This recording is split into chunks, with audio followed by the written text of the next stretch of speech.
Abidi, Professor in Head, Department of Pharmacology, Lucknow's Era Medical College, Uttar Pradesh.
Good morning, a very good morning to each and everyone.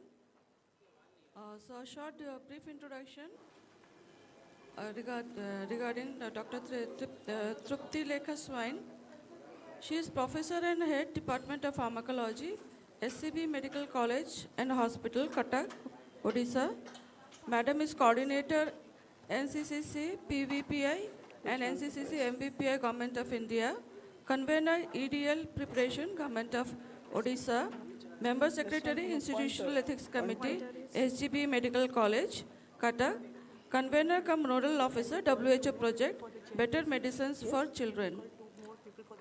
Yes, yes. It's up to you. When the line was there, Pointer. can we request Dr. Amrit sir and Dr. Pramod sir to chair this session? Thank you so much, sir.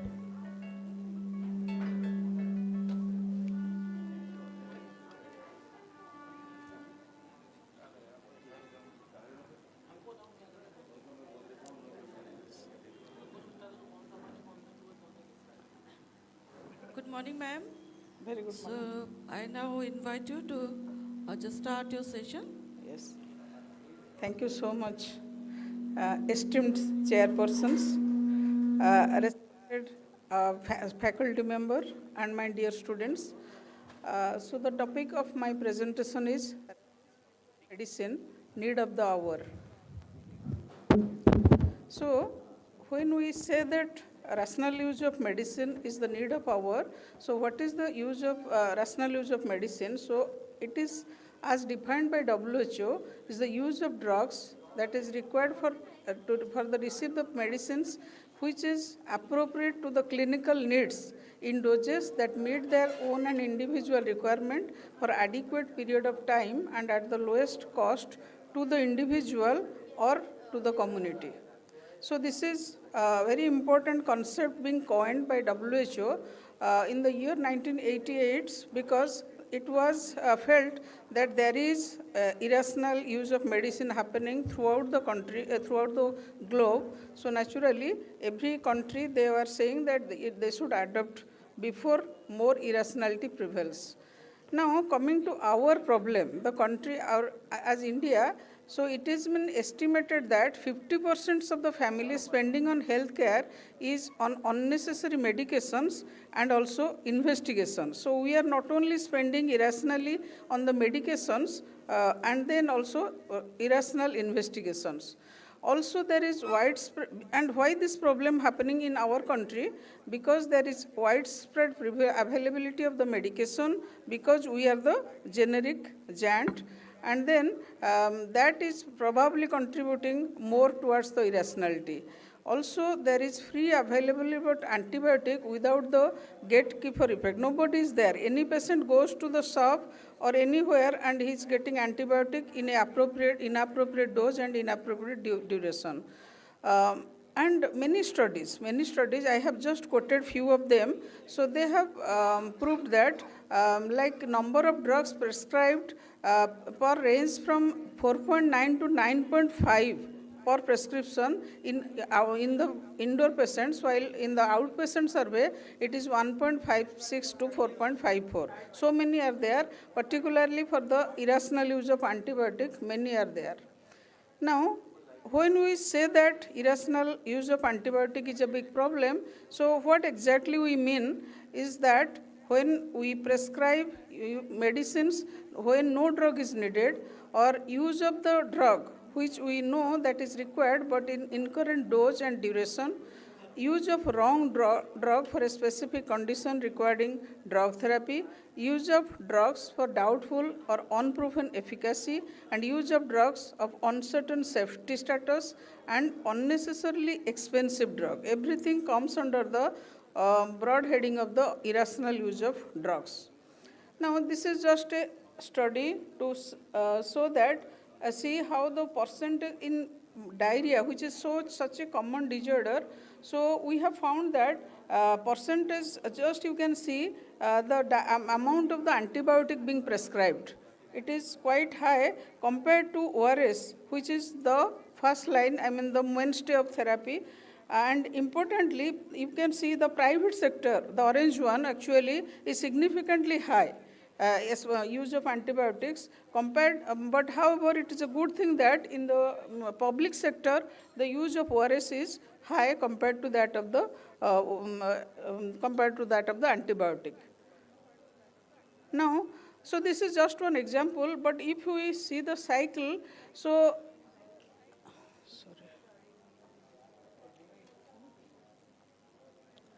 the drugs of, so in the left panel you can see drug supply process and illness pattern actually decides provider and consumer behavior.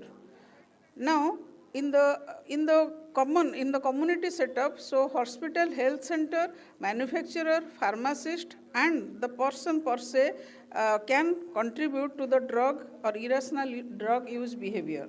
So how we are going to discuss that? Now, so as we know that there is a significant irrational use of medicines happening in the country and in general, but we are more concerned about our country, and we need to know what is the impact of inappropriate use of drugs.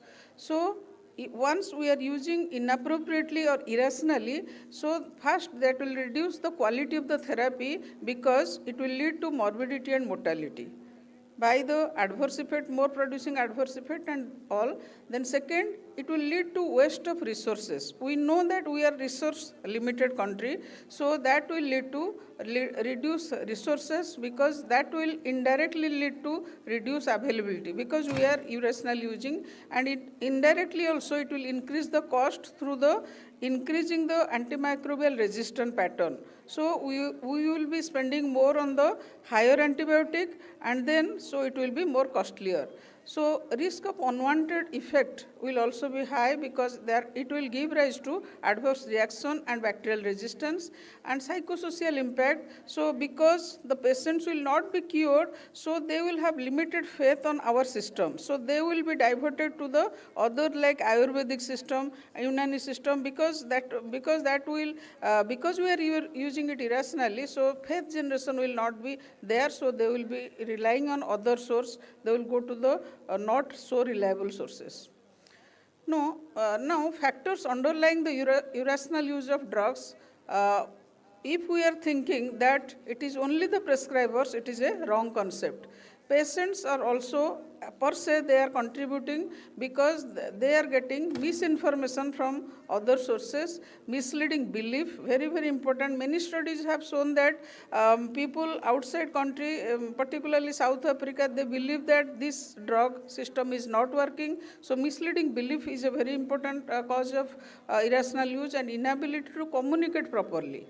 Then prescribers, definitely we all know lack of education and training, then lack of drug information, heavy patient load, pressure to prescribe by the patient, by the relative, generation of the limited belief and misleading belief about the efficacy as they get it from some different sources. Then drug supply, so inefficient management and non-availability of the drug. Suppose one antibiotic is not available or any drug is not available, obviously the doctor has no option but to shift to another drug or the lower category of the drug, even he know that it is not the best possible drug.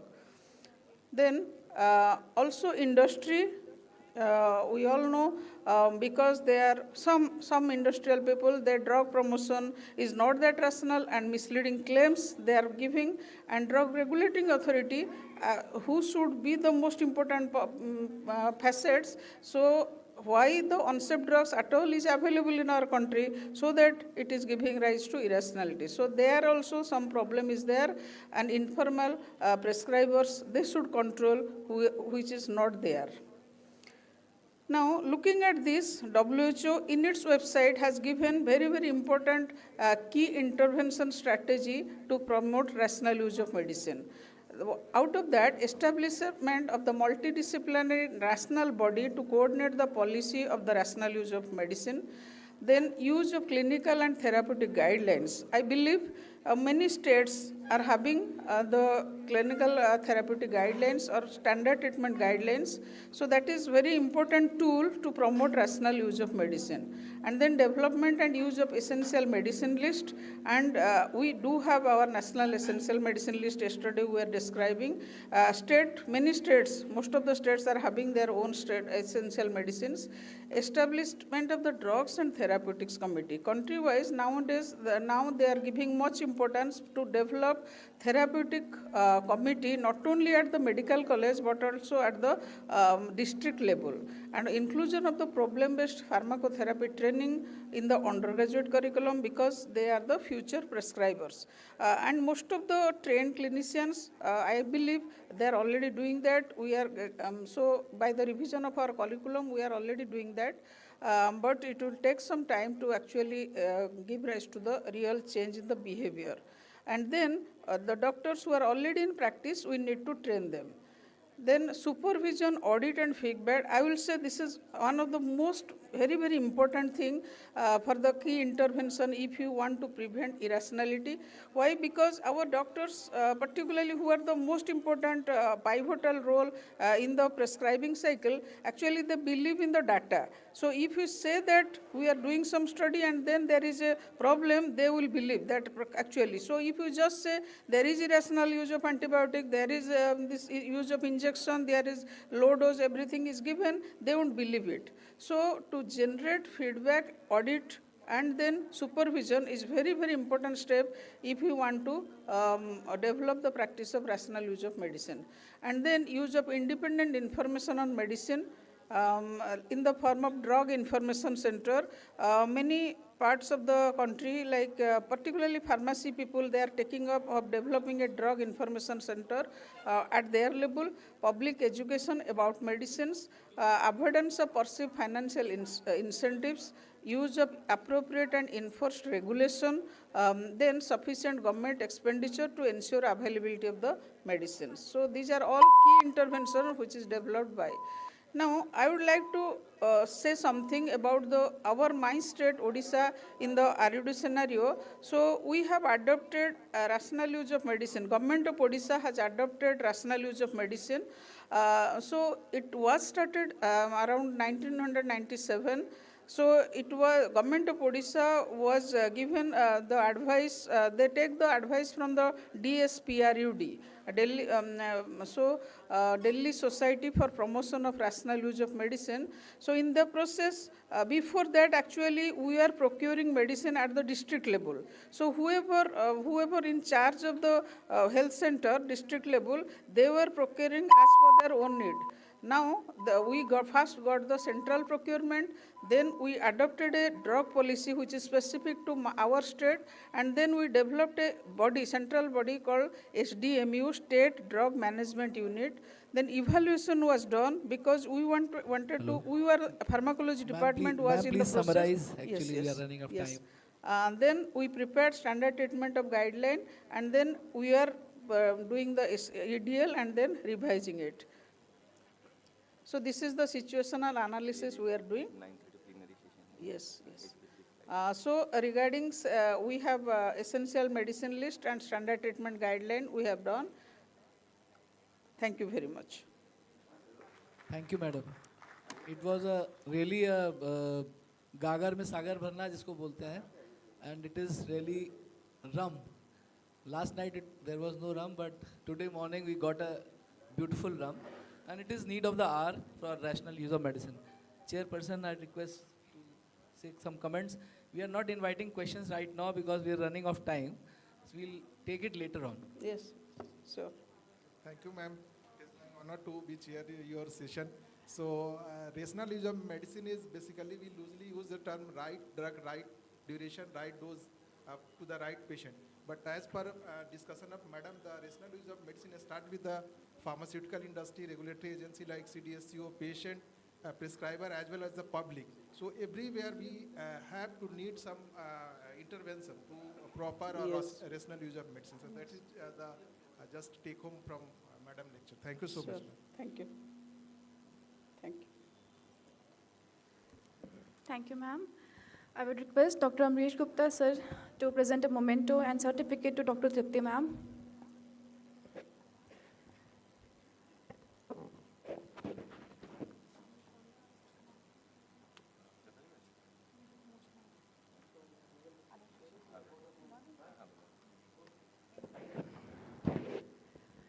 I would request Alok Dikshit, sir, to felicitate all the chairpersons.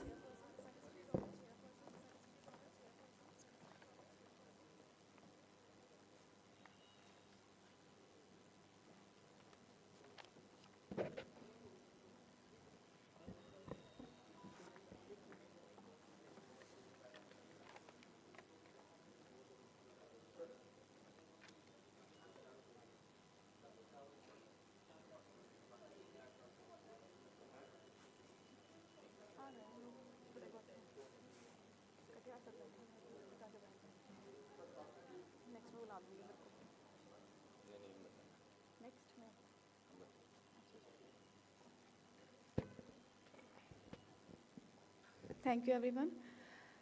Moving on to the next session, the topic is Recent Advances in Pharmacotherapy of Alzheimer's Disease by Dr. Vandana Milind Throat. I would like to request our first chairperson, Dr. Qazi Shahir Ahmed, Professor and Head, Department of Pharmacology, Integral Institute of Medical Sciences. Our next chairperson is Dr. Afroz Abidi, Professor and Head, Department of Pharmacology, Lucknow's Era Medical College. Dr. Ashwani Kumar Gupta, Professor, Department of Pharmacology, B.R. Ambedkar State Institute of Medical Science, Mohali.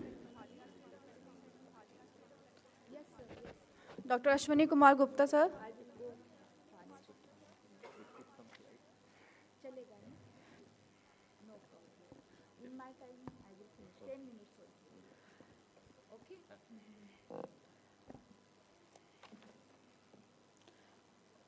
Dr. Rajiv Kumar, sir.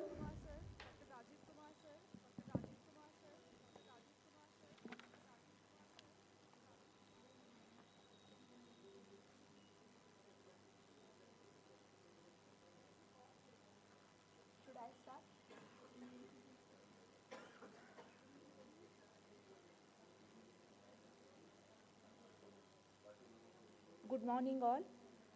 My topic is recent advances in the pharmacotherapy of Alzheimer's disease. As you know, Alzheimer's disease is a progressive neurodegenerative disorder that affects older individuals and leads to symptoms of dementia and characterized by neuronal cell dysfunction or death, shrinkage of the brain, progressive cognitive, motor, and behavioral impairment.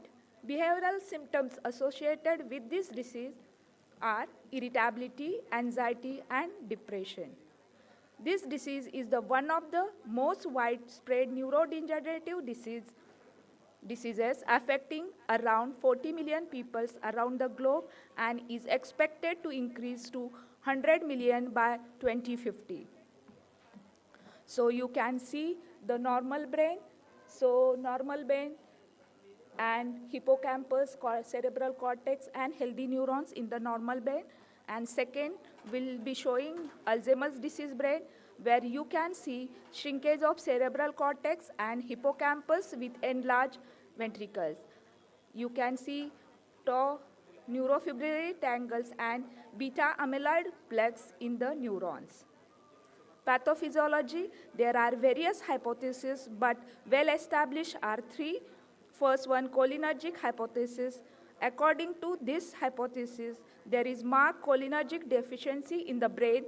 The other neurotransmitter systems, especially glutamate and neuropeptides, are also affected. Second hypothesis, amyloid hypothesis. There is an atrophy of cortical and subcortical areas with deposition of beta amyloid proteins as extracellular saline plaques. Third is tau hypothesis. There is abnormal formation of intracellular neurofibrillary tangles made up of tau proteins. These abnormal proteins accumulation and overproduction cause neuronal damage followed by neuronal loss. Whatever current therapies, they aim to either improve cholinergic transmission or prevent excitotoxic action due to overstimulation of NMDA glutamate receptors. Pharmacological intervention for Alzheimer's disease is only palliative and provide modest short-term benefit. None of available drugs alter the underlying neurodegenerative process. Now, drugs used in Alzheimer's disease, you all know cholinergic activator, example donepezil, galantamine, rivastigmine, glutamate antagonist memantine, and miscellaneous drugs, paracetamol, pyretinol, dihydroergotoxin, etc. Now you can see healthy brain and atrophied brain in the Alzheimer's disease. Current FDA-approved drug, cholinesterase inhibitor, they increase neurotransmitter level and provide symptomatic relief. Whereas NMDA receptor antagonists inhibit activation of NMDA receptor and suppress neurodegeneration. Disease-modifying therapy inhibit disease progression and decrease the progression of Alzheimer's disease. Now, you all know acetylcholinesterase inhibitor.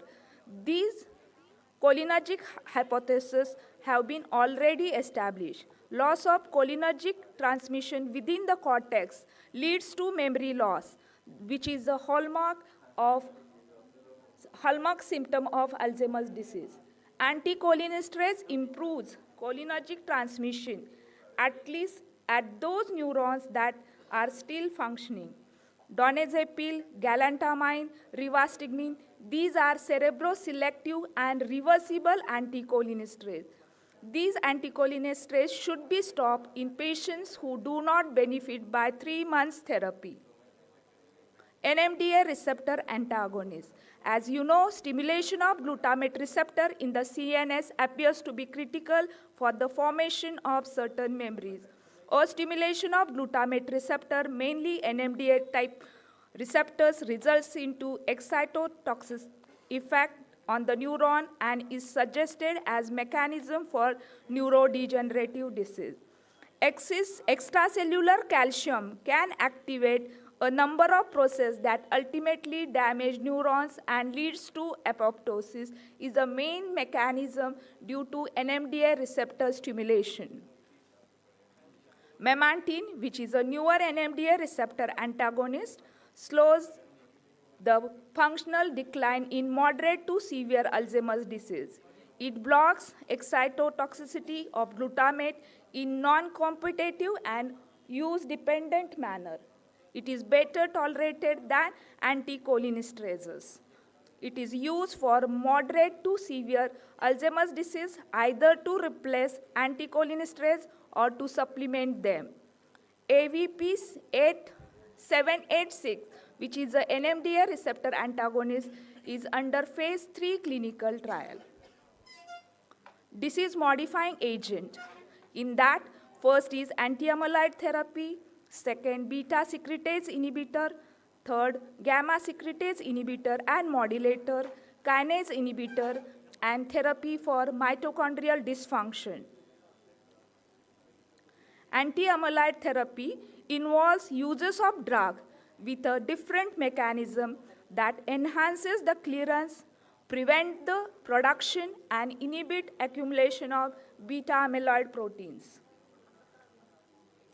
Newer compounds targeted to anti-beta amyloid treatment include immunotherapy targeting inhibition of beta amyloid aggregation. Immunotherapy include active immunization and passive immunization. Active immunization aims to produce a vaccine against AB42 beta protein, amyloid protein, targeting the production of amyloid plaques.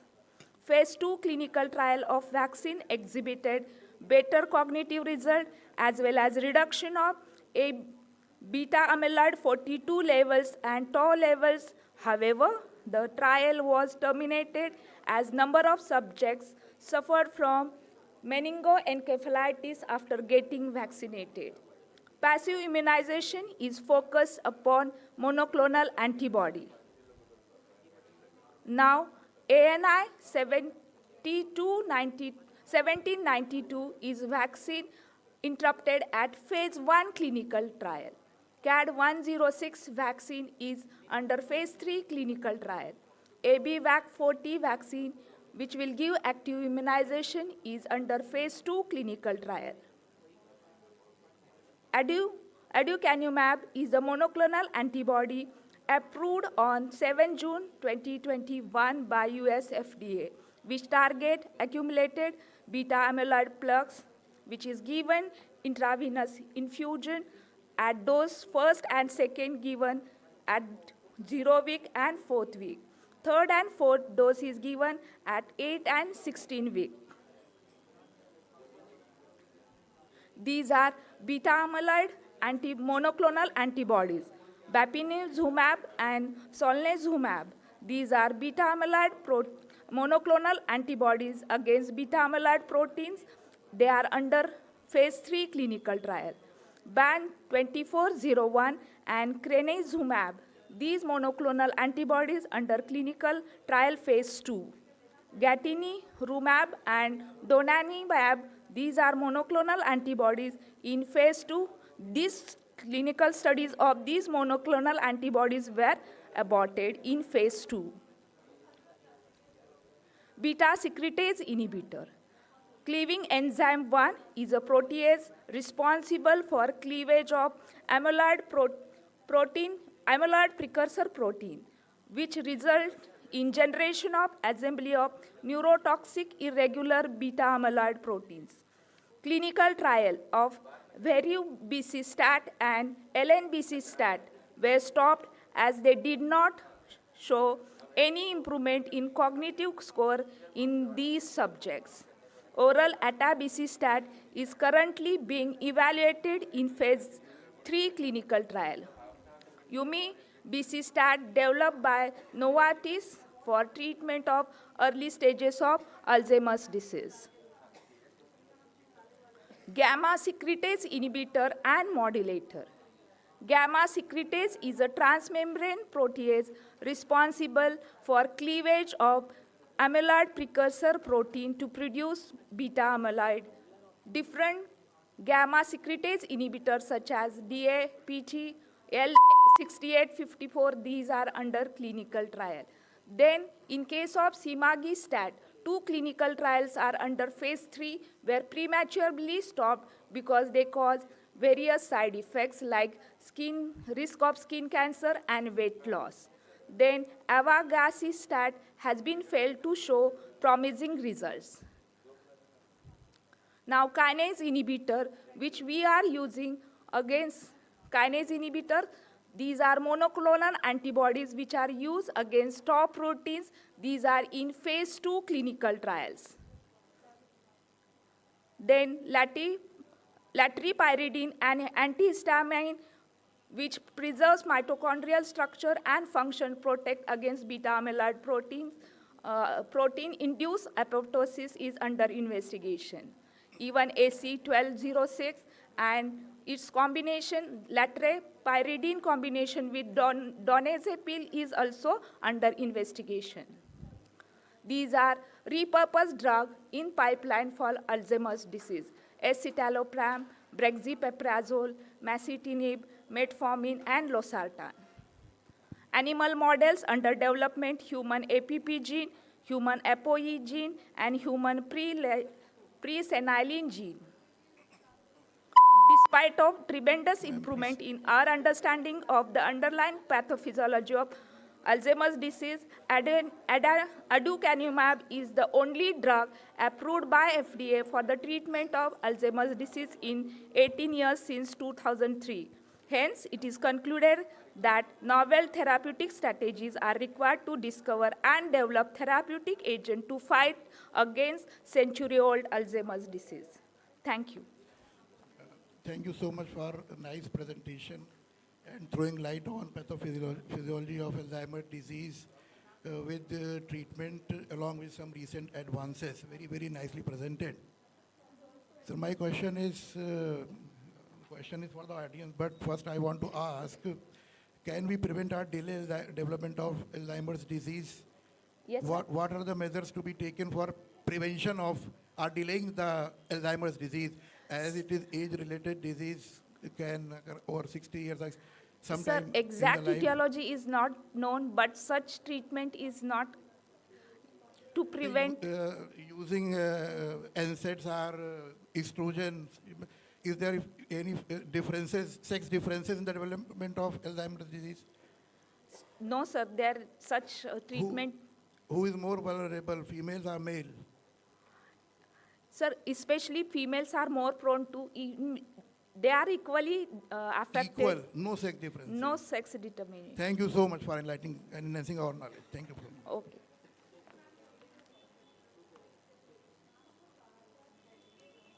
Can I ask questions?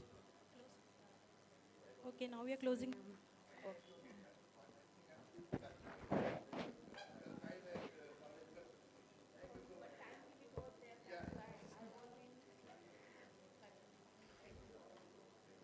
Thank you, ma'am.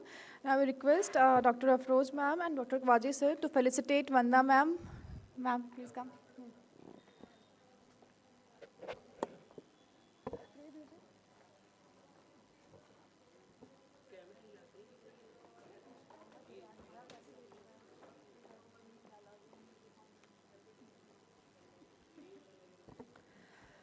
Request Dr. Rajiv sir.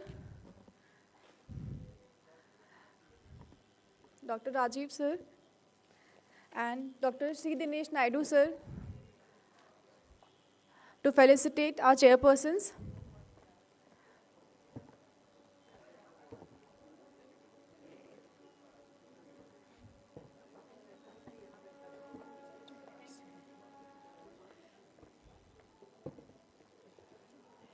Rajiv sir.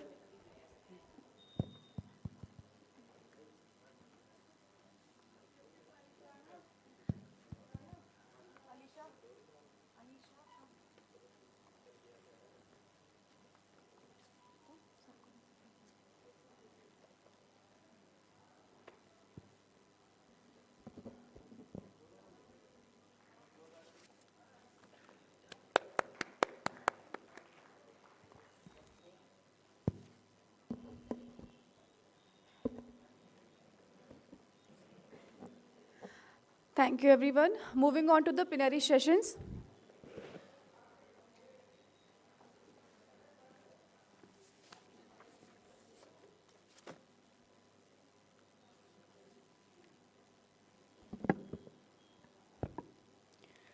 Good morning, everyone. I trust that yesterday treated you well with a blend of captivating presentations, enriching and thought-provoking discussions, and of course, showcasing the delightful flavors of Lucknow. Additionally, I hope that the day concluded on a harmonious note, perhaps with a musical event that added a touch of cultural resonance. So, now moving ahead with our next plenary session, I would like to invite on stage our chairpersons for this topic, role of pharmacologist in oncologist hospital. For this session, our first chairperson is Dr. Usha Kiran Pragaya. Sir is professor and head of department pharmacology, Rangaraya Medical College. He is also a member of first clinical trial on CK11 fluoroquinolone by Walkward and 133 at Sun Pharma. He also did study in genetic polymorphism study in South Indian population. He had 3 international publications and 10 national publications. He is also member of IEC and past member secretary. We welcome you, sir. Now our next chairperson, Dr. Supriti Biswas Mondal.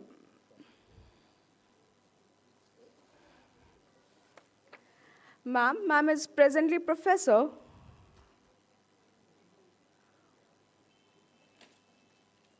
Ma'am is not here, I guess. Next, ma'am. I guess ma'am is not with us, so moving to our next chairperson.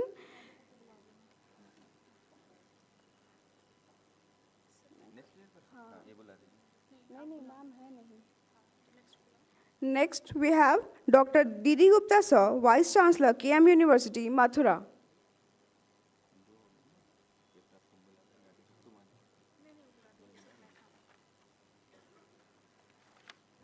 Sir have presented research paper in national and international conferences.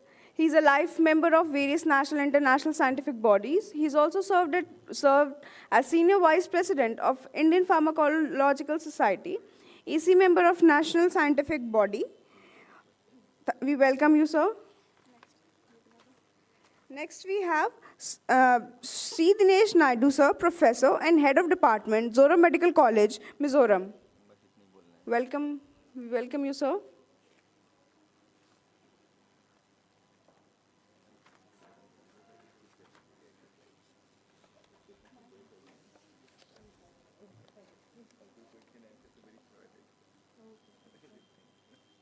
Now,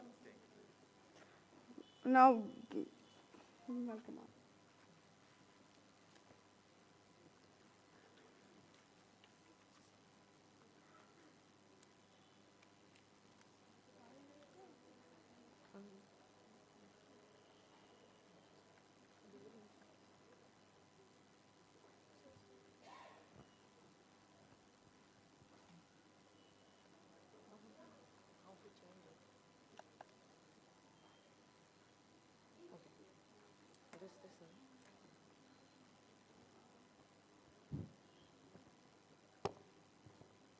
Hello.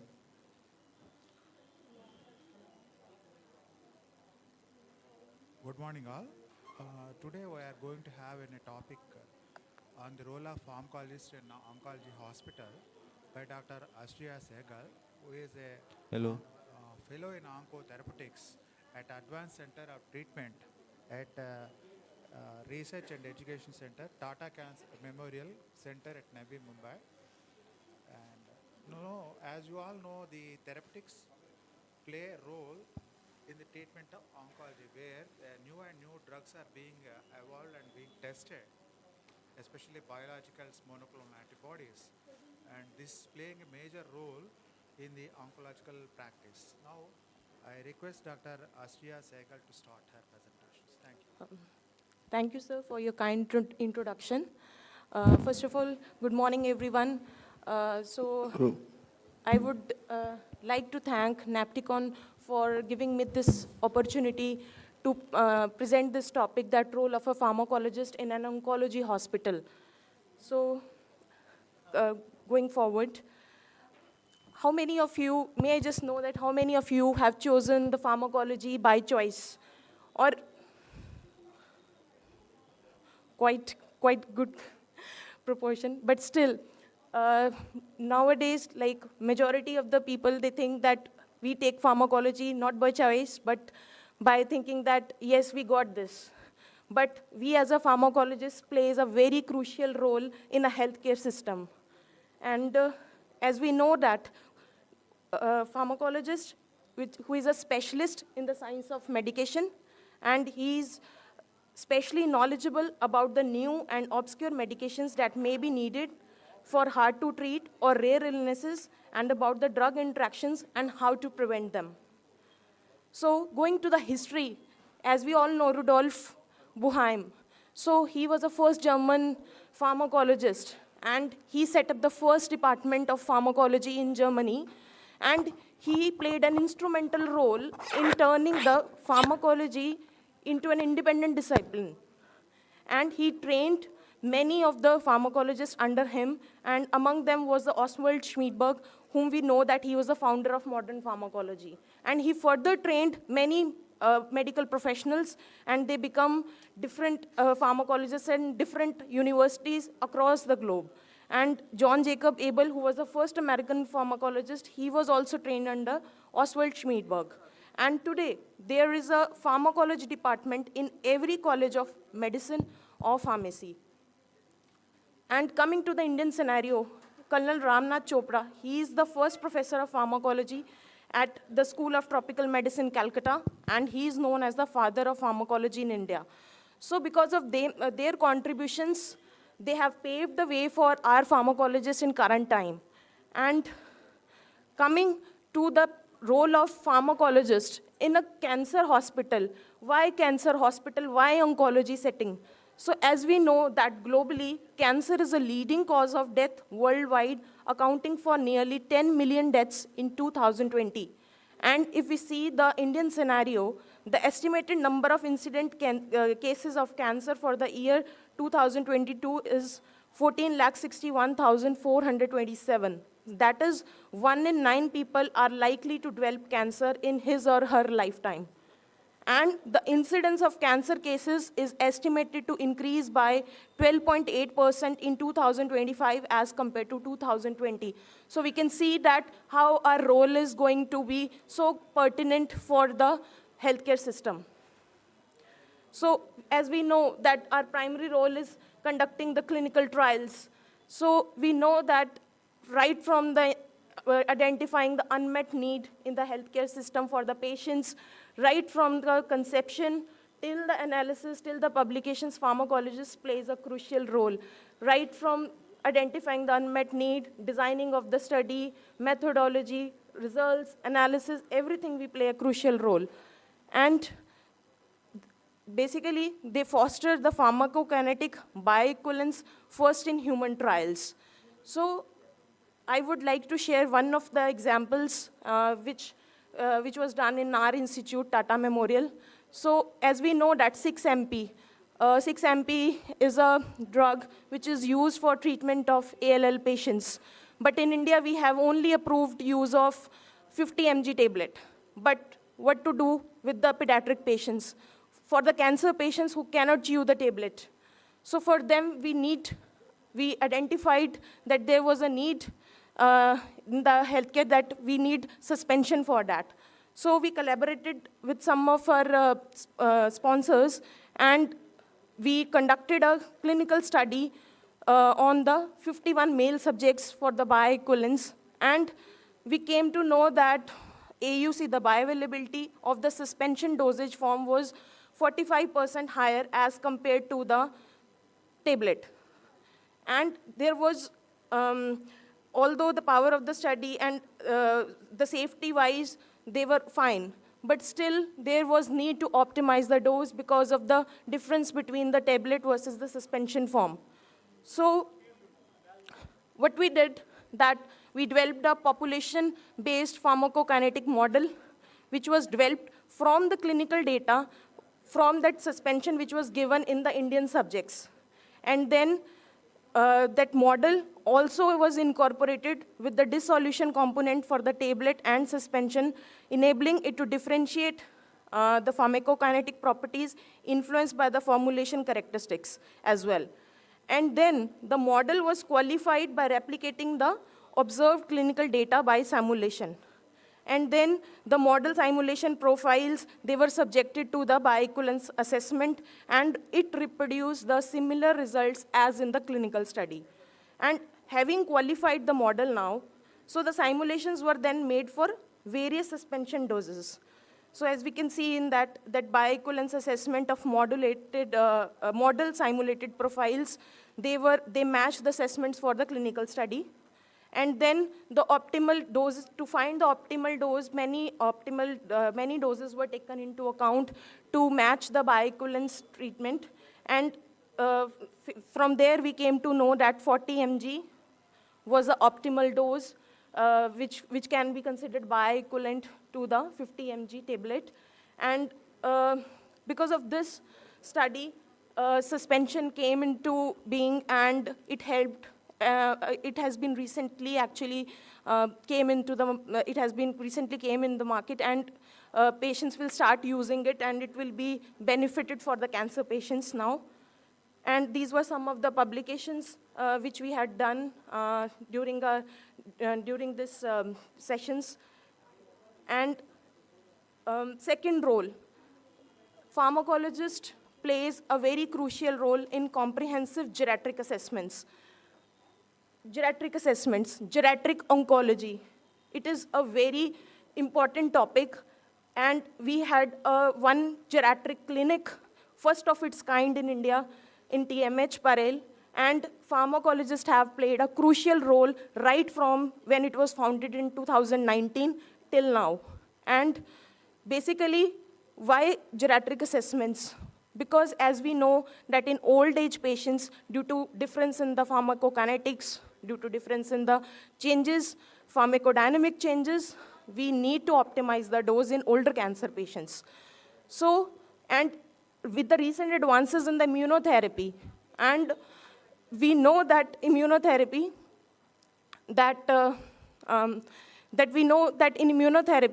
we know that pembrolizumab, nivolumab, these are the new advances which have came for the treatment of cancer. And and due to their pharmacokinetics, we have also came to know that full dose, the low dose is equally efficacious to the full dose, and we can also reduce the adverse events for the patients. So this geriatric assessment comes into being, where we are assessing the patient holistically, and we are recommending the dosing regimens for the older cancer patients. So CGA is defined as a multidisciplinary diagnostic and treatment process that identifies medical, psychosocial, and functional limitations of a frail older persons in order to develop the coordinated plan to maximize the overall health with aging.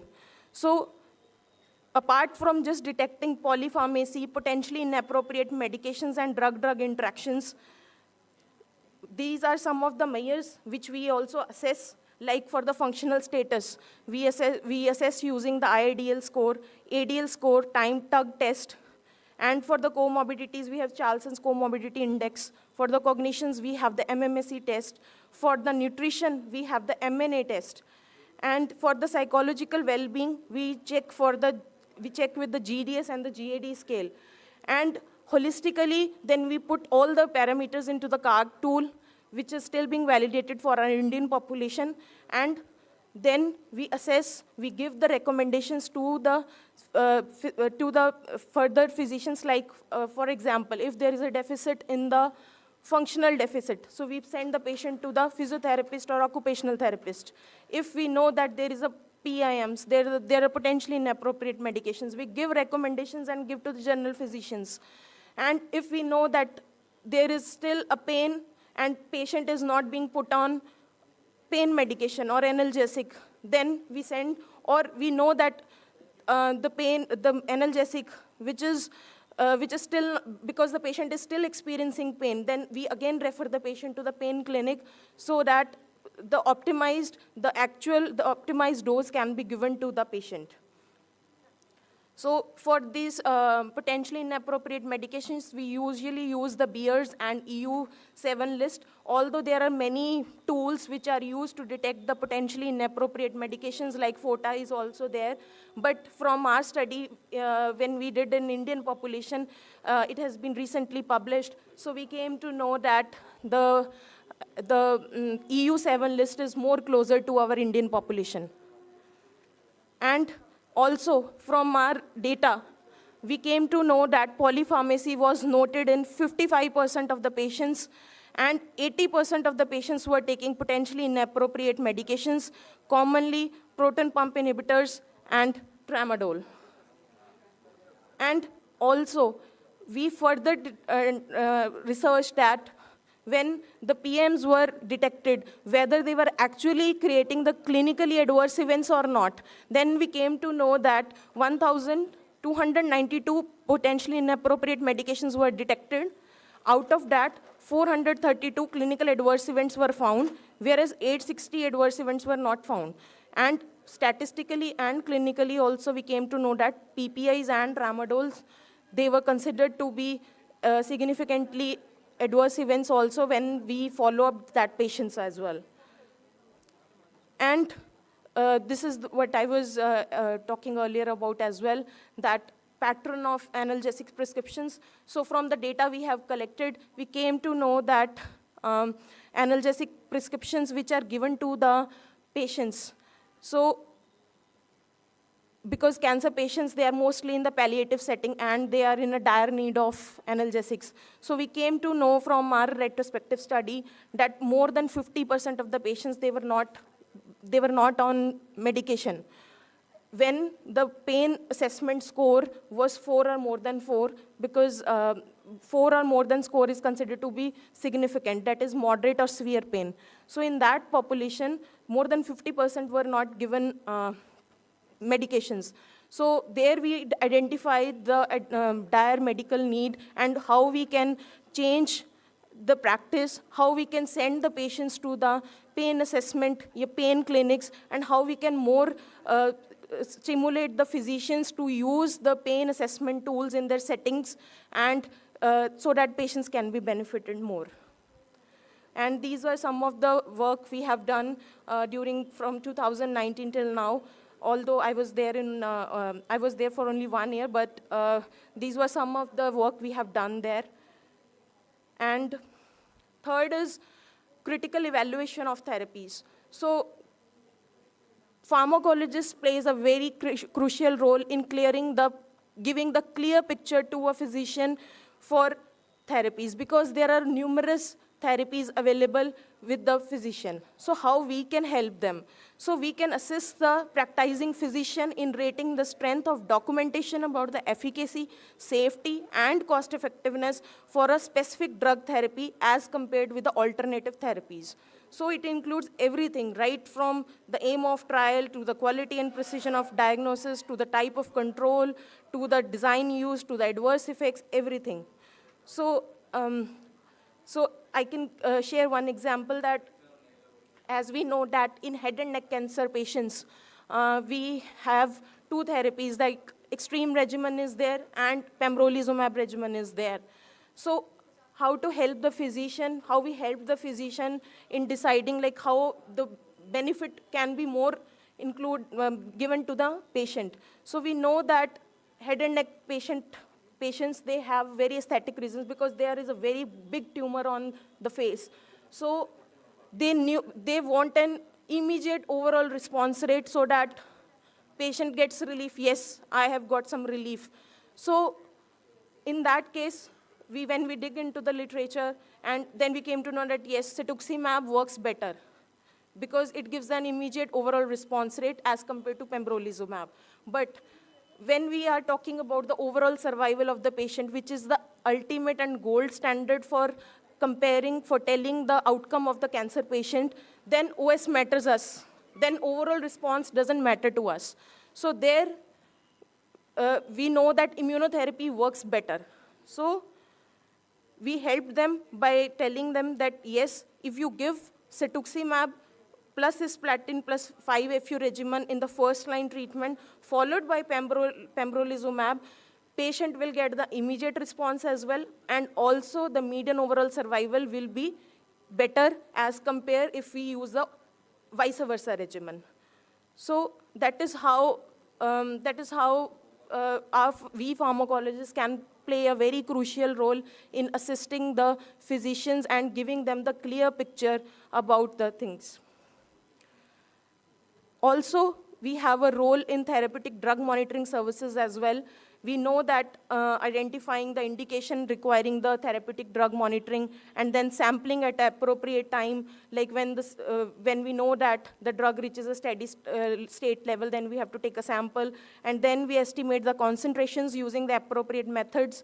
Then we interpret and clinically correlate and also have a discussions with our physicians so that they can optimize the dose accordingly. So in our center, we have voriconazole, posaconazole, and 5-FU is under launch, and we are doing a pilot study on it so that it can also be launched. Pharmacovigilance services.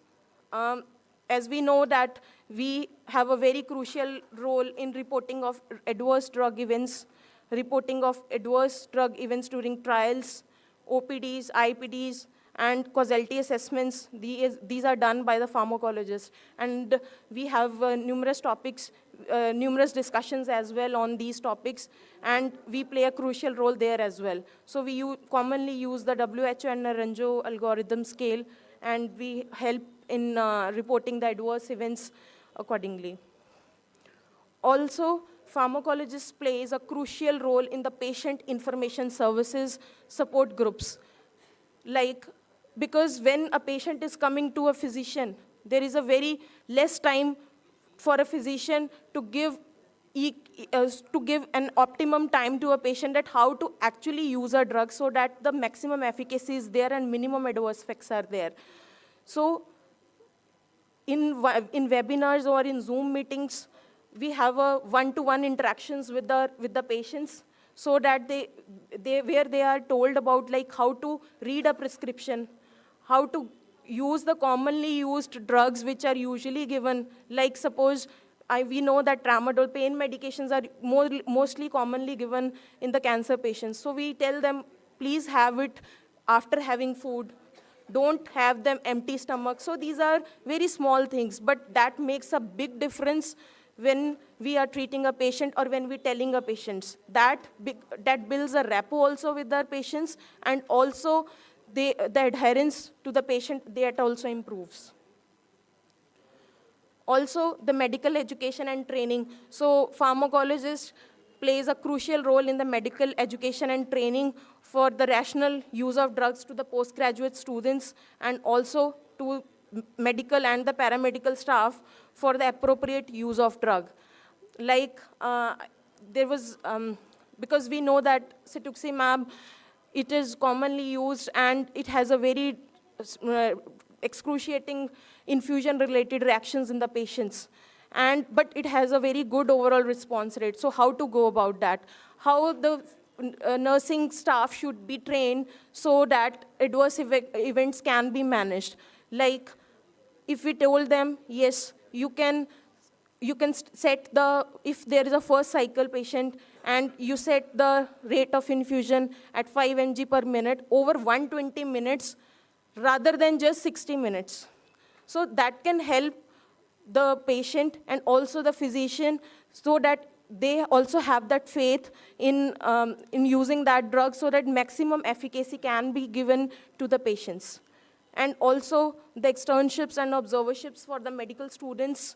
So, and there is one fellowship also, oncotherapeutics fellowship, which trains the pharmacologist to play a crucial role in the oncology hospital.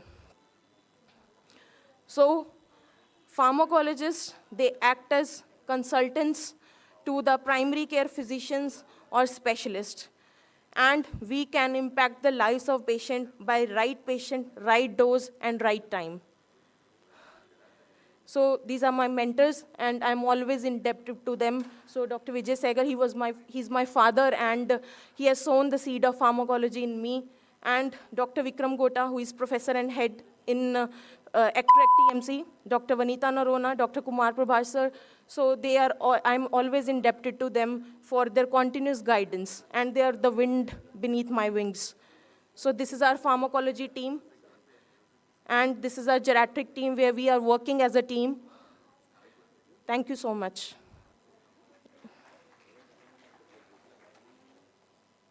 Very good presentation.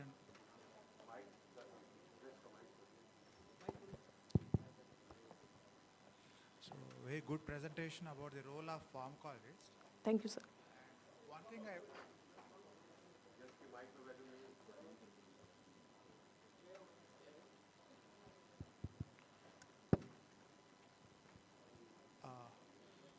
I think one more suggestion is the pharmacologists can play a role in preferring their treatment, especially in the geriatric patients where there be enzymatic variations.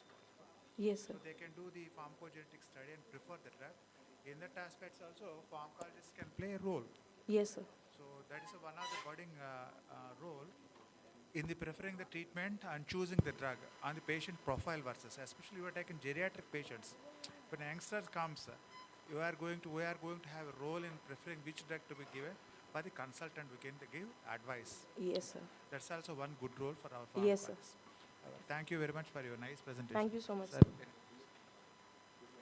Good morning to everybody. Good morning, sir. And thanks, Arshia, for this nice presentation.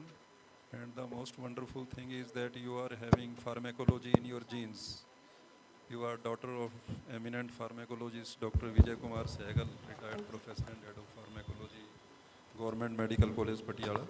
Yes, sir. And keeping in your time constraints, we are sorry question answer session cannot be taken up. Thank you. Thank you so much, sir.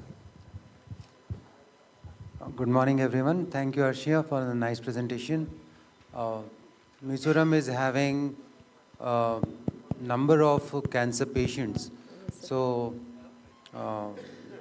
I invite you to collaborate with us and we can do a good study. And there are a number of gastric cancer patients in Mizoram and in other northeast states also. Yes, sir. That will be a very good initiative from our side. Yes, sir, definitely. Thank sir. you. Thank you very Thank much. you so Thanks much, a sir. lot.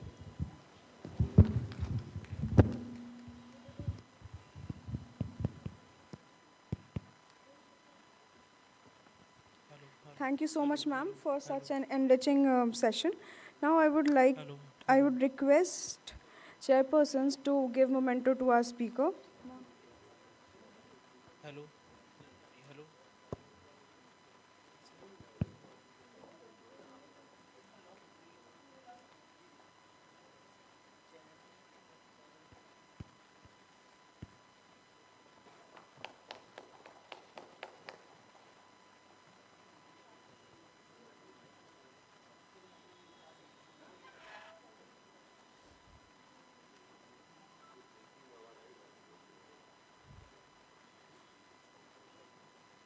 Now I would request Dr. A.K. Sachan sir to give present memento to our chairpersons.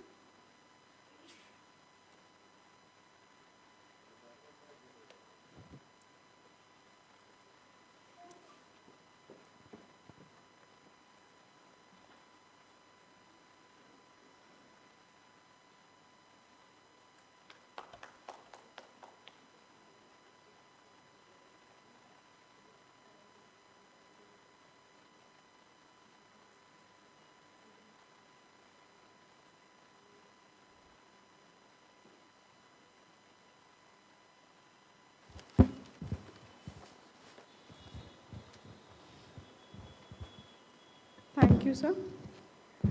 Now moving on to next session, we have our speaker, Dr. Ganesh Thakle sir, Professor and Head of Department, AIMS, Nagpur. Sir's topic is Artificial Intelligence in Clinical Research. For this, I would like to invite Dr. Sunita Singh ma'am, Professor and Head, Department of Pharmacology, North DMC Medical College and Hindu Rao Hospital, Delhi, and Dr. Bhavna Srivastava, Professor and Head, Department of Pharmacology, Government Medical College, Haldwani, Uttarakhand. Also, Dr. Sachin Manocha, sir, Dr. Ashish Kumar Biswas, sir,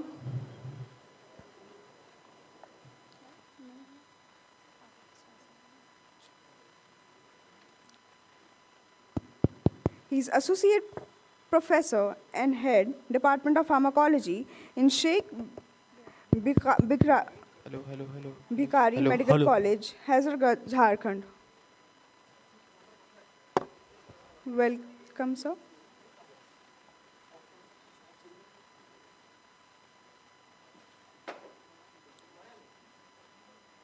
Hello. Hello.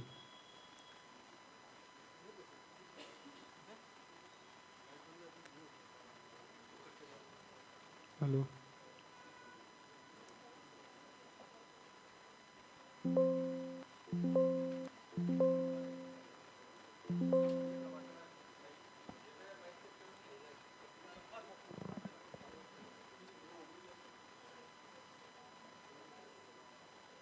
Hello.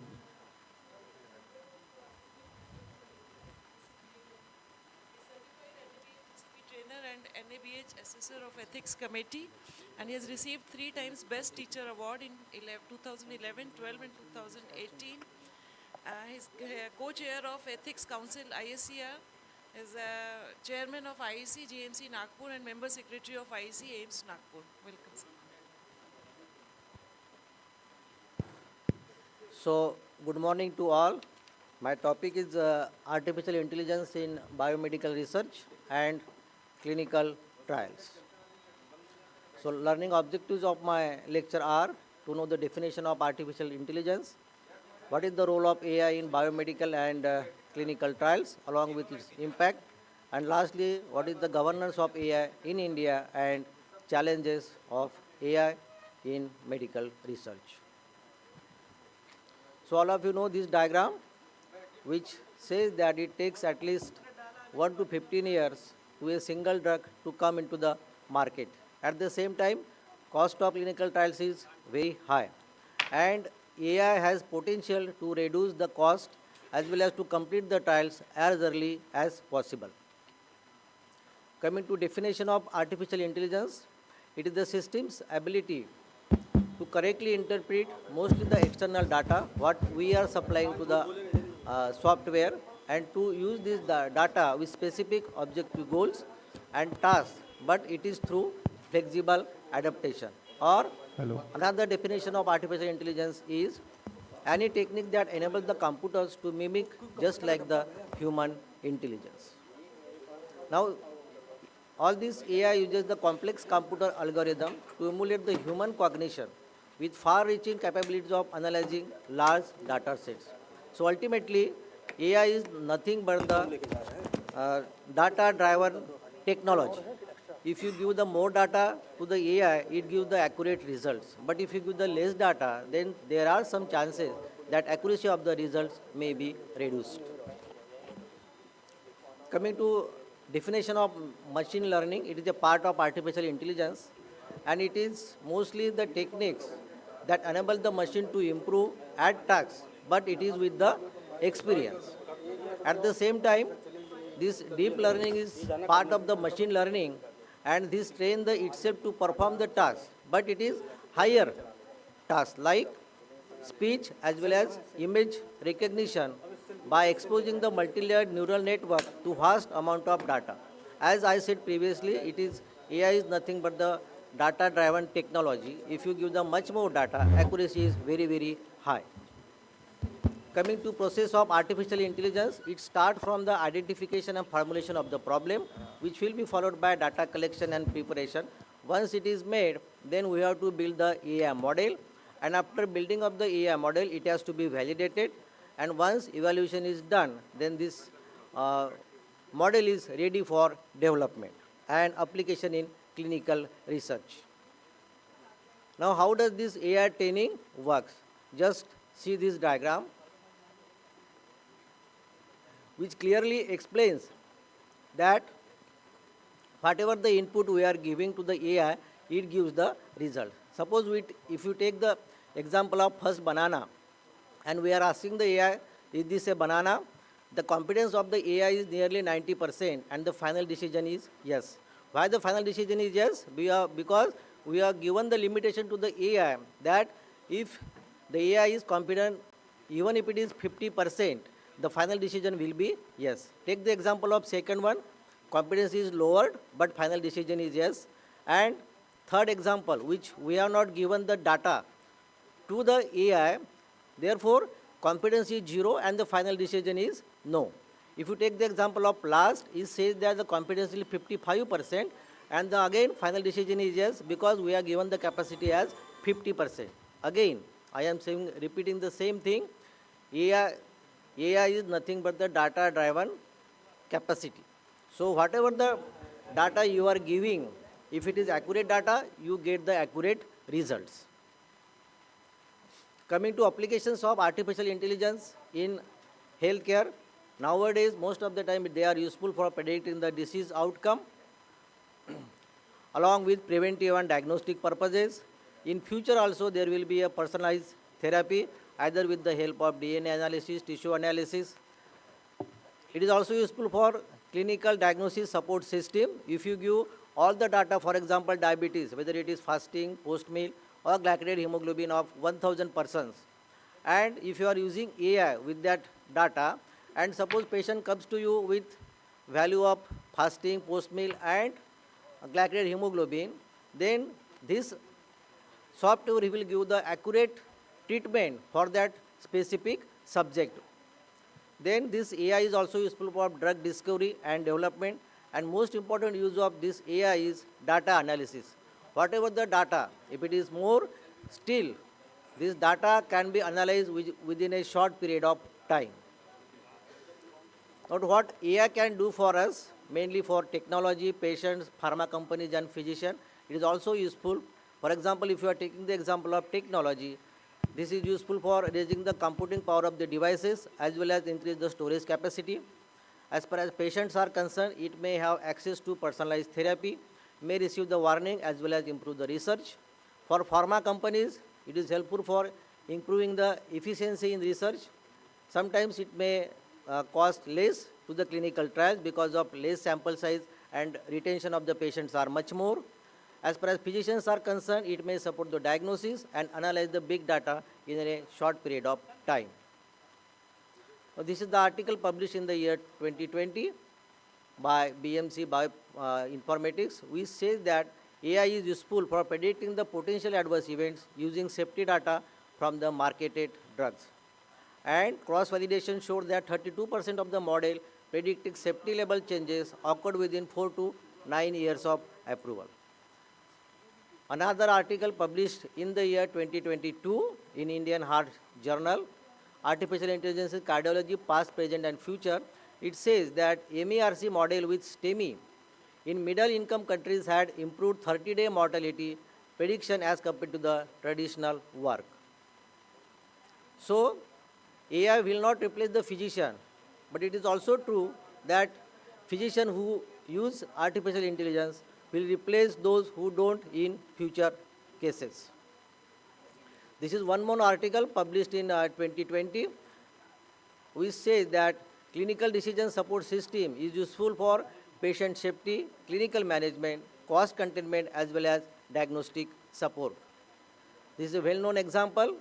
DeepMind, a subsidiary of Google, developed AI algorithm capable of detecting at least 50 eye conditions and save the sight of people. Now coming to clinical evaluation, we follow the standard process. Now this AI is considered as a software as medical device, and as for other purposes, you have to give the inputs. This input may be in the form of physiological status or the symptoms or reference data. Then after that, it goes to the formation of the algorithm, and once the algorithm is formed, then it gives the output, either it may be in the form of information or the treatment.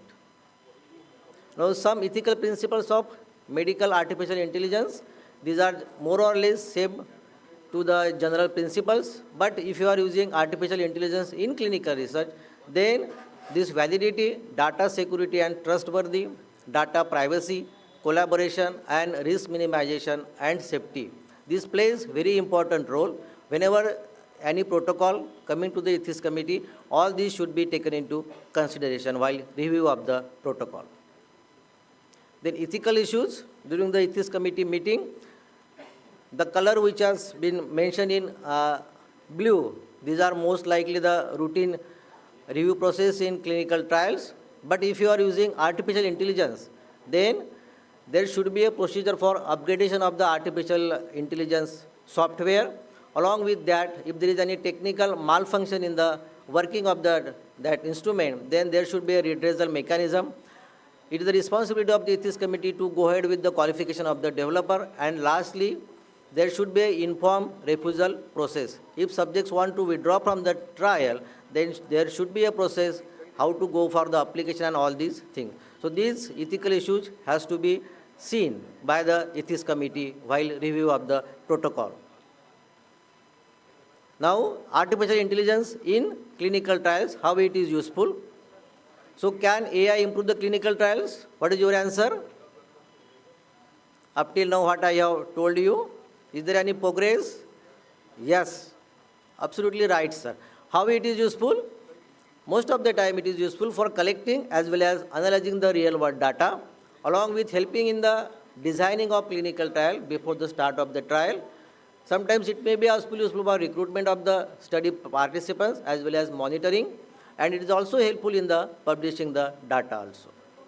So nowadays, the smart trial era is there, but there may be some threats as well as the opportunity. Just like yesterday, Dr. Kurian has gave the SWOT analysis on EDL. Same thing is here also. There are some opportunities as well as threats. Opportunities may be in the form of addition of the value of the data. Sometimes there may be a reduction in the cost of the clinical trials, and in future there may be a chances of personalized therapy. But at the same time, there are some threats also. Threats may be in the form of all data responsibility ties to the CRO, and pharma companies doesn't reach to the patient in this era, as well as differentiation of big data may be there, but need a automatic system to the analyze of all this data. So there may be a training to specialized person also, and all the data can be collected in real time, but we need a right environment. So there are some limitations also. Now in the 2018, one article published in Cell Press Reviews, which says artificial intelligence for clinical trial design, and conclusion is that AI has the potential to transform first steps of clinical trial design from study preparation. So AI can be useful from study preparation to the execution towards improving trial success rate, and it will helpful lowering the pharma research and development burden. Now this diagram plays a very important role. It says that how this AI is useful for clinical trial designing to methodology to the improved outcome. If you take the example of cohort composition and in that suitability, then you observe that this AI is useful for clinical trial enrichment, biomarker verification, and artificial technique which they have used is the machine learning as well as deep learning reasoning, and the output is that they have optimized cohort composition as well as faster and less expensive trials. If you take the example of patient recruitment, either it may be in the form of eligibility, empowerment and motivation, then this AI is useful for clinical trial matching in the form of automatic eligibility assessment, then simplification of trial description, and output is more effective trial planning as well as faster to launch and lower dropout rate of recruitment subject in the trial. If you take the example of patient monitoring in the form of adherence, endpoint detection and retention, then you will find out that AI is helpful for automatic event logging, either it may be a disease diary or study potential diary, and this is useful by using the AI technique like machine learning and deep learning, and the output is that maximize chances for successful outcome as well as improved patient adherence. So all this data is responsible for good clinical trials with the help of artificial intelligence. Now how it is useful in new target discovery? You will observe that AI is enhances the identification of new molecular targets, especially genes and proteins. It has got access to large pharmacokinetic and pharmacodynamic data, but the limitation of this new target discovery is that if the drug is not marketed, then some of the companies may be hesitant to provide all this PK and PD data to outsourcing it. So this is the limitation of this new target discovery. Sometimes it is also useful for toxicity prediction, and efficient toxicity prediction have the potential to replace in vitro as well as animal models as the traditional preclinical research. In addition to that, these models can be used as risk management and prioritization tools in the development pipelines. This also is helpful for early detection of high-risk compounds, and the compounds which are having high risk, this can be flagged with significant safety concern so that the other company may not go for the details of the trials also.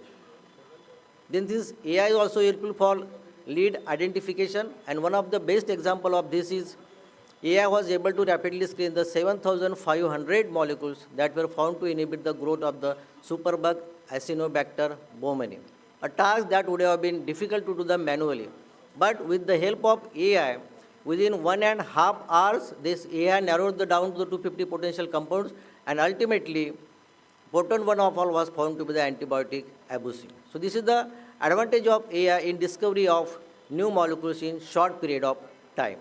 Again, it is also useful for trial design as well as planning stage, maybe in the form of access feasibility of protocol design from patient recruitment using electronic medical data, also useful for enrollment and dropout rates with real-time monitoring, and it has capacity to analyze the interpret unstructured as well as structured data from previous trials and scientific literature. This AI is also useful for recruitment purpose also. It facilitates the patient recruitment by providing information to potential trial participants via public clinical trial platform. It also assists in cohort selection to improve the recruitment as well as identification of suitable patients. Example of this is AI-enabled clinical diagnosis support system on natural language process and machine learning methods of cancer-specific values to accurately identify the eligible subjects with a high degree of sensitivity and specificity in retrospective review of 4 breast cancer trials. This AI is also helpful when predicting the patient outcome in clinical trial, used to simulate the data to predict the participant outcome and to identify those most likely to progress the fast and reach endpoints sooner. This will help to lead the shorter duration of trials, and if there is a shorter duration of trial, ultimately cost of the pharmaceutical company is going to be reduced. Example of this in oncology, AI is helpful to build the in silico trials by building the simulated cohorts to reduce the development failures by identifying the better responders. For reshaping of the clinical trial design, it is a well-known example of this is AI tools having access to enough good data could be used to predict the disease progression within a virtual control arm. This is also very important because in clinical trial, if you want to go ahead with the comparative clinical trial, this may be either with the active or with the new drug and along with the placebo. The group which is receiving the placebo, there may be some ethical issue. For this purpose, this virtual control arm plays a very important role. But the limitation of this virtual control arm is that it needs a lot of investment as well as time and resources. During the start of the trial, this creates a draft of investigator as well as site contract and confidentiality agreement in with very short period of time, create a more representative study cohort through cloud-based application, and simplify the accelerate the informed consent process, mostly through the e-consent form. During the conduct of the trial, remote monitoring of the subject may be possible if the patient is using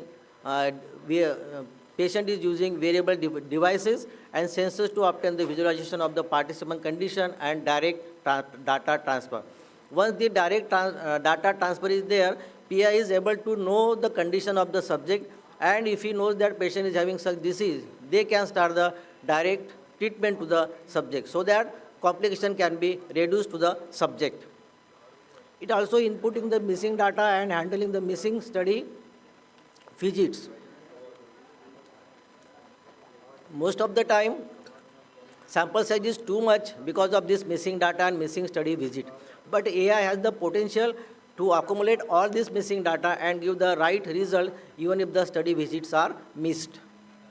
During the conduct of the trial, it is also useful for automate sharing of data across the multiple system and e-tracking of the medication using smart pill boxes and tools for visual confirmation of treatment compliance.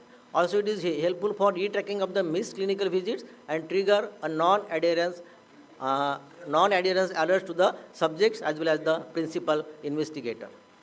This is the diagram which explains how wearable devices are useful for remote monitoring also. And lastly, during study closeout, this is also helpful for making the final clinical trial report for submission by natural language process and data dealing by the machine learning methods. So future clinical trials, you can see that AI may be useful for improvement in engaging and retaining the patients. At the same time, pharma companies are set to develop tailored therapies that cure the diseases than treat the symptoms. And in future, faster, safer, and significantly less expensive clinical trials may be there. At the same time, silico trials use the advanced computer modeling and simulation in the development of the new drug. But still, RCT will remain the gold standard for comparative trials. So the future of clinical trials, this is a recently published article in the JAMA, November 11, 2023, which says the future of clinical trials, artificial to augmented to applied intelligence. And conclusion of this paper is that natural language process may improve the efficiency of clinical trials by accurately identifying the clinical events. But at the same time, calibration, validation, and periodic assessment of AI has to be defined, along with attention to the transparency, bias, and privacy of the artificial intelligence. So these pharma companies, mainly Pfizer, UCB, AstraZeneca, Novartis, they have association with Google Alphabet, this Microsoft for wearable devices and sensor, pharmacovigilance, and potential safety signals. So challenges in AI-based clinical trials are mainly three. One is the EMR data harmonization. But if we take the example of KGMU Lucknow, they may be having different pattern of saving all the data of the patient. In AIMS Nagpur, there may be different pattern. So there is at present interoperability dilemma is there. Coming to data privacy and security, in India, there is a DISHA. In US, there is a HIPAA. And in EU, there is a GDPR. But governing and protecting sensitive healthcare data becomes increasingly complex endeavor in growing network of devices, data owners, and service providers. Lastly, explainability of AI models is very difficult, and at present there is a need to be addressed to ensure the AI-based system which are operable and gain regulatory approval. So governance of AI technology in India, at present we are having DISHA, and this AI in clinical trials comes under the medical device rule developed by the DCGI, and Amendment 2020 also is there. So there is a need of lot of further guidance and clarity of various legal as well as ethical aspects in the Indian context. So in limitations, there are few limitations like lack of transparency in AI and model, hurdles in implementation and validation. Then currently there are few standards or regulation in India, and approval for respect to this committee is the big problem, because this committee is not trained how to go ahead with the review of the protocol if there is the involvement of artificial intelligence. Maintenance of privacy and security of the data, one of the limitations, and conflict of interest mostly because of the financial issues. So in conclusion, I will say that artificial intelligence can reduce the challenges in patient selection through clinical trial enrichment strategy, but at the same time, algorithm can help the monitor patients by automating data capture, sometimes digitalizing the standard clinical assessment and analyzing the collected data effectively.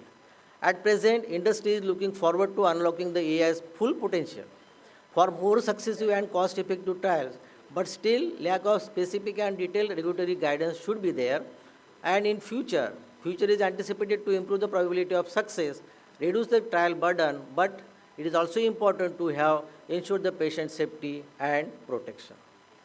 So it is up to you how to use the technology, and we must be aware of limits and opportunities, and remember that humans are always the key to success or failure. So I acknowledge to my departmental colleagues for preparation during this presentation. Thank you. If there are any questions, welcome. Thank you.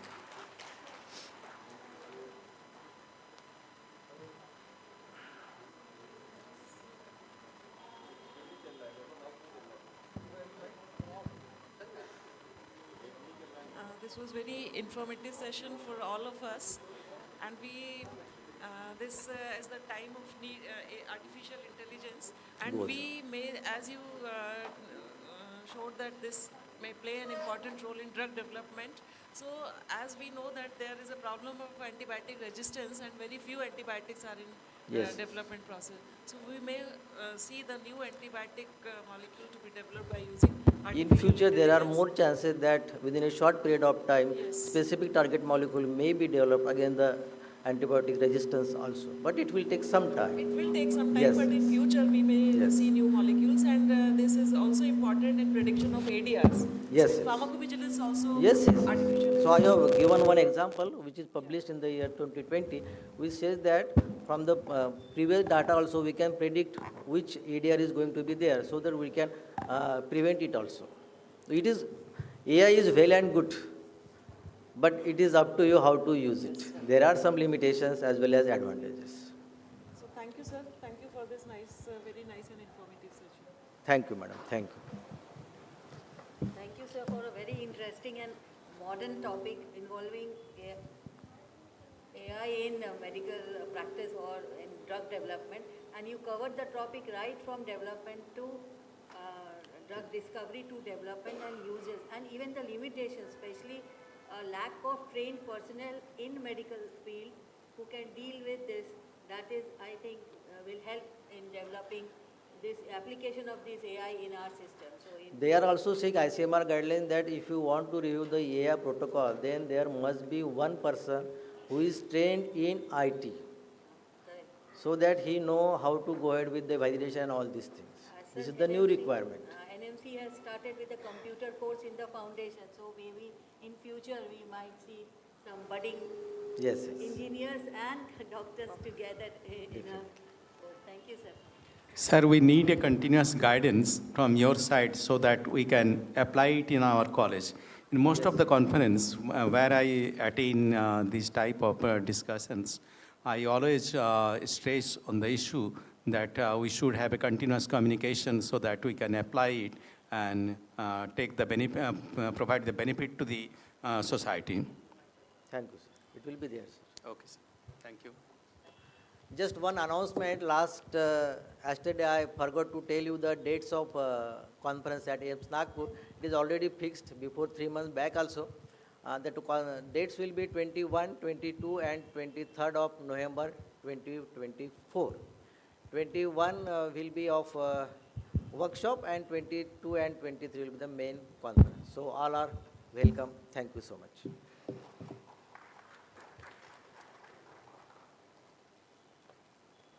Thank you, sir. Now I would like to invite our chairpersons to give memento to our speaker.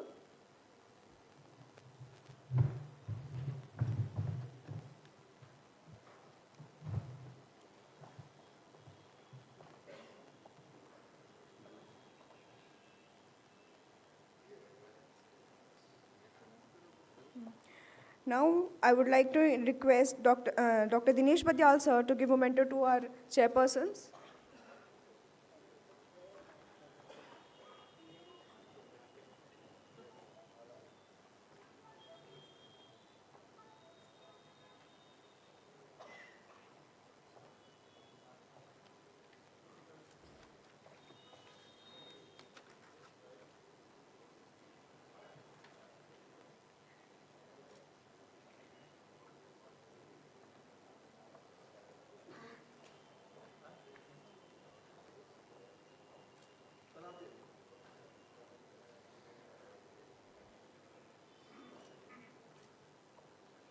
Thank you, sir. Now moving on to next session, I would like to invite Dr. Tarang Shah for the topic bioavailability and bioequivalence in biostudies in drug development. For this, I would like to invite our first chairperson, Rakesh Chaurasia, sir, Professor and Head of Motilal Nehru College, Allahabad. Second,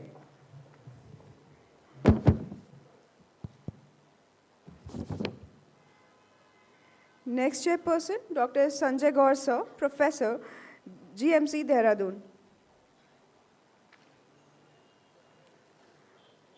A third chairperson, Dr. Ranjeev Ghosh, Professor and Head, Department of Pharmacology, Tripura Medical College, Agartala. We welcome you, sir. Now, sir, you can start.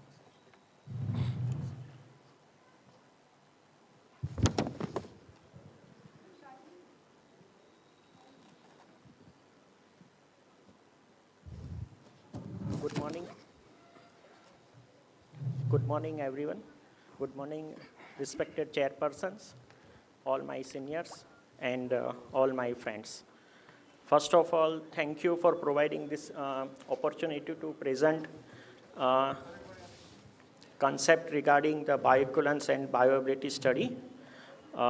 This is basically bioequivalence, bioavailability is very interesting topic, and there is always role of pharmacologists is very important whenever we plan any bioequivalence and bioavailability studies. So let's start with some history. That sulfanilamide is previously used for the treatment of infection, and it is available in powder and tablet form. So in 1937, there is a demand from the sales team to produce liquid formulation. So chemists did some experiment and found that the drug is easily dissolved in diethylene glycol.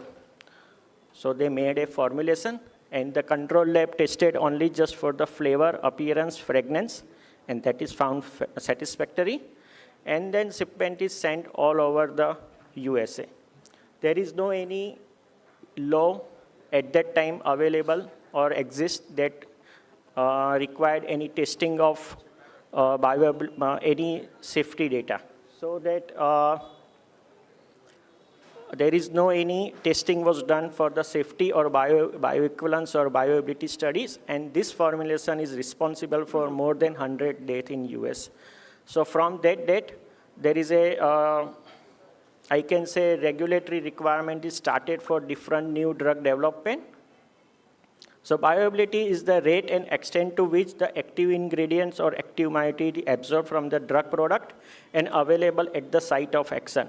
But if drug is not absorbed, either due to some topical formulation, then the bioavailability is considered as a active ingredients and active moiety directly available at the site of action is considered as a bioavailability. So bioavailability studies are conducted in a single dose or multiple dose study, either in a healthy volunteer or in a patient. And this is very important studies for the new product development.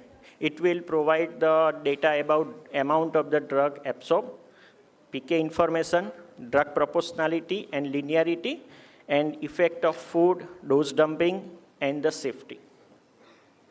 So like 3 graphs, we can see that the comparative bioavailability study of intravenous formulation, tablet, and capsule. All the ingredients are same in same amount. It shows different bioavailability in different doses form. During drug development, we decide the dose that we will develop we will go ahead with this formulation, and the pharmacist develop the formulation. But if we see that formulation B and C will not give any therapeutic effect, because it is not, active drug is not going to cross the therapeutic concentration. So they need to develop the formulation in such a way that the drug cross the therapeutic concentration and it will maintain the above the therapeutic concentration for some particular time. Then only that formulation will work. Same way, if the planning for the multiple dose study, then the multiple dose study, the formulation after achieving the multiple steady state level, during the entire dosing level, the therapeutic concentration should maintain within the therapeutic range. Then only that formulation will work in a clinical trial and in a patient population. So that's why bioavailability studies are very important in a drug development. when they come for the bioequivalence, so in bioavailability study, there is no any equivalence we are matching. We are gathering the data and we get the information. But in case of bioequivalence study, we need to ensure that the both formulation are equivalent. Then only the consider as a generic drug is effective. So this bioequivalence study is very important in a generic development. So this generic drug are not only cost effective, but having same therapeutic effect in a patient population. So generic industry is very huge. Currently it is almost $400 billion all over the world. And day by day, this generic industry is increased, and almost in 2030, it is almost $700 billion.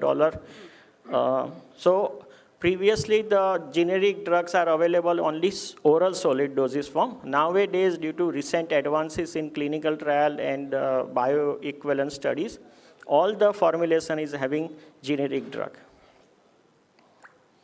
So why bioequivalence studies are important? Because therapeutic equivalence or pharmaceutical equivalence is not always considered as a therapeutic equivalence.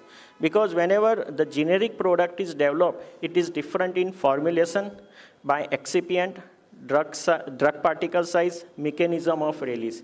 Even the difference in manufacturing process like equipment, process and site. These all will impact the dissolution and disintegration of the release mechanism, and this will impact the product performance. So my experience say that even the generic formulation having same active ingredient, same excipient, still the product is non-bioequivalent because the only difference in coating of the generic formulation. Coating or if release mechanism is different, generic formulation will not give any bioequivalence. So that's why for each and every generic formulation, bioequivalence study, for my personal opinion, is necessary. So there are 4 types of bioequivalence. There are 4 approaches to demonstrate the bioequivalence. That is comparative pharmacokinetic study, that is most important and currently most widely used. But in certain situation, the PK study is not sufficient, or we cannot do the PK study. So in that case, we need to do comparative in clinical endpoint we study, or we need to do comparative pharmacodynamic study, or in vitro comparative test. So this in vitro test is out of scope in current discussion at present. So which study, there are 4 approaches available. Which approach we need to use in bioequivalence? So usually we administer the drug, it is absorbed and reach the systemic circulation. So if it is reached the systemic circulation, we can easily assess the PK data. So in that case, we need to conduct pharmacokinetic and bioequivalence study. Then after systemic absorption, it reached to the site of action and it produced the therapeutic effect. So in that case, we need to conduct, so if PK bioequivalence study is easily conducted, then no need to do the clinical endpoint and PD measurement. But in some certain formulation, like inhalation product, we need to conduct PK bioequivalence study also, as well as the clinical endpoint or pharmacodynamic measurement endpoint study also. Nowadays, some drugs are not systemically absorbed, like some product is treatment for the acne, topical administration. In that case, there is no any systemic absorption. So in that case, we need to conduct clinical endpoint or pharmacodynamic measurement and assess the bioequivalence. Aqueous solution does not require bioequivalence usually if it is contains same active ingredient and there is no any excipient which impact the bioavailability. In that case, we can exclude the requirement of B study in aqueous formulation for any dosage form. And gas also does not require bioequivalence study. So first of comparative PK study. So usually this type of studies are conducted in healthy volunteers or patients. So in healthy volunteer, these studies are conducted in BAB centers. which are registered in a CDSCO. Investigator are usually MBBS or MD pharmacologist, adult or elderly, or male, female, or both. Sometimes special populations are also used in this bioequivalence study. However, whenever the pharmacological action or expected side effect will not be tolerated by the healthy volunteer. So in that case, we need to conduct patient bioequivalence study. So here the role of pharmacologist is very, very important, whether we need to conduct BE study in a healthy volunteer or in a patient population. Like certain cytotoxic drug, always we need to do in a patient population.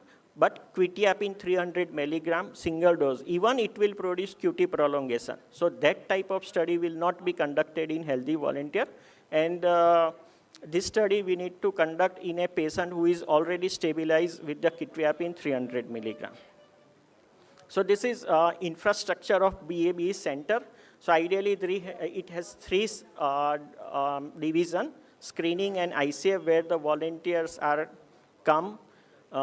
Their consent is obtained prior to doing any activity. They are screened for their health status. And then once they are found fit or healthy for the bioequivalence and bioavailability study, they will be enrolled. Then they will be enrolled in a clinical ward area where they will be housed. The dosing is done. Their safety are assessed. There is a separate area for phlebotomy, sample separation, storage, ECG room, and there is a different storage area. The another important aspect of bioequivalence is a bioanalysis, which is usually done in LC-MS.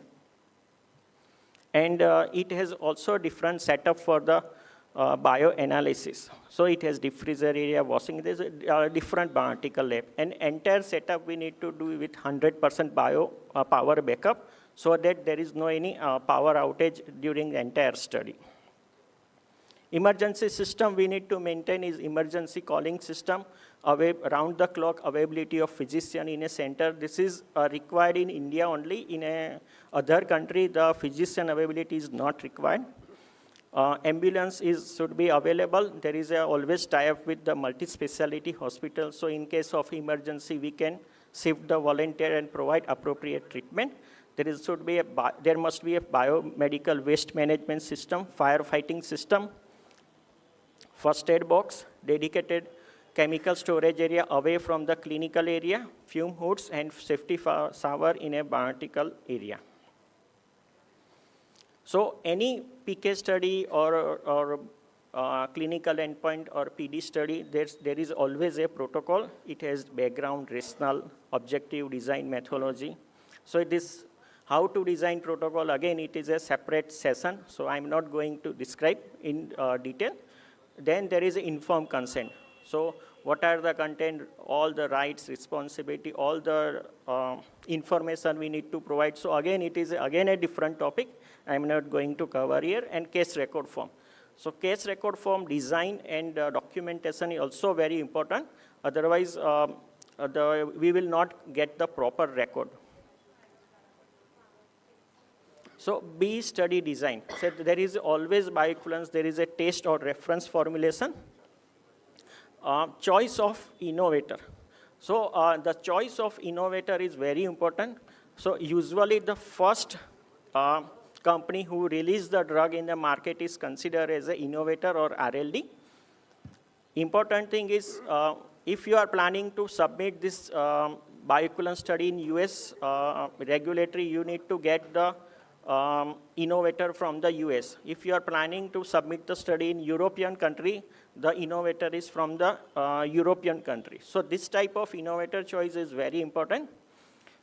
Either it is an open label or blinded study as per the regulatory requirement, single dose or multiple dose study, crossover or parallel, so that I will come later on.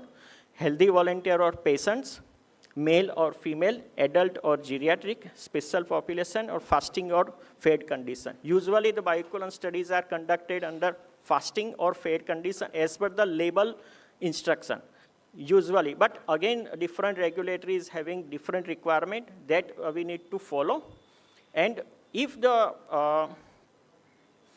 modified release formulation is always conducted in fasting and fed condition in high fat, high calorie breakfast, usually, so that we can get the more information about dose dumping. So dose dumping can be easily identified in a fed condition. So that's why all the modified release bioequivalence studies are conducted in fasting and fed condition. So again, dose selection is very important in bioequivalence study. The usually highest strength is used for the bioequivalence study. Whenever we have series of strength for any dose or any drug, the highest dose is used for the bioequivalence study. But in certain case or in certain formulation, we need to some specific dose, like amphotericin B. The dose is 3 milligram per kilogram in a healthy volunteer. So it is derived from the literature that with this dose, it will give sufficient safety, means healthy volunteer safety are secured, and it will provide appropriate concentration for the bioequivalence assessment. However, in case of levothyroxine, also the strength of 0.2 milligram, we need to give 3 tablets, so that the total dose is 0.6 milligram. Then only it will give proper pharmacokinetic parameter for the bioequivalence assessment. And that is assured, we assure that this dose is safe to the human volunteer. However, in certain case, we need to take the middle dose, like in brexpiprazole, the multiple strength is available. We need to consider middle strength of 2 milligram. So through published literature, it is secured that this strength is safe to administer in healthy volunteer. 6 milligram dose is not, because of the safety concern, 6 milligram dose bioequivalence studies are not conducted in healthy volunteer. In patient population, usually the highest strength of that formulation is used, and patient must be stable on that highest dose. That type of patient is enrolled in bioequivalence study. However, in certain case, specific dose is used, like injection doxorubicin.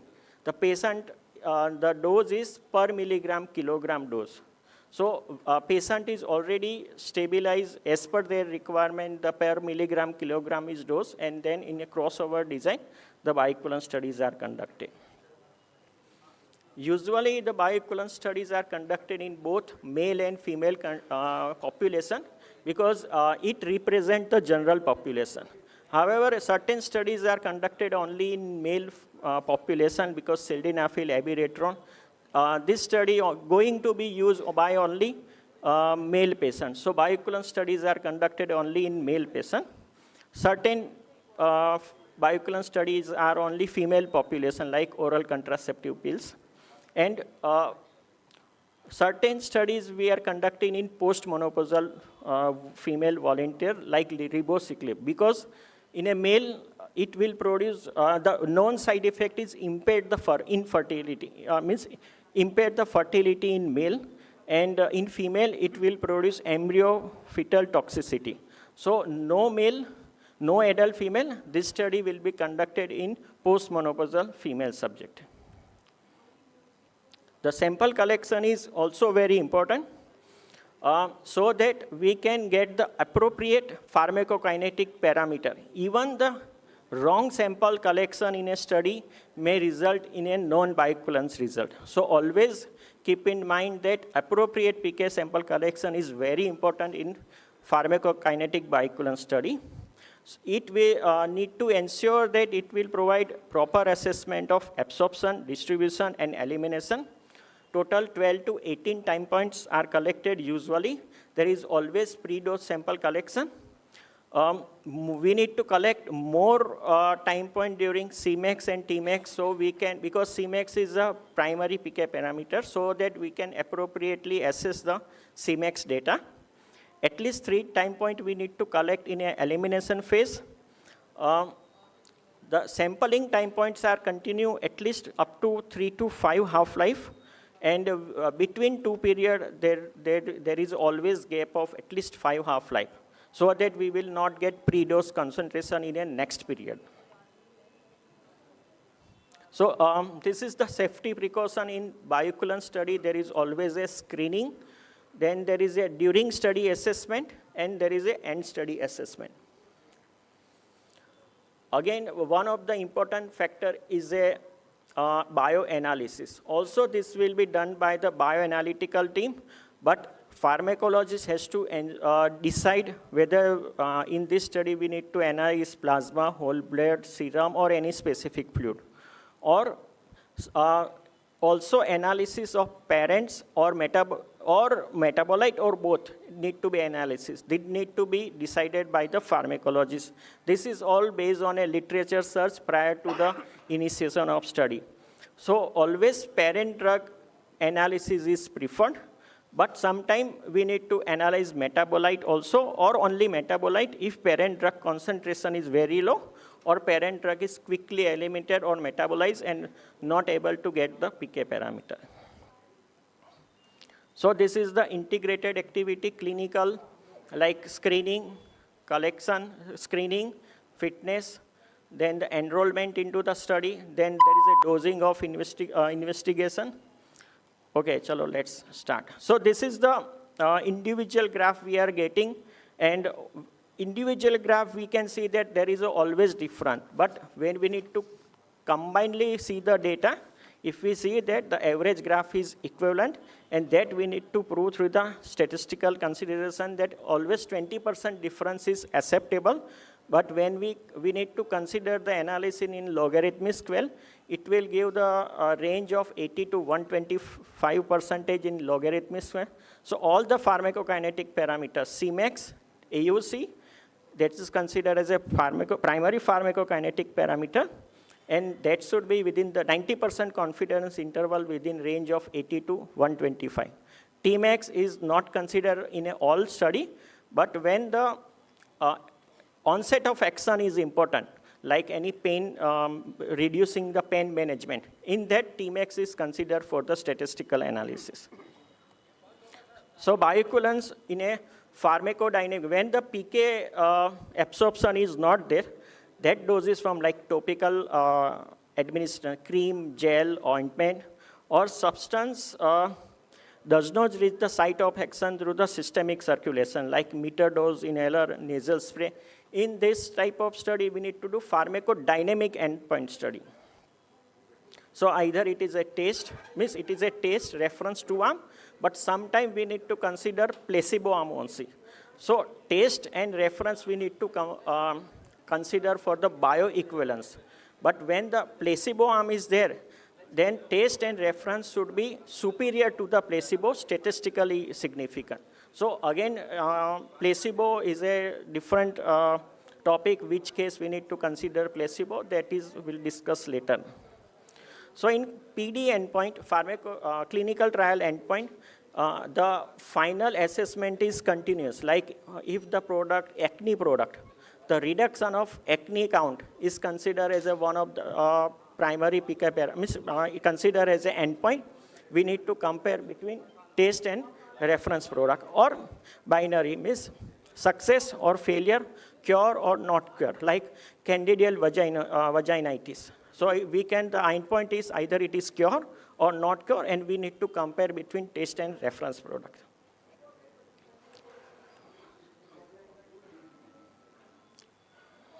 So I skip the pharmacodynamic. Always, all the type of bioequivalence and bioavailability study, there is a Indian law, that is New Drug and Clinical Trial Rule 2019, that we need to follow. It has few major requirements. It is a very big topic, but primary requirement is BABE center, including bioanalytical lab, need to be registered with the CDSCO. Ethics committee must be registered with the CDSCO. Prior to initiation of any BABE study, either in healthy volunteer or patient or PD study, that the permission is required from the CDSCO prior to initiation of study, and ethics committee approval, which is registered with the CDSCO, that is mandatory prior to initiation of study. And SAE reporting and compensation, if any serious adverse event, that need to be managed appropriately, and compensation as per regulatory requirement. We need to follow specific guidelines like US FDA, EMA, Health Canada, ANVISA for the bioequivalence study. So, so whenever we do any bioequivalence study, write safety, well-being, and confidentiality. Whenever you plan the study or whenever you conduct any bioequivalence or bioblade study or any clinical trial, this is the primary important parameter that always maintain right safety, well-being, and confidentiality of trial population, either healthy volunteers or patients. Thank you. You can reach me on my email ID or phone number. Thank you very much. Thank you, Dr. Tarang Shah. It is a very well explained the topic. Thank you. And we know a very good correlation between the bioavailability, bioequivalence, and finally the bioanalysis. Thank you. So I think the bioavailability is a very basic thing, and all our UGs know what is the bioavailability. And whenever we concerning with the drug development, the role of bioequivalence is started. So we just know what is the innovator drug, what is the generic drug, and how much their ratio should be regarding to the bioequivalence. And finally, we very explain what is the bioanalysis. So it is very good presentation from you. Thank you. Thank you. Thank you, Dr. Shah, for such a comprehensive presentation. The BA/BE studies, they play a very important role in journey of a branded medicine to generic medicine. And I'm very glad that this particular topic was taken up by you so comprehensively in this house. You beautifully covered the three important W's: what to do, why to do, where to do, and of course the topping was how to do it. Thank you very much for this presentation. I just want to know one thing. What is the status of BA/BE studies in biosimilars?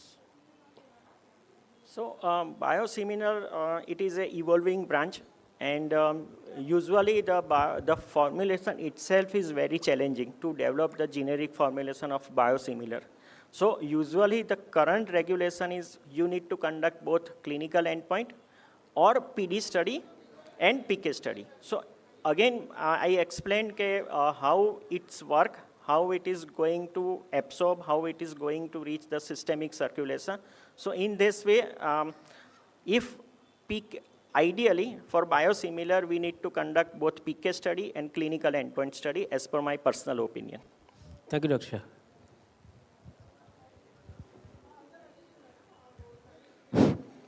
So in the year 1968, in Australia, suddenly phenytoin toxicity increased. Sorry, sir? Phenytoin toxicity increased. So on evaluation, they have found that the pharmaceutical company, they were using calcium sulfate as an adjuvant. But due to shortage of the stock, they just changed the calcium sulfate to lactose as an adjuvant. And as we know, that lactose is hydroscopic, and it increased the dissolution time. It decreased the dissolution time and increased the bioavailability, and toxicity of digoxin increased. This story gives and highlights the importance of bioavailability and bioequivalence. And recent era also, the promotion of these generic medicines, the importance of bioavailability and bioequivalence is profound. So I congratulate Dr. Tarang Shah for your beautiful and highlighting all the important aspects of the bioavailability and bioequivalence study. Congratulations to you. Thank you. Thank you, sir. Yeah, thank you. Any question?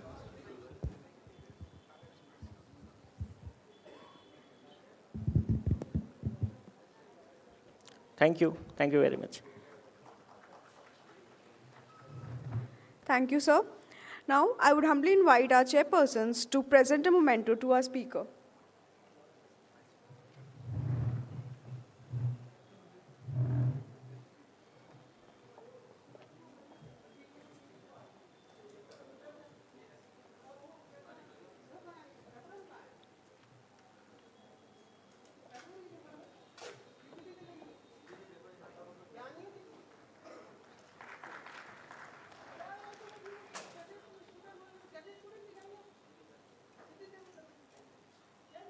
Now, I would humbly invite our HOD sir to present a memento to our chairpersons.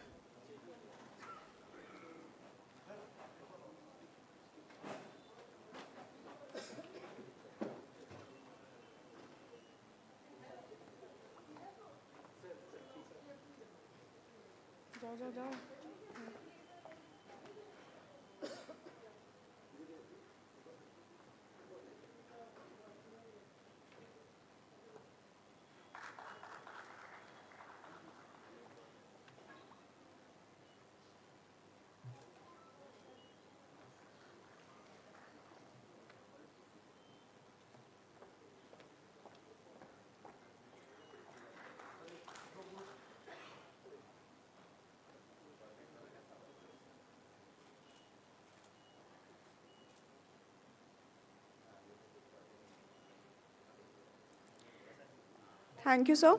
Now moving on to next session, which is a colloquy on a publication in Scientific Journal clarifying the myths.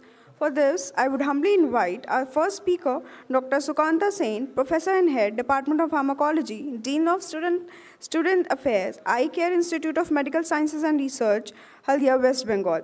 And second speaker, Dr. Ananti Patil, Associate Professor.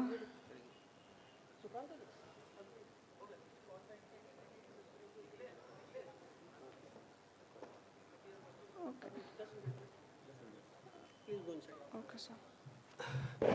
There is an important announcement. Sorry for the disturbance. We are felicitating our distinguished pharmacologists who have been awarded with the spotlight. I will be giving some details related to the spotlight activity. It has really been proven very, very useful. We will be starting our spotlight activity within few minutes. Please bear with us. Thank you.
Good morning all. Thank you very much for bearing with us.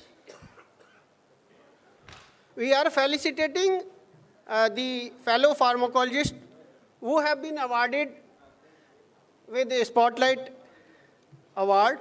This is a monthly activity of National Association of Pharmacology and Therapeutics. Spotlight has been introduced by National Association of Pharmacology and Therapeutics to highlight the profile of our renowned member who are the life member. It is mandatory for Spotlight activity that member must be a member, life member of the National Association of Pharmacology and Therapeutics. This is done because to encourage others so that they can join in large number to National Association of Pharmacology and Therapeutics. Only those members who are having with significant contribution in the specialty are being awarded the Spotlight. Spotlight has proven to be a highly useful to motivate the younger generation of doctors to choose pharmacology, clinical pharmacology and therapeutics as an amazing career, to motivate young pharmacologists to use their skills for the advancement of the specialty at national or international level. So to pay the respect and honor of the pharmacologist of the country, the profile, chosen profile of the person who has been awarded with the Spotlight Award is usually being displayed on the official website of National Association of Pharmacology and Therapeutics for 1 month. Also, it is available on the official Twitter handle of the organizations. So for continuing and for proceeding for the Spotlight activity, I would like to invite our Honorable President, Dr. R.K. Dixit sir, to come over the dais. And I will also request the General Secretary, Dr. Ganesh Dhakle sir, to please come to the dais.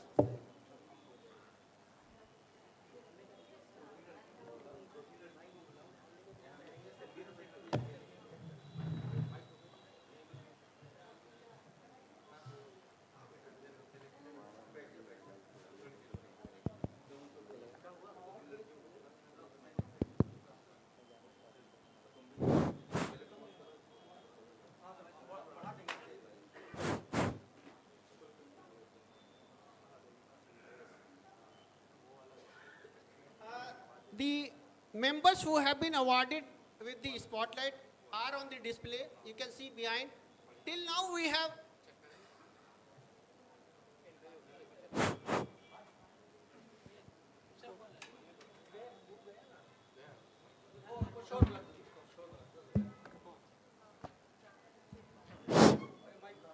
till now 20 members have been awarded with the Spotlight. But maybe due to some reasons, all of the colleagues are unable, maybe due to their personal reasons, to attend the NAPTICON-2023. So we are felicitating the members who are present physically and who are participating in this NAPTICON.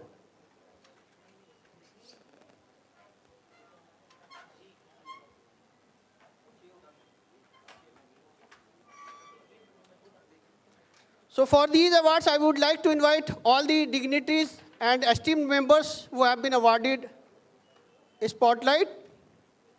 Dr. Rangil Singh Raina, please come to the dais.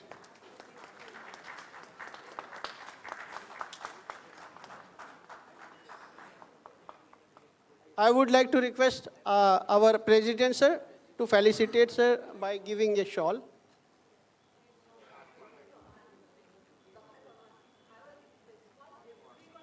Okay. Dr. Rajan P. Narurkar, Dr. Amod Kumar Sachan, Dr.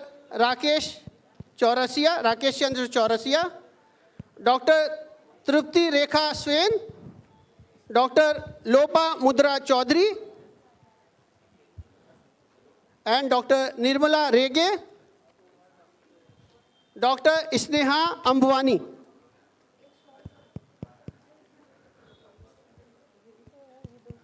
Thank you very much. You are the stars of the pharmacology in the country and elsewhere also. You are a motivation for the younger generation of the colleagues.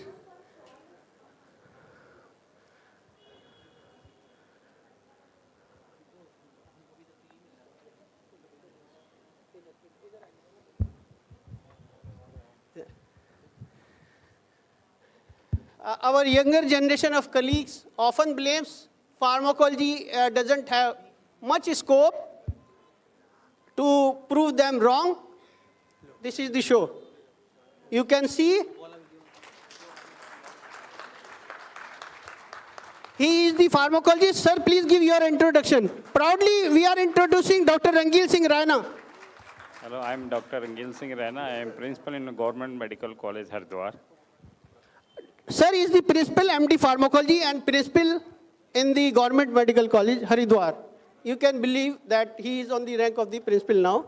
So pharmacology is really a very strong specialty, and among all of us, you can see, sir, please give your introduction, Dr. Amod Kumar Sachan. Probably the heavyweight in the world of the pharmacology. मैं बस doctor Amod Sachan हूँ और इतना ही काफ़ी है।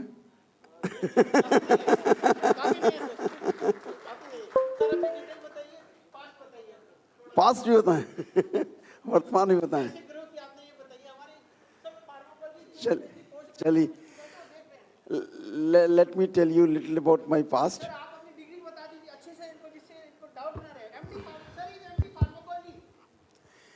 I did my MD Pharmacology in 1988, and thereafter I started a practice in a small clinic in Indranagar as a general physician. Till 2002, I was there as a practicing physician. Then, in the meantime, I established one hospital by the name of Shekhar Hospital. Ready? And it is one of the oldest hospital of Lucknow. Now it is 100-bedded hospital. In 2007, I planned to make one medical college here in Lucknow. And it was established in 2009 by the name of Hind Institute of Medical Sciences. It is a recognized medical college since 2013. And is running MBBS, MD, MS, MCH, all the programs. Nearly 2,500 students are studying in that college. In 2015, I established another medical college by the same name, Hind Institute of Medical Sciences, in Lucknow. And that is also running all the MBBS, MD, MS, and MCH, all the programs are going on there.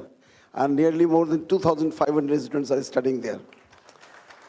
Beside this, I am running a department in King George Medical University as a head of the department.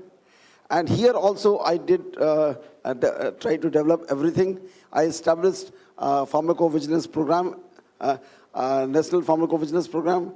And this Department of Pharmacology is recognized as a nodal center by the state government for all the government medical colleges, district hospitals, PHCs, CSCs to collect data for pharmacovigilance and prescription audit.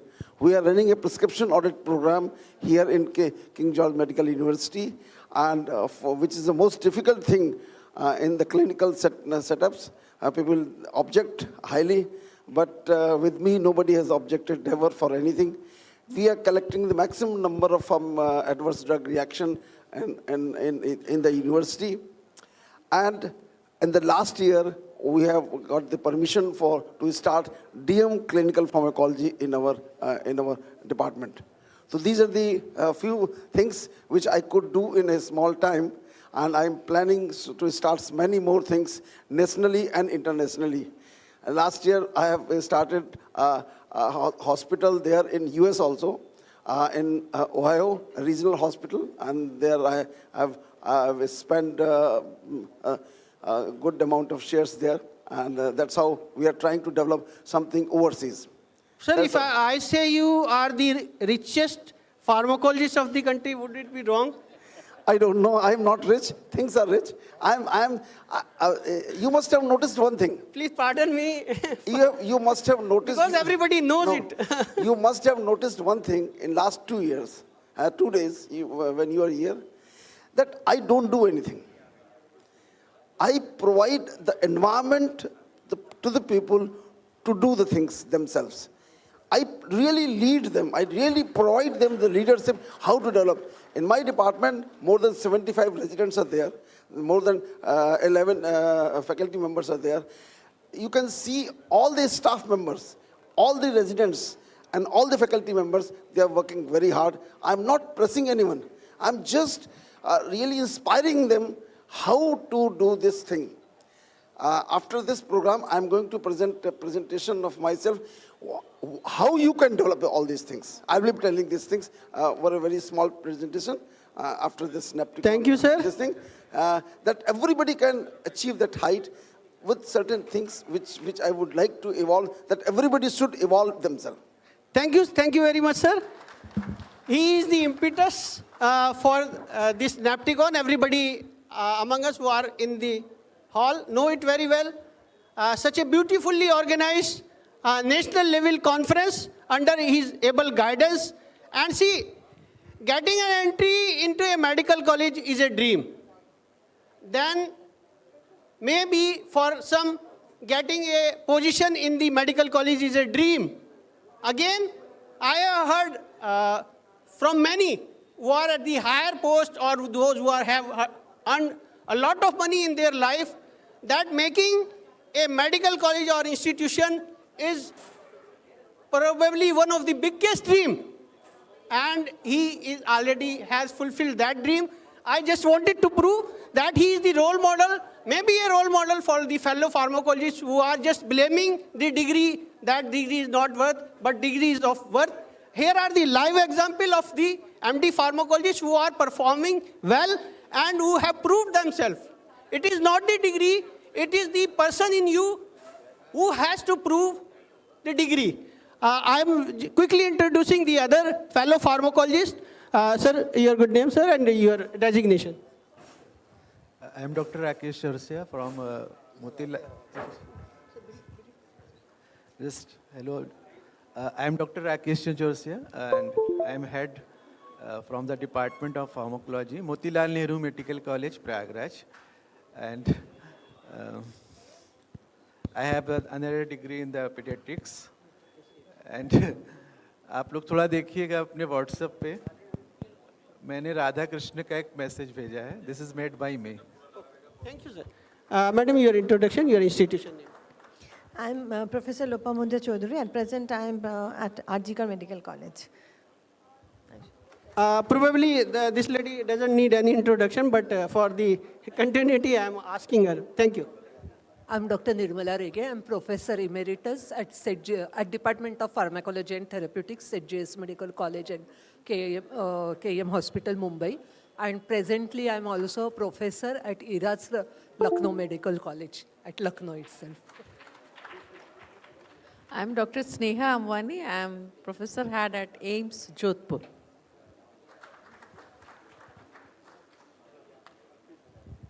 I'm Dr. Rajan Nerurkar, Professor and Head at Topiwala National Medical College and Nair Hospital, Mumbai.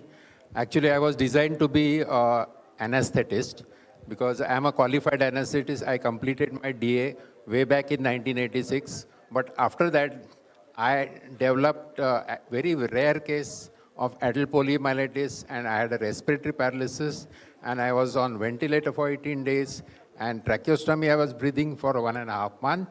And I was hospitalized for 7 months, after which I could not continue my education in anesthesia. And then I decided to switch, and university allowed me to switch. And then I decided pharmacology as my career, and I decided to go into academics. I completed my MD, And all these years I have been at Nair Hospital, and it is like a punarjanma for me. I was so serious at that time, and I like pharmacology subject, and I will continue to inspire my students and other fellow colleagues to take up pharmacology as a subject. अगर मेरा पुनर्जन्म होता है तो भी मैं pharmacology लूँगा. Thank you. I am Dr. Trupti Rekha Swai, Professor and Head, Department of Pharmacology, SCB Medical College, Cuttack, Odisha. If I want to give a message to the young pharmacologists, we all should always think of making themselves visible. So for me, actually joining one e-forum, that is e-drug, was very, very important thing, which actually paved the path for many opportunities. So always, all young pharmacologists to try to make them visible through their work or in the different electronic forum, and then opportunity will come. Thank you. Thank you, madam. I hope you all are taking it in a good sense that this is really a live example how important of the pharmacology specialties. There are 3 clinicians over here. Myself, I am a practicing pediatrician. Chaurasia sir is also DCH, and sir is anesthetist. And for many times, Sachan sir have also done private practice and other practices. He has a lot of clinical exposure also. So pharmacology is very, very useful subject, and with the passage of time, if we keep on working for uplifting the status of our own specialty, until and unless we consider that it is worth, then it is going to be worth. And I can see a very bright future in the coming days. Maybe there are a lot of changes, there are a lot of surge in the demand of the pharmacologists. Maybe there are recent changes that have been made in the curriculum by the National Medical Commission, New Delhi, more useful, making it a more useful branch. And I'm proceeding further for this spotlight activity. I would like to invite our respected Honorable President, Sir, Dr. R.K. Dixit, Sir. He will starting felicitate one by one of our esteemed pharmacologists. Please.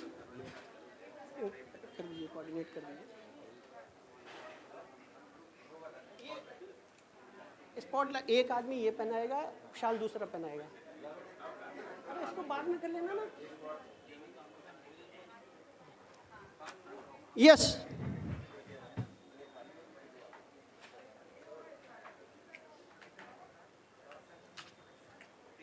Dr. Amod Kumar Sachan.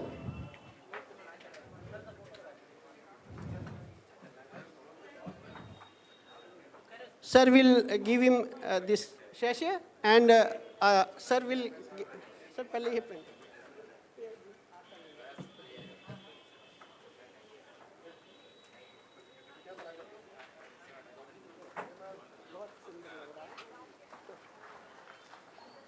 बहुत ही सुंदर.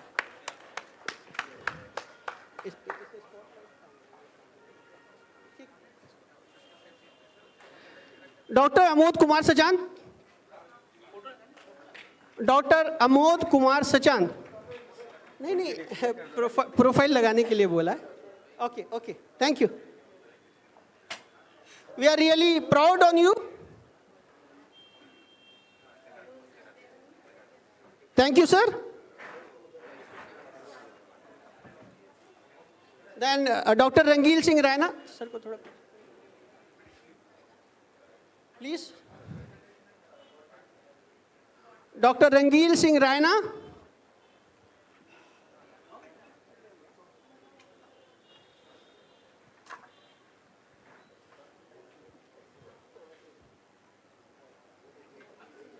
Dr. Rangil Singh Raina, Principal of Haridwar Medical College, Government Medical College, Haridwar.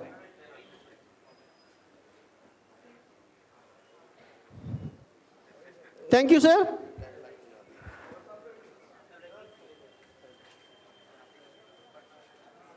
I hope all are proving our tagline. We are committed to improve the pharmacology and therapeutics for a better tomorrow. Dr. Sneha Amwani.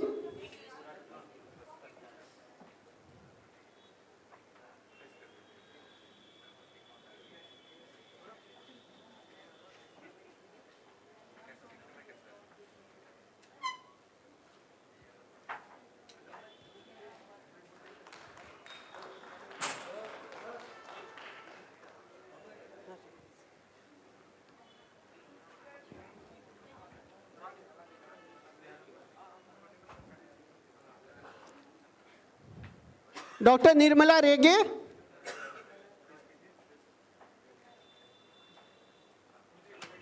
Dr. Nirmala Rege is Professor Emeritus of KEM Hospital, Mumbai. She has keen interest in medical educations, and she is the proud author of textbook of pharmacology and therapeutics. You are looking the live example of the author. Many of us have read the book of written by Dr. Nirmala Rege, Satoskar textbook of pharmacology and therapeutics. Thank you, madam. Dr. Rajan P. Narurkar. Dr. Rajan P. Narurkar is working in T.Y. Nair Hospital as a professor and head in pharmacology. He is from Mumbai. We are really proud on your achievement, sir.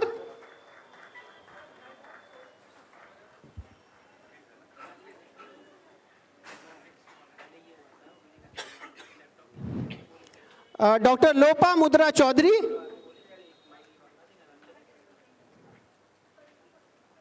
Lopa Mudra Chaudhary is professor in Department of Pharmacology, R.G. Kar Medical College.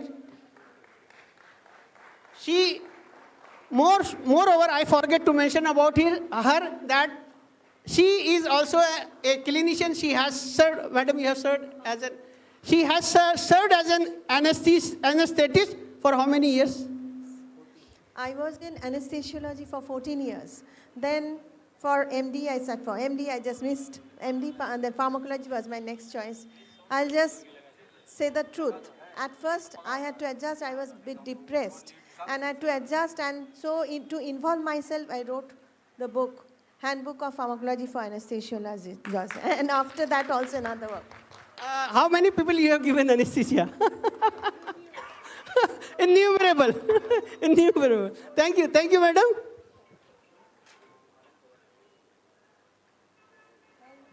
Thank you.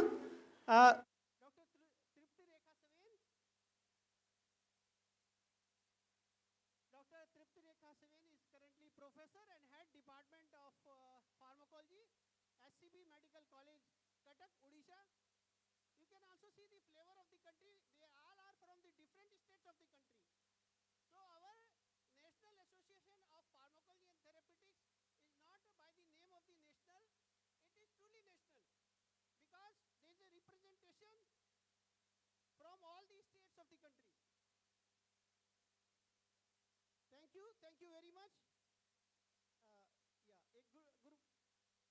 I am inviting for a group photo. Dr. Rakesh Chandra Chaurasia. Sir is also pediatrician. He has done DCH and pharmacology. He is having a keen interest, and he is the author of the several books. We will be releasing the cover page of a book that has been written by him, and it is probably going to be released by next month. We are really proud on your achievement, sir.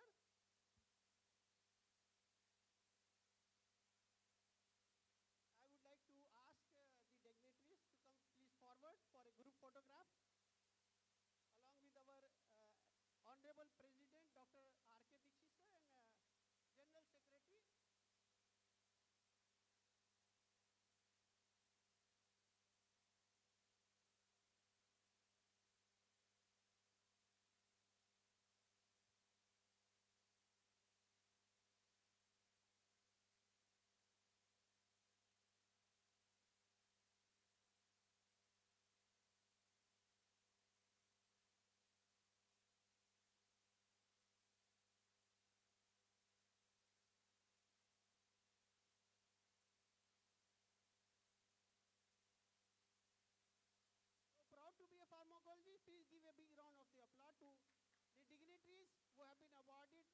spotlight.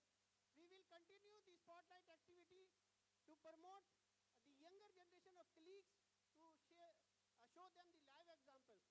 Thank you, Honorable President Dr. R.K. Dixit sir, and thank you, Dr. Dhakle sir, our General Secretary. There has been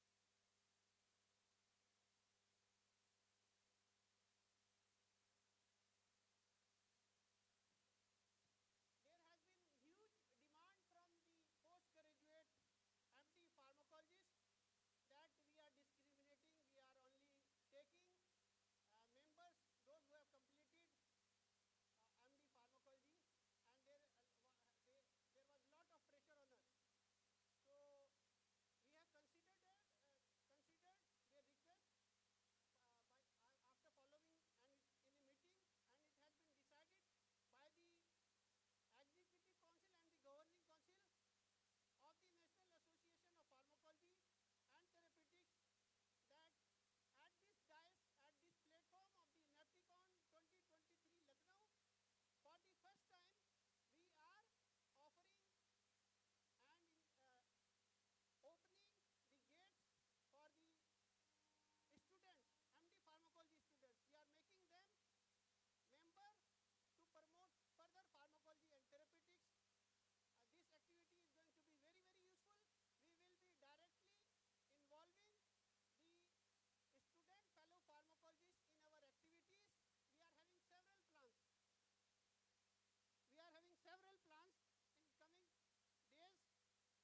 For this activity, I would like again to invite our Honorable President Dr. R.K. Dixit sir and Dr. Ganesh Dhakle sir to felicitate this first student member. Thank you, sir. Our sincere congratulations.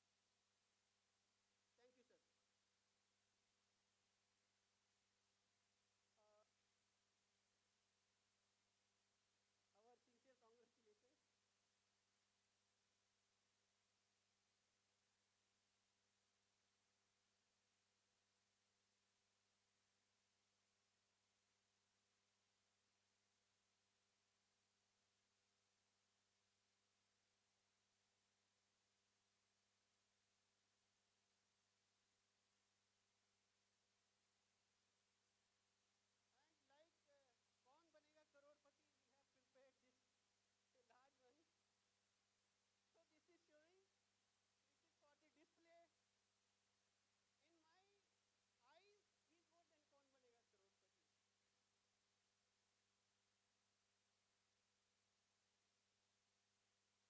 is more than Kaun Banega Crorepati. Congratulations, Dr. Karan Suneja.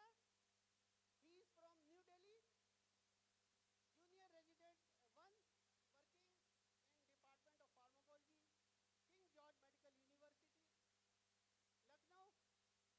And I feel this is a message for the other fellow students who are MD pharmacologists that they should start taking the membership.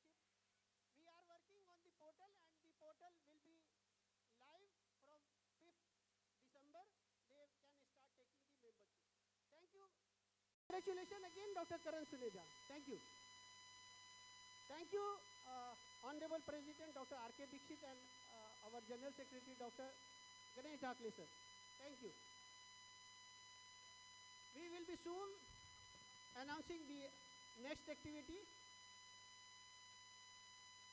We are opening the session within few minutes. Just please bear with me. Thank you.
Now, moving on to our next session, colloquy on the topic, Publication is a Scientific Journal, clarifying the myths. For this, I would like to invite our first speaker, Dr. Sukanta Sen sir, Professor and Head of Department of Pharmacology, Eye Care Institute of Medical Sciences and Research, West Bengal.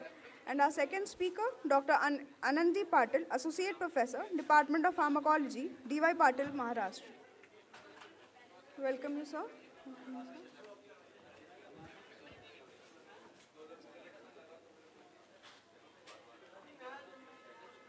Can we have the slides? Can we have the slides?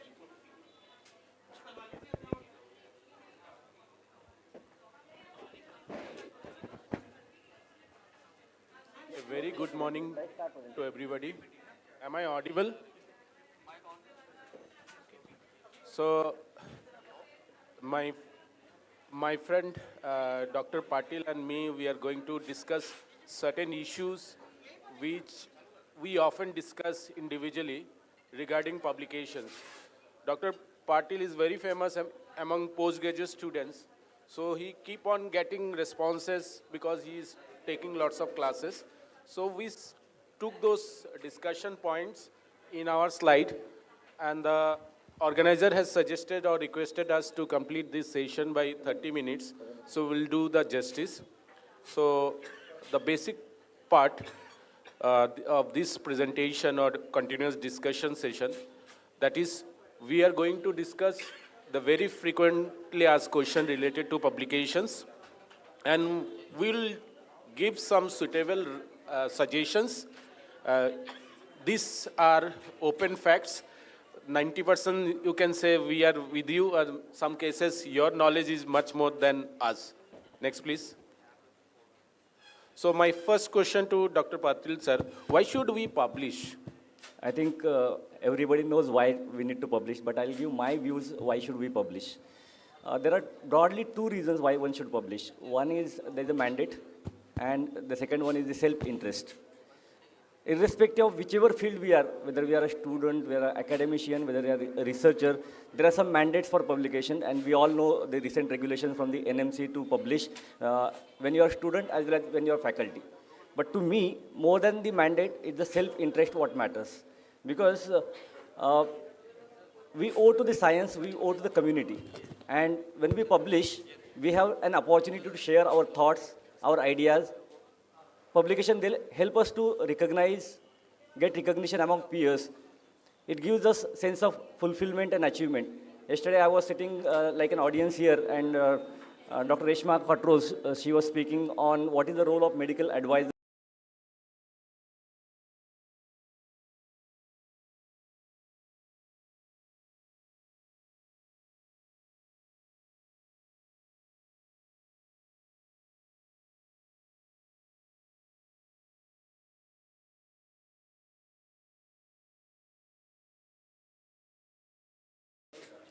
Whatever is the field, if that field has to progress, I think research is the one which is going to help the progress.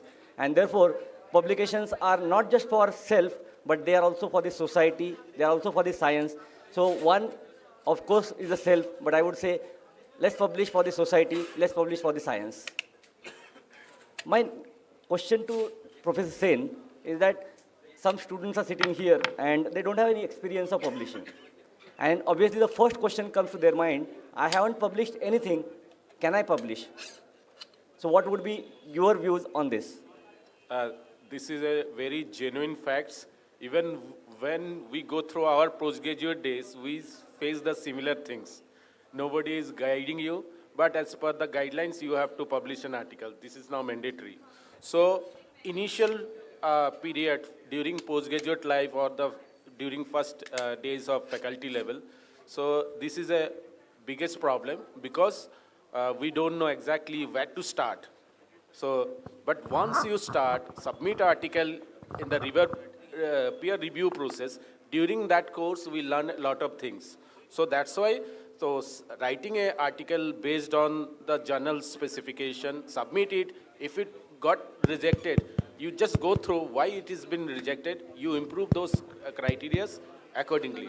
And the things is, once you keep on writing and publishing, automatically every problem will be solved.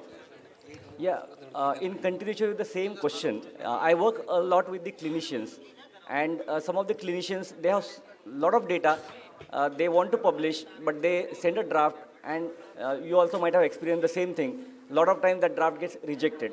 And the rejection demotivates people. And they say, if I send a draft to the journal, the editor is going to reject it, the peer reviewer is going to reject it, so why should I publish? So what would be your view on this question? So things is, there are drawbacks of every system, there are good points of every. Peer review system having both the things, but still this is the gold standard for journal. So when you are submitting peer reviewer process, actually they don't look for the publication records of the individuals. So when you are starting and submitting for the first time, so it's a double-blinded process. But in our journal like NGPT, it is a single-blinded. That means the reviewer know who is going to submitting, but the authors don't know who is going to review. So there are good journals where both the reviewer and the authors, they are blinded. So when during review process, we basically, every journal is having some structure standard criteria. Like our NGPT, we are having our structure criteria. And I'm very much thankful, being executive editor, our senior faculty members, when they are going through the review process, they are not directly rejecting the paper. Later, they are basically emphasizing, correcting those paragraphs so that every article should be good one. And we are very much fortunate for our entire team of reviewers, which they are supporting for our journal, National Journal of Pharmacology and Therapeutics. So this practice, keep on doing reviewing process, or if we going through the submission process, you learn from the reviewer's point, so that makes us perfect. Next question for the Patil side. Why should we publish in a scientific journal? Yeah, it's a very interesting question. You know, we have lots of options to publish. I can publish on a WhatsApp also, I can publish on a Facebook also, I can publish on a LinkedIn also. But why should we publish in a scientific journal? The reason, I can publish in the magazine also, I can publish in the newspaper also. But the reason I choose to publish in the scientific journal is because when I'm writing something, there is an audience for which I'm writing that particular message or that particular article. And unless I write for a particular audience and I know who is going to spread this message to my audiences, the chance that the journal will spread this message to your audience is very high. The second reason is that obviously when you write in the newspaper or the magazine or the Facebook, it doesn't get cited and you don't get a credit for it. When you publish in a scientific journal, why do somebody do a research and publish? The reason is that somebody should read it, somebody should cite it, somebody should apply in their clinical practice. And the reason for writing in a scientific journal is that whenever your objective has to be fulfilled, journal is going to help you to reach to the people. And publication is something, I cannot go everywhere to speak about my publication, but publications are going to speak in my absence. And that is the reason why one should publish in a scientific journal. It helps us to get the utility in the clinical practice, because we are all pharmacologists, we keep on speaking in the forums. But when it goes to the clinician in the journal, they are going to use our recommendations. And that's why I would recommend that instead of publishing on the lay press, possibly scientific journals are a good platform to publish the articles. And you know, I was just looking at this ranking of country, because India, what we don't have, we have everything. We have resources, we have people who speak English, we have the great minds. But when you look at the number where we stand in terms of publication, this is the data from last 5 years. And China, I think it's way ahead of us in terms of publication. I'm not going to go into the quality and the of the publication, but the numbers they talk, the China is the number one. We are soon going to possibly overcome UK in terms of number of publications. We are just very close to UK. And if you want to take us country in terms of the number of publications to the next level, I think it's our responsibility to publish in a good scientific journal. So, next facts, type of journals does not matter for publication. What your views, sir? Yeah, I think everybody would agree the type of journal does matter, because NMC tells us which are the journals that they accept for promotion. And not just promotion. You know, in the morning I was coming from the hotel to the venue and I got an email from one of the journals saying that we will help you to publish in 3 days. And the same email said that the impact factor of the journal is 8.2. Can you believe this? A journal saying that impact factor is 8.4 and they're going to publish in 3 days. Unbelievable. So I think there are predatory journals. Be aware about those predatory journals.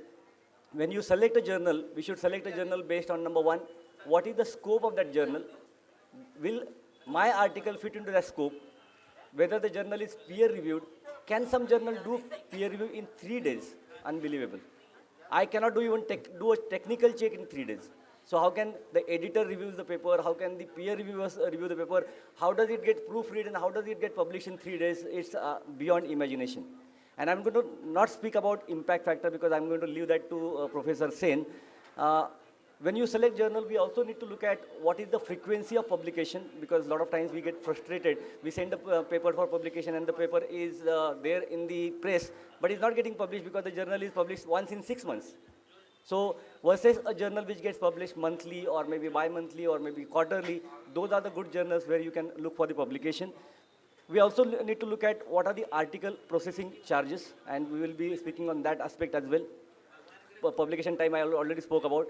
So many times what happens, over my last 20 years of experience, I've seen people, they write article and then they think which journal the article to be sent to for publication. So my suggestion would be, first decide the journal, which journal you want to publish in, and then write the draft, because your lot of time will be saved in the drafting and rewriting that article based on the recommendations of the journal. So that's my recommendation, how to go about selecting a journal. Dr. Sen, I have a question for you. During COVID times, this concept has come across, because I was not aware of this concept before, called as preprints. And a lot of times, journals, they give an option to you, do you want to publish this article as a preprint? And some of the researchers, they have opinion that when I publish as a preprint, my article or my research gets scooped. So what is your view on this? The very interesting thing, there are lots of article has defined what is preprint. Preprint doesn't mean my article has been reviewed and there are certain time period for publication. During COVID times, the article has been just after submission, initial screening, they just upload the article in their website and ask the other person just go through it and help us in review process. So this preprint can be uploaded just after submission. Majority of the cases, they basically does after the completion of review process. In our NGPT, right now we don't have that facility, but in near future, we'll start that thing also. So purpose is, if you upload this article online in journal website, that protect against scooping. Why? Because there is a stamp has been mentioned in which volume that is going to be published. There is a digital object identifier number has been put. So that gives your priority of discoveries. You have done something which we have witnessed during COVID time. Next slide, please. See, there are the two way of review process. First one is traditional one. What we do, I am submitting an article, then the editorial team go through the initial screening, then they basically select the review editor then sending to the reviewer, and ultimately get accepted and published in the journal website. Whereas in the second category, which is preprint, we can have two options. Either you upload the manuscript or you upload the initial accepted article just before 1 or 2 months before publication. The second one is very much useful. So I think we are very much carried away by the word called as impact factor. And I'm going to ask Professor Sen, what is impact factor? If you can enlighten the audience about impact factor, and how is it useful for deciding which journal one should select based on the impact factor? So every time we are getting emails from different journals, you will get your PDF publication, certification, everything by 48 hours. Okay. And sir has already mentioned there is an impact factor of 8.4. Technically saying, if the journal's impact factor is 10, that is called remarkable, very good journals. If it is in between 10 to 3, they are very good journal. If it is less than 3, even up to more than 0.5, they are also average journal. For example, Indian Journal of Pharmacology, that is almost 1.68 something. Right now, our journals is not going through this process. So what we see, if you go through the Nature journal, their impact factor is 69. Why? Because majority of the case, they basically ask for review article. And review article easily cited by every individual. So they basically give space to the more review articles, and there is a chances of more citation. This way, they basically increasing the journal's value. Next slide, please. So how it has been calculated?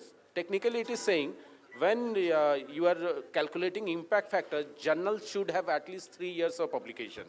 Our case of NGPT, just we completed 3 issue 1 year, so we have to wait for another 2 years. So what we do, suppose I have to calculate impact factor of journal of 2023. That means the article which has been published 2021 and 22, they are being cited by in different journals. So you have to technically collect those numbers and divide the number of article has been published 2021 and 2022. So that give you a exact figure. So during the development of artificial intelligence, they are going to give us the basic thing, because there is a simple formula of calculation. Many cases, if your searching engine is not perfect, then the calculation will be bogus one. So 8.4, I don't think there is any Indian journals can claim 8.4 of impact factor. So these are the dubious things. The two impact factors which is basically considered, one is Thomson-Reuters and second is Shimago, that's the SGR. So one is by Scopus and second we all know, because you people have submitted for the award prize of your highest impact factor journal. So that the organizer has been mentioned, you have to write down impact factor according to Thomson and Reuters. Next slide, please. So my next question to sir, impact factor is only indicator for ranking the journals? My answer to this is straight no. So I like this article. This article says we are suffering from a disease called as impactitis. The reason is that there are so many fallacies in the impact factor. And one of the fallacies, when Professor Sen said that the impact factor is given by the Thomson Reuters and the journal citation reports.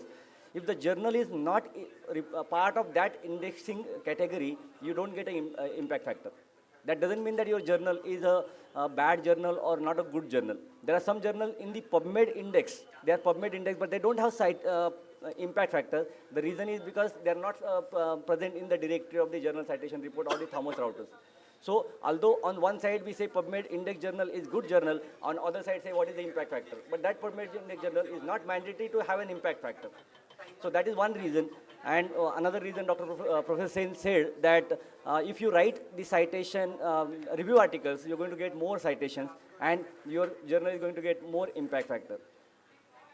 There are malpractices also been done by the journals to increase the impact factor. I received several emails saying that you want to publish in my journal, please cite 2 articles published in our journal so that we will publish your paper. What is indirectly it is meaning that you are kind of influencing me to cite the articles published in the own journal so that your impact factor goes up. And those are the reason I would say impact factor is not the only factor which should be considered. There are other scientific parameters like there is the Eigen factor, there is the article influence score. So going forward, I think we will have to look for those parameters also rather than just number. What matters is the quality of the article and not just the number. So I would say look at the impact factor, but don't rely only on the impact factor. So next, very important, where do I get guidelines about publications? Yeah, I think there are several guidelines, but my first and foremost recommendation would be please adhere to the journal's guideline, because you are publishing in a journal. The first thing is that you have to follow the guidelines from the journal. So before you write, read the instructions very carefully about the journal's recommendation for writing an article. Obviously, we all know this reporting guidelines based on which article type you are publishing. Like for example, you are publishing an RCT, you need to follow the consort. If you are publishing the meta-analysis or systematic review, you have to follow the PRISMA statement. If you are publishing a case report, you have to follow the CARE guidelines. If you are publishing observational studies, there is a STROPE statement. So one is the journal's guideline, one is the scientific recommendation, and more importantly, there are several ethical concerns when you publish articles. So I would recommend everyone to go through this website called as the ICMJE. It's an international committee of medical journal editors. And this committee, if the journal is a part of ICMJE, we have to follow the principles, guidelines given by ICMJE. So those are the places where you could get the guidelines. And there's also a committee on publication ethics, which is called as COPE. That committee also helps us, the editors and the peer reviewers, to get the ethical guidelines. So if you know all these guidelines, I think publishing is not a difficult task according to me. So next, very short view on article published in an open access journal are not peer reviewed. This is another myth, because some open access journal, they ask for the article processing fees, not all. Like for example, NJPT journal, it's an open access journal, the journal doesn't charge anything. Open access journal means that your article is available for everybody to read, everybody to download. The reason is that whenever I am publishing, obviously I need to have some kind of budget to manage my resources. So some journals, they get resources from the society, somebody gets from the funding. Those journals who don't have the funding, they ask the authors to pay and they publish it. So some journals, they ask for the fees, but the journals, they are also peer reviewed. NJPT is also peer reviewed. The Indian Journal of Pharmacology is peer reviewed. So many society journals in India, they are peer reviewed. They are open access. So this is a myth that only if it is a PubMed, the open access journal, it is not peer reviewed. So all journals, they have their own guidelines for peer review system. So don't think that when the journal is open access, that means that it is not peer reviewed. Continuing with the same question, Dr. Sen, there's also a myth that open access journal, they charge author fees in order to making the content online available for everybody. Or is it a myth or is it a fact? Okay. So think of, there are authors, they have gone through the different process of journal submission process, article processing fees or article processing charges. So what they found out, 67% of the peer-reviewed open access journal, they didn't charge anything. So this is like our NGPT, we didn't charge anything from, like Indian Journal of Pharmacology. So, but there are certain open access journal, they starting taking some nominal amount. The only thing is for the expenses, they are basically for maintaining of internets and other things. So majority of the open access, they don't charge. We are running short of time. We quickly will take some of the questions. There's another concern by the people. My preferred journal does not provide an open access option. So can I not publish in an open access? So what's your view on this? Okay. You don't need your journal to be open access journal or your all the information available open access. First, select a good quality of journals. If it is the decision of the journal, they are going to sell this product or you have to give some certain amount. Otherwise, you always look for the good journal, quality of peer review systems and publish it. Automatically, when the people will require, they will access by paying or in different means. Professor Sen, open access and open education resources, are they same or are they different? Okay. So this word were basically available and discussed during COVID time. There is no physical classes. So what we know, open access basically for scholarly material, for scientific material, whereas open educational resources, they are basically teaching materials. So during COVID time, we, Dr. Patil and other people, we share our teaching material through WhatsApp. But even the central government, they started NPTEL.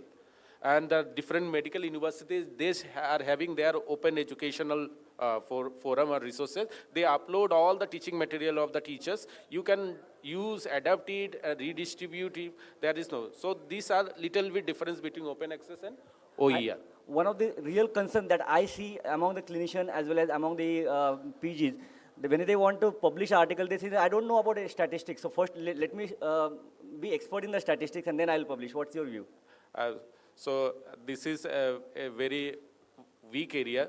I don't know basic part of statistics.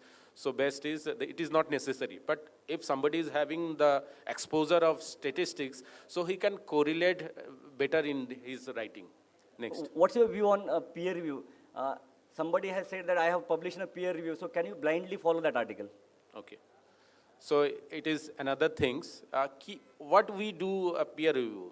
The basic purpose of peer review to increase the quality of the journal materials. But what we see during COVID time, the hydrochloroquine is very useful. There are lots of publications. They are peer reviewed. They are in very good journals. After 6 months, they have been retracted. So peer review process doesn't give the guarantee that data which is being published that is very much authentic. The basic purpose is to improve the presentation and the quality of discussion. So without journal imposed peer review, the quality of science and the scientific literature, does it suffer? No, obviously, peer review is basically a gatekeeping role. Otherwise, if there is no peer review process, there will be a dumping ground. There are lots of peditory journals. You pay and you have your publications. There is no review process. So that category, when you have to conclude from those articles, so you don't get signal from the large amount of noise. That's why the basic part is we should continue the peer review process. Now my question to sir, literature review should be done at the end of research, just before writing manuscript. What is your view? Yeah, I think, remember, journal literature search is not the destination, it's a journey. And the journey has to be started well in advance before you plan your research, and it has to be continuous until you publish a paper. So literature search should be done right at the beginning before you start doing the research, and continue it. And I won't go into all these literature searches, sources. Everybody knows where to search. So next question, all articles have similar type of structure? No, I think, I'm sure everybody knows about different types of articles. Every article has a different structure.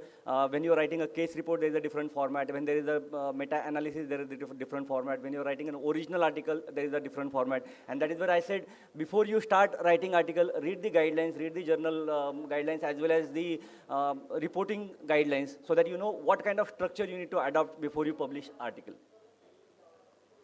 So next is very important, crucial. References are required only for the articles to be published in a journal. So I'll quickly take, because the time is telling me that we are overshooting the time. So there are several types of references that one can write. So one is the journal references, book references, websites. Data on file is one of the reference where I have data, but I have not published it. So that could be called as data on file. Some journals, they might accept it, some journals may not accept it. We know we have to adopt and adhere to the guidelines in terms of citation. There are largely two types of references that we use, Harvard or Vancouver. Among these, Harvard is more commonly used by the textbooks, whereas Vancouver is more commonly used by the journals. Harvard's styling is different. You have to write author and the year of publication in the bracket. And when you cite in the bibliography, it has to be written alphabetically. Whereas the common method that we follow is Vancouver, and where Vancouver is like you cite in the numbers 1, 2, 3, 4, 5, and in the references section you cite them what is 1, what is 2, what is 3. So that's about different references. So next, quickly brief on who can be an author. I think before I tell who can be author, I'll tell you who cannot be an author. There's a concept called as ghost author, and there's a concept called as a guest author. Ghost author is one who has worked a lot, but his name doesn't feature in the article. That's unethical, because we have to give a kind of recognition to the person who has helped. Guest authors are another interesting authors, because I think that he's a very big name, and by just writing his name in the article, my article might get published. So those are called as the guest author. So both are not so recommended. They are unethical practices. Authorship criteria, I was telling you about the ICMJE guidelines, and the ICMJE clearly recommends who is the author. Author is the one who has helped in the conceptualization, designing, analysis, interpretation, drafting article, reviewing it, and finally approving it. So quickly we'll take 1 or 2 more questions, and I think we should wind up. Next, same article can be simultaneously submitted for publication to more than one journal? And the answer is clear, no, unless and until there is some valid reason for this.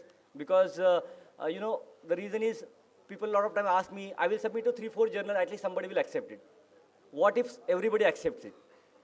And then your article will be at 4 places, and it will be called as a duplicate article, it will be called as a redundant article. I think bell is ringing, I think we should stop here.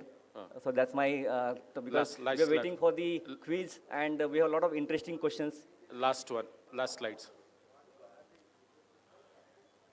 So, we will stop here by giving certain tips to the novice writers who are here, who are planning to publish in a good journal. So remember, everybody has the potential to write. You need to have a concept, you need to have a proper planning, you need to have a proper understanding of the process. More importantly, you need to have a desire and a persistence, because one of my papers got published after 1.5 years of submission. So you need that persistence. Rest all can be learned.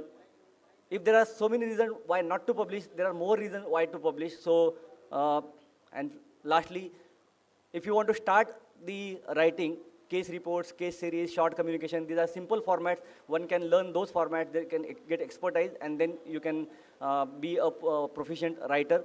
Last recommendation would be follow the journal-specific format, follow the guidelines. And with this, me and Professor Sen, we thank you for all patience listening. Thank you. Next clip. Next one, please. Next. Yeah. So this is my humble request to all the senior faculties. Please promote our journal, that is National Journal of Pharmacology and Therapeutics. How you can promote? You ask your PGT to go through the original research article or case report and find out what are the shortcomings and write a letter to editor and submit in the journal. This way we can improve our journal. So that your help and support is required. Thank you. Thank you all. Yes, ma'am.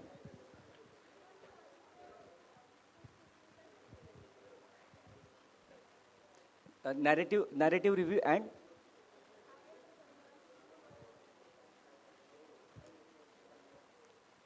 so there are different types of review articles. One is called as the narrative review, one is called as the systematic review, one is called as the umbrella review, one is called as systematic. So depending upon what is the objective, when I say it's a systematic, there's a process that you follow that can be replicated. If I do the same process, I should be able to get what actually you got.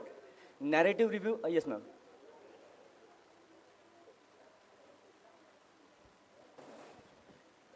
Session is late so ma'am please sir से आप यहाँ पे है ना sir आप हाँ audio में sir आ रहे हैं सर जी जी जी हाँ थैंक यू सर जिन लोगों को क्वेश्चन पूछना है sir is available in front seat तो audience can ask question from here अच्छा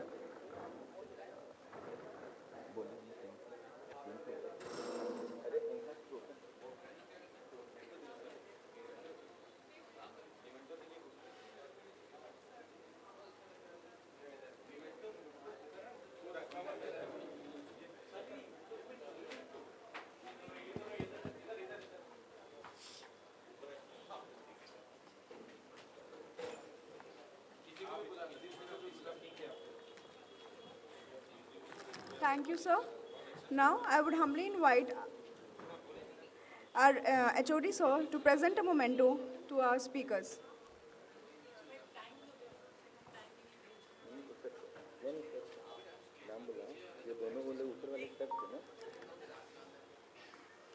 To Sukanta Sen, sir, and to Anandi Patil, sir.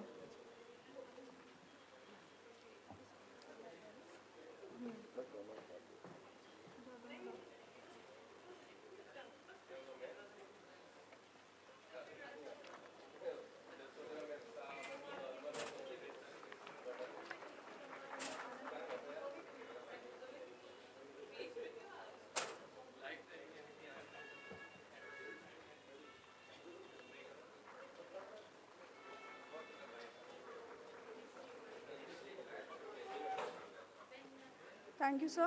Now, good morning to all अभी हमारे बीच में प्रोफेसर राकेश चंद चौरसिया सर हैं मैं सर आप स्टेज पे मैं आपको बुलाना चाहूँगा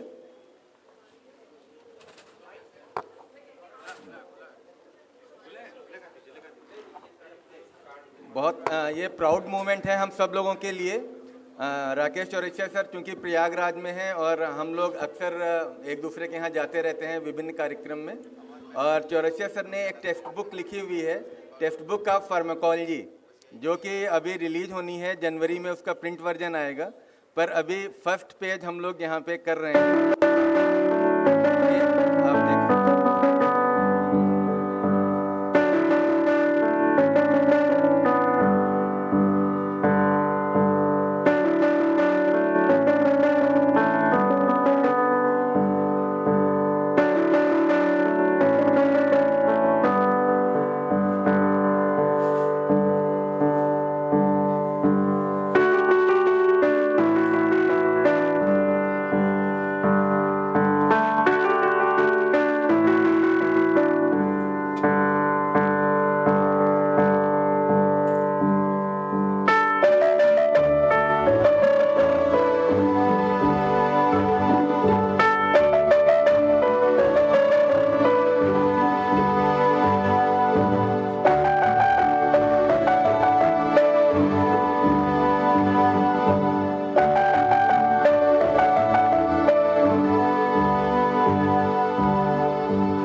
and foreword is written by doctor Padmaja Uday Kumar. वो आज शायद थोड़ा सा जाना था, मैम चली गई हैं। तो हम सारी ऑर्गेनाइजिंग टीम के सभी मेंबर से इनवाइट करना चाहेंगे कि हम लोग उसके कवर पेज को रिलीज करें। तो सभी ऑर्गेनाइजिंग टीम के जितने भी NAPTICON 23 के ऑडिटोरियम में हैं, मैं सबको डैश पे बुलाना चाहूँगा। एंड सुकांता सर आप भी आ जाइए, पाटिल सर।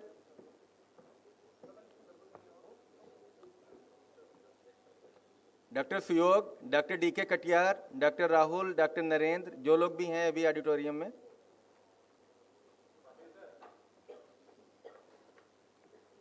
डॉक्टर सुयोग, डॉक्टर राहुल,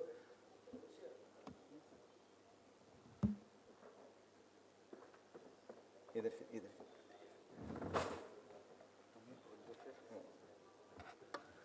ये टेक्स्ट बुक जो सर ने लिखी है वो NMC की गाइडलाइंस के हिसाब से लिखी गई है। तो इसका फर्स्ट पेज हम लोग अभी रिलीज कर रहे हैं। बेटा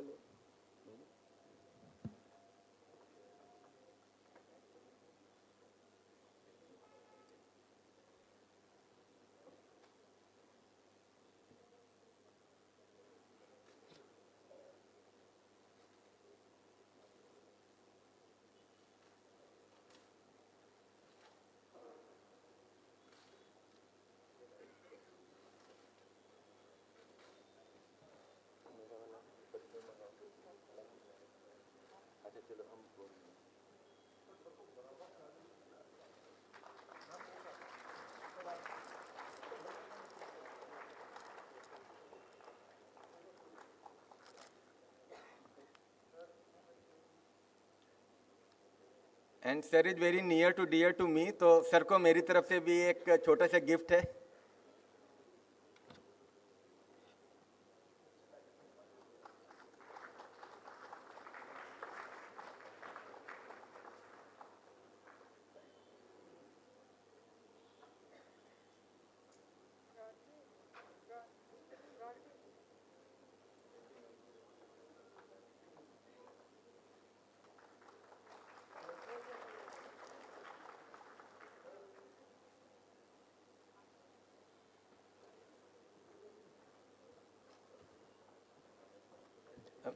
मैं सर से रिक्वेस्ट करना चाहूँगा, सर 2 मिनट आप अपनी बुक के बारे में कुछ भी बता सकते।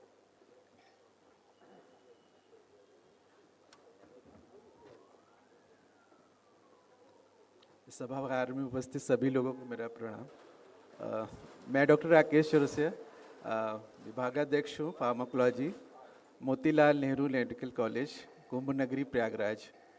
और हम लोगों ने देखा है कि 2019 में NMC ने इंट्रोड्यूस किया था CBME कैरिकुलम, और उसमें काफ़ी कुछ चेंजेस किया कि कॉम्पिटेंसी बेस्ड। तो इस तरह की मार्केट में कई तरह की बुक्स मैंने देखी related to the skills and practical. तो सभी के कुछ प्लस है माइनस होते ही हैं। तो मैंने भी एक छोटा सा प्रयास किया है और मैंने कोशिश की है कि जितनी भी चीज़ें NMC ने कॉम्पिटेंसी में दिया है regarding to the clinical pharmacy experimental, और मैं थोड़ा क्लिनिकल का फील्ड का हूँ, तो मैंने कोशिश किया कि जितना भी क्लिनिकल रिलेवेंस की चीज़ें हैं इसमें, उसको मैंने मैक्सिमम उसको डाला है। और उसमें मैंने 2 एडिशनल सेक्शन डाले हैं। One is the basic pharmacology, और उसमें आप देखेंगे each and everything related to drugs, A to Z सारी चीज़ें ड्रग्स से रिलेटेड है। एंड लास्ट में हमने एक और बढ़िया सा सेक्शन डाला है, and that is the essential pharmacology. तो these are that important part. और नॉर्मली क्या होता है कि हम लोग कैल के लिए जो ग्राफ्स होते हैं, they are taken from the, कहीं हमने डायरेक्टली कैल से ले लिए या कहीं से फोटोग्राफ्स लिए हैं। तो दीज आर मेड बाय मी, तो मैंने उसको अपने हाथ से ही बनाया है इसमें जितने ग्राफ्स हैं कि जो बच्चों को समझ में आए। तो this is book not for the आप लोग जैसे बहुत पढ़े लोगों के लिए, हमने स्पेशली बनाई है बच्चों के लिए। तो MBBS के बच्चे सिर्फ 1 साल के लिए आते हैं और उनको इतना ही आना चाहिए जितना कॉम्पिटेंसी में दिया गया है, तो उनके दिमाग में सारी चीज़ें बैठ जाएं। मैं ये नहीं चाहता कि 100 बच्चे में पढ़ने वाले 50 होते हैं, बाकी 50 थोड़े से पीछे रहते हैं। तो मेरी बुक उन 50 पीछे वाले बच्चों के लिए है कि कम से कम वो कुछ सीख करके जाएं। धन्यवाद।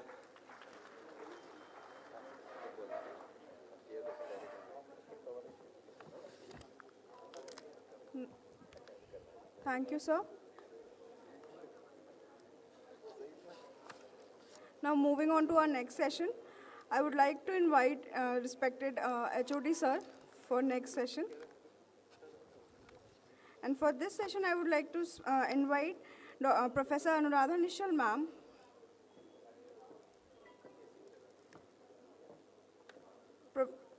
Professor Alok Dikshit sir,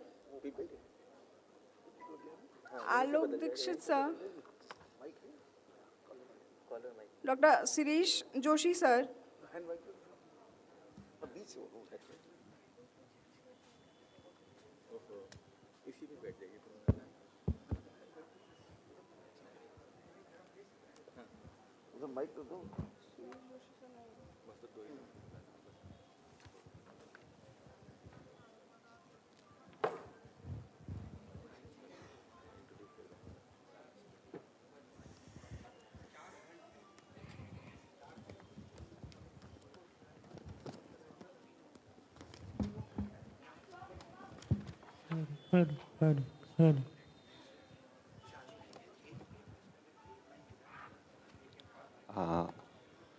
So it's an honor to introduce Dr. Sachan sir, who is also the chairman of this NAPTICON-2023.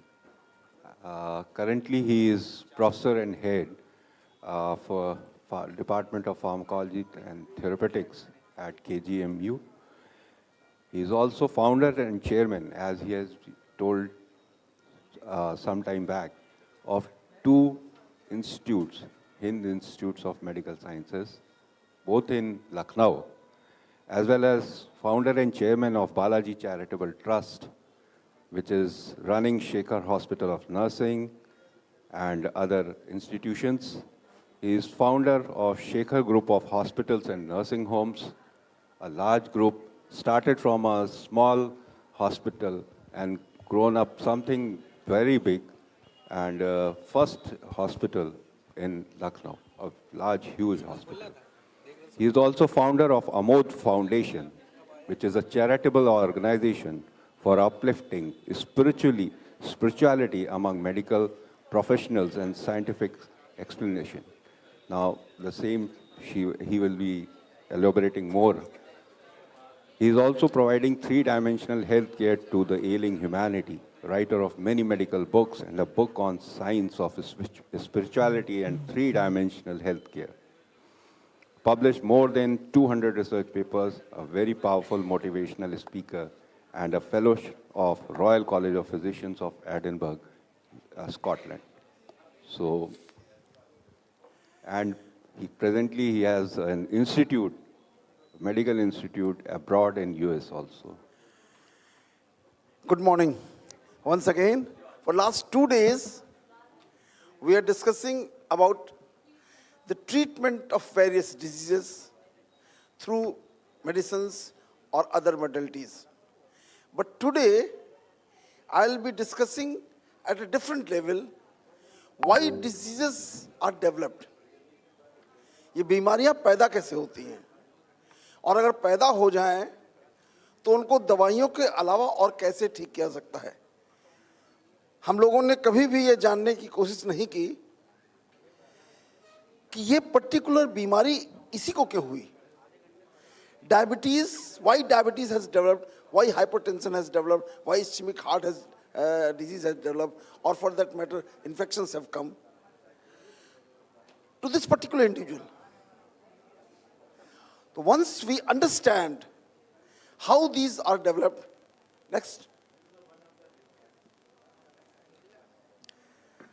slide. Dr. Sarvesh. मुझे करना पड़ेगा। Sarvesh. Dr. Sarvesh. एक आदमी यहाँ आ जाओ।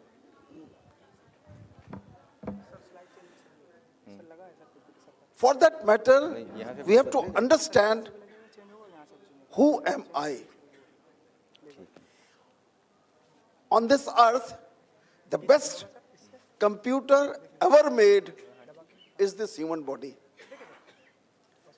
And the best software which has ever been created is this mind. The energy which flows inside this body. Next. Next. एक आदमी यहाँ खड़े हो जाओ। जब भी हम कोई कंप्यूटर खरीदते हैं या कोई ऐप खरीदते हैं तो सबसे पहले we try to find out how it works, अच्छे से उसको जानते हैं, समझते हैं, फिर अपने मतलब के जो उसमें ऐप्स होते हैं उनको हम डाउनलोड करते हैं, उसको डाउनलोड करते हैं और उसके बाद उसको अपने यूज में लाते हैं। दुनिया का सर्वश्रेष्ठ कंप्यूटर ये शरीर है और सर्वश्रेष्ठ सॉफ्टवेयर इसके अंदर फ्लो होने वाली एनर्जी है, उसके बारे में हम कुछ नहीं जानते। We know nothing and we had never tried to know it, and that is the reason we are not able to understand how the diseases are developed. Next. Next. What is soul? हम रोज सुनते रहते हैं। Actually ये जो science of spirituality है ये गलत हाथों में चली गई है, इसलिए उसको हम लोग ऑर्थोडॉक्स समझते हैं कि ये लोगों को ये चीज़ें किस तरीके से काम करती हैं मालूम है नहीं, और जो धर्म के ठेकेदार हैं उनके पास पहुंच गई है, इसलिए हम उसको समझ नहीं पा रहे हैं। This is all science.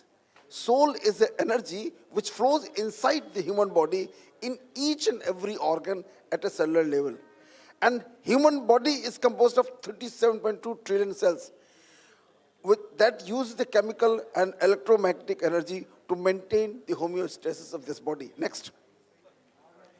And all these waves, the electrical current, electromagnetic current is measured in terms of EEG, ECG, EMG.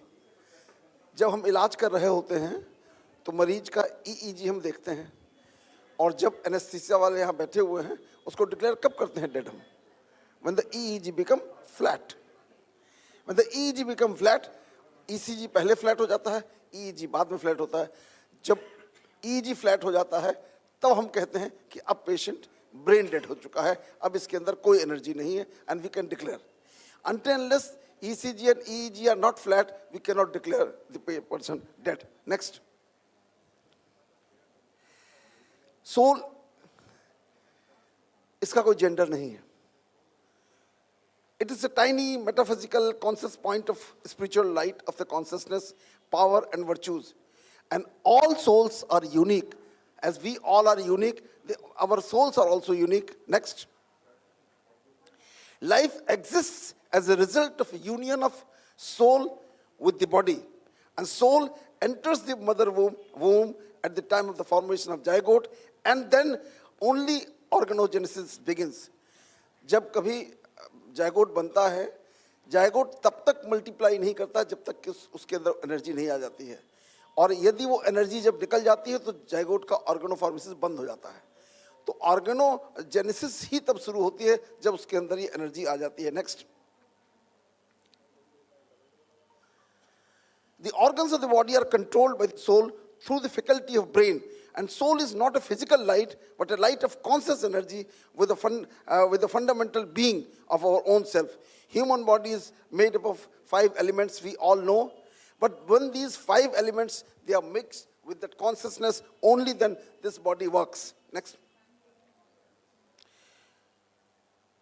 Where is the soul resides, how it enters, and then how it remains in the body.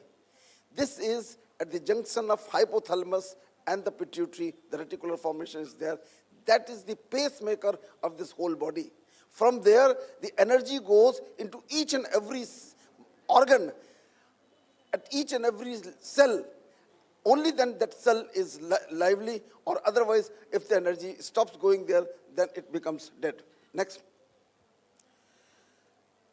Brain is the machine by means of which a soul thinks, remembers, receives and sends messages to physical organ through the neurotransmitters, hormones, nerves and nerve conductions. Apart from the physical sensations, the soul experiences pleasure, pain, happiness, sorrow through the brain. Aging takes place only of the body. Soul always remains young. It never grows. That's why many times we don't feel old. We feel young from within, but the body parts are not working so well. Next. The intrinsic nature of the soul is of the peace, love, truth, bliss, purity. All powers lie in the purity of the soul. When it becomes impure, we lose our inner self. कहाँ से पीछे जाता है? पीछे. Yeah. Now, there's one more important. I have already just said that when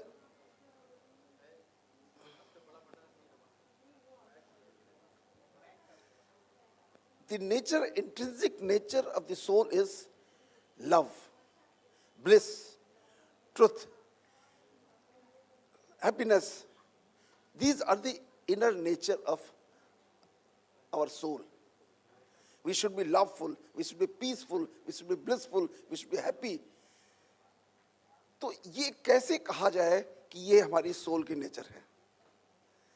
आज की तारीख में पूरे संसार में लोग एक दूसरे के प्रति जेलसी, हेट्रेड, एंगर, ईगो ये रख रहे हैं.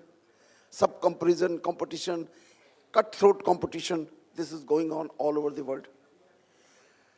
और हम ये कह रहे हैं कि हमारा जो इंट्रिंसिक नेचर है, जो हमारी आत्मा का जो गुण है, वो है प्रेम, सद्भावना, शुभ भावना, शुभ कामना, सबके साथ करुणा, सबके साथ दया.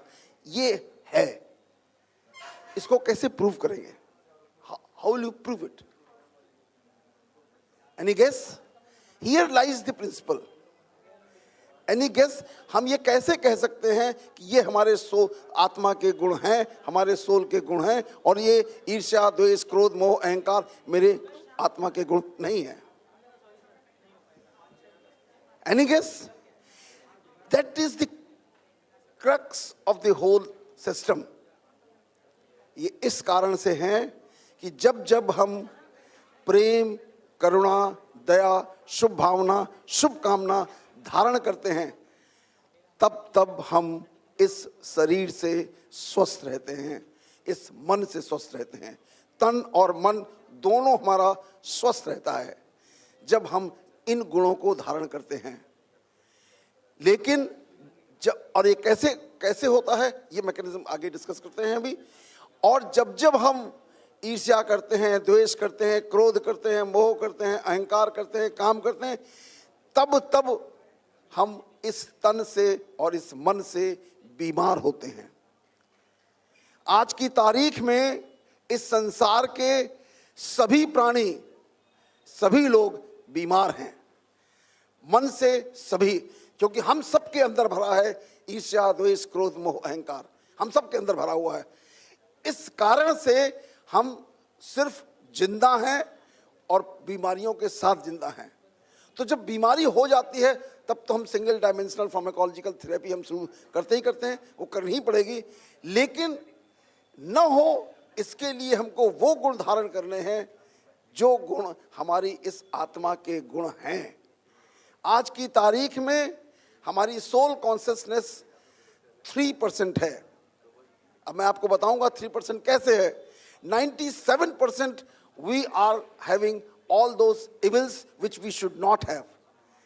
हमारे न्यूरॉन्स जो काम कर रहे हैं वो सिर्फ 3% न्यूरॉन एक्टिव हैं, जिसके सहारे हम इतने बड़े बड़े अचीवमेंट कर रहे हैं.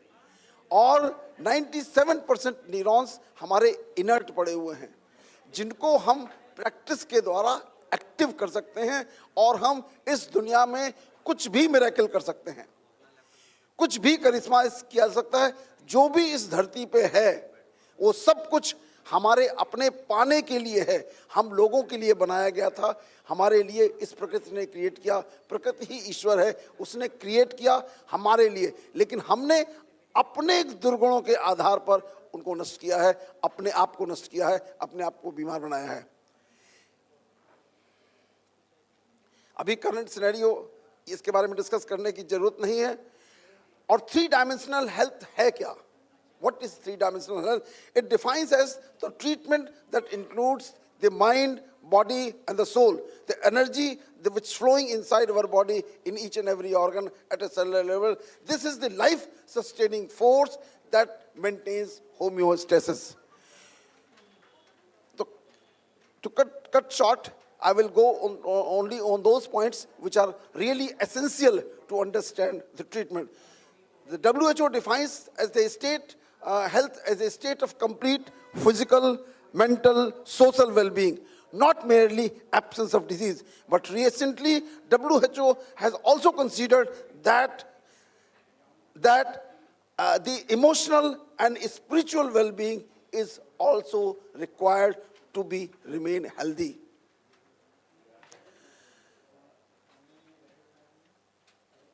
When the alteration, how the disease develops, when the alteration in the living tissue that jeopardizes their survival in the environment, then there is a temporary state of a living cell in conflict with the environmental challenges and trying to cope with them and they survive. When this homeostasis is disturbed, then ultimately disease appears.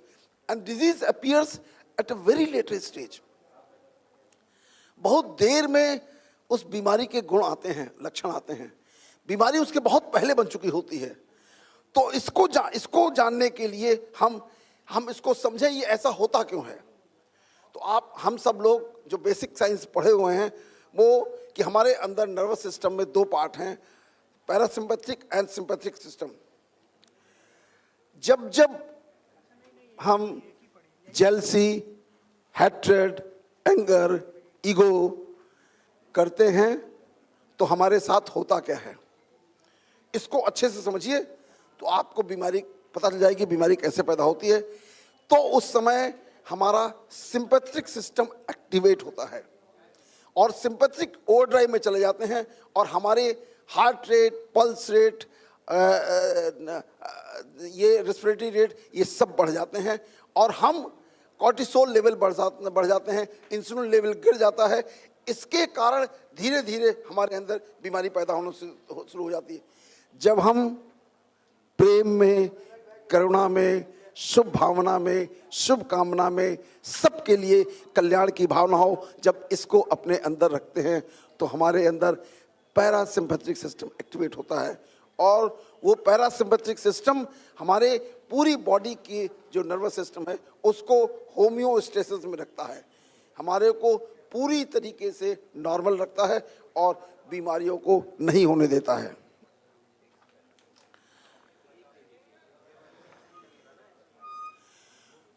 We only focus on the physical form of the body, but the need of the hour is that we should focus on mental, emotional, and spiritual well-being also. In the West, this thing is propagating at a very fast level. हम भारतवासी पूरी दुनिया को इस धर्म का रास्ता दिखाने वाले थे, लेकिन हम स्वयं ही पथ से डिग गए और अब जो इस पर बहुत सारी रिसर्चेस वर्ल्ड ओवर हो रही हैं और वो सब ये प्रूव करती हैं कि हमको अपने अंदर परिवर्तन करना होगा. Only then we can do something good for ourselves. A mental state, how the stress comes, when the mental state in which the internal and external pressure exceeds to inner strength, there is the coping mechanism. जब तक हमारे बाहरी और अंदरूनी जो stimulus हैं, जब तक वो इस बैलेंस में रहते हैं कि हमारी जो इनर स्ट्रेंथ है उसको मैनेज कर सकती है, तब तक हम स्वस्थ रहते हैं. तब तक और उसके बाद यदि जब इम्बैलेंस हो जाता है तब हम डिस्ट्रेस हो जाते हैं. एंड विशेष cycle of mental disease to physical disease starts. The leads to germination of negative team. और ये जो डिसीज है ये हमारी टीम को, हमारे थॉट्स को, हमारे इमोशंस को, हमारे एटीट्यूड को, हमारी मेमोरीज को, सभी को नेगेटिव कर देता है और हम अंदर से बीमार होना शुरू हो जाते हैं. हम अक्सर ये पूरे दिन ये करते हैं. जब से दिन शुरू होता है और सोते समय तक हम नेगेटिव टीम्स में जीते हैं. जब नेगेटिव टीम्स के साथ रहेंगे तो हम कैसे ठीक हो सकते हैं, कैसे हम अपने आप को स्वस्थ रख सकते हैं. और मैं आगे बताऊंगा आपको कि सारी की सारी बीमारियां including bacterial, viral infection and cancer, they are developed all because of thoughts, negative thoughts. And this all has been scientifically proved. मैं शॉर्ट में बताऊंगा जिससे आपको ये बात समझ में आ जाए। और जो थॉट्स हैं, थॉट्स 3 प्रकार से एक्सप्रेस होते हैं, मन से, वचन से और कर्म से। सबसे पहले थॉट माइंड के अंदर आता है। एक थॉट आया कि हमको डॉक्टर बनना है, आपने सीपीएमटी की तैयारी की, नीट की तैयारी की, एग्जाम दिया, डॉक्टर बन गए। एक थॉट आया कि हम अस्पताल बनाएंगे, मेडिकल कॉलेज बनाएंगे, हम ये it is a simple thought and thought creates everything. एक थॉट आया कि हम नेप्टिकॉन ऑर्गेनाइज करेंगे और आज नेप्टिकॉन बैठे हुए हैं। तो thoughts are the most powerful energy on this earth, इसलिए don't keep negative thoughts ever. I'll tell you how these thoughts make your life. We are responsible for whatever we are. And if we know how to handle our thoughts and emotions, we can create miracles on this earth. We can do anything, whatever we find, how important and how vital and how powerful these thoughts are. जो words हैं, उसके बाद हैं, and जो कर्म करते हैं वो उसके सबसे लास्ट में आते हैं। इसलिए हम सबको आज ये सीखना होगा कि हम अपने थॉट्स और इमोशंस को पूरे अपने कंट्रोल में रखें, जैसे हम चाहें वैसे ही हम उनको चलाएं, जिससे मेरा जीवन मेरी मुट्ठी में हो। मैं आपको यहीं पर एक और ख़ास बात बता दूं, आप लोगों को सुनकर के बहुत आश्चर्य लगेगा। जब हमारा जन्म होता है तो हमारा हॉरोस्कोप बनाया जाता है।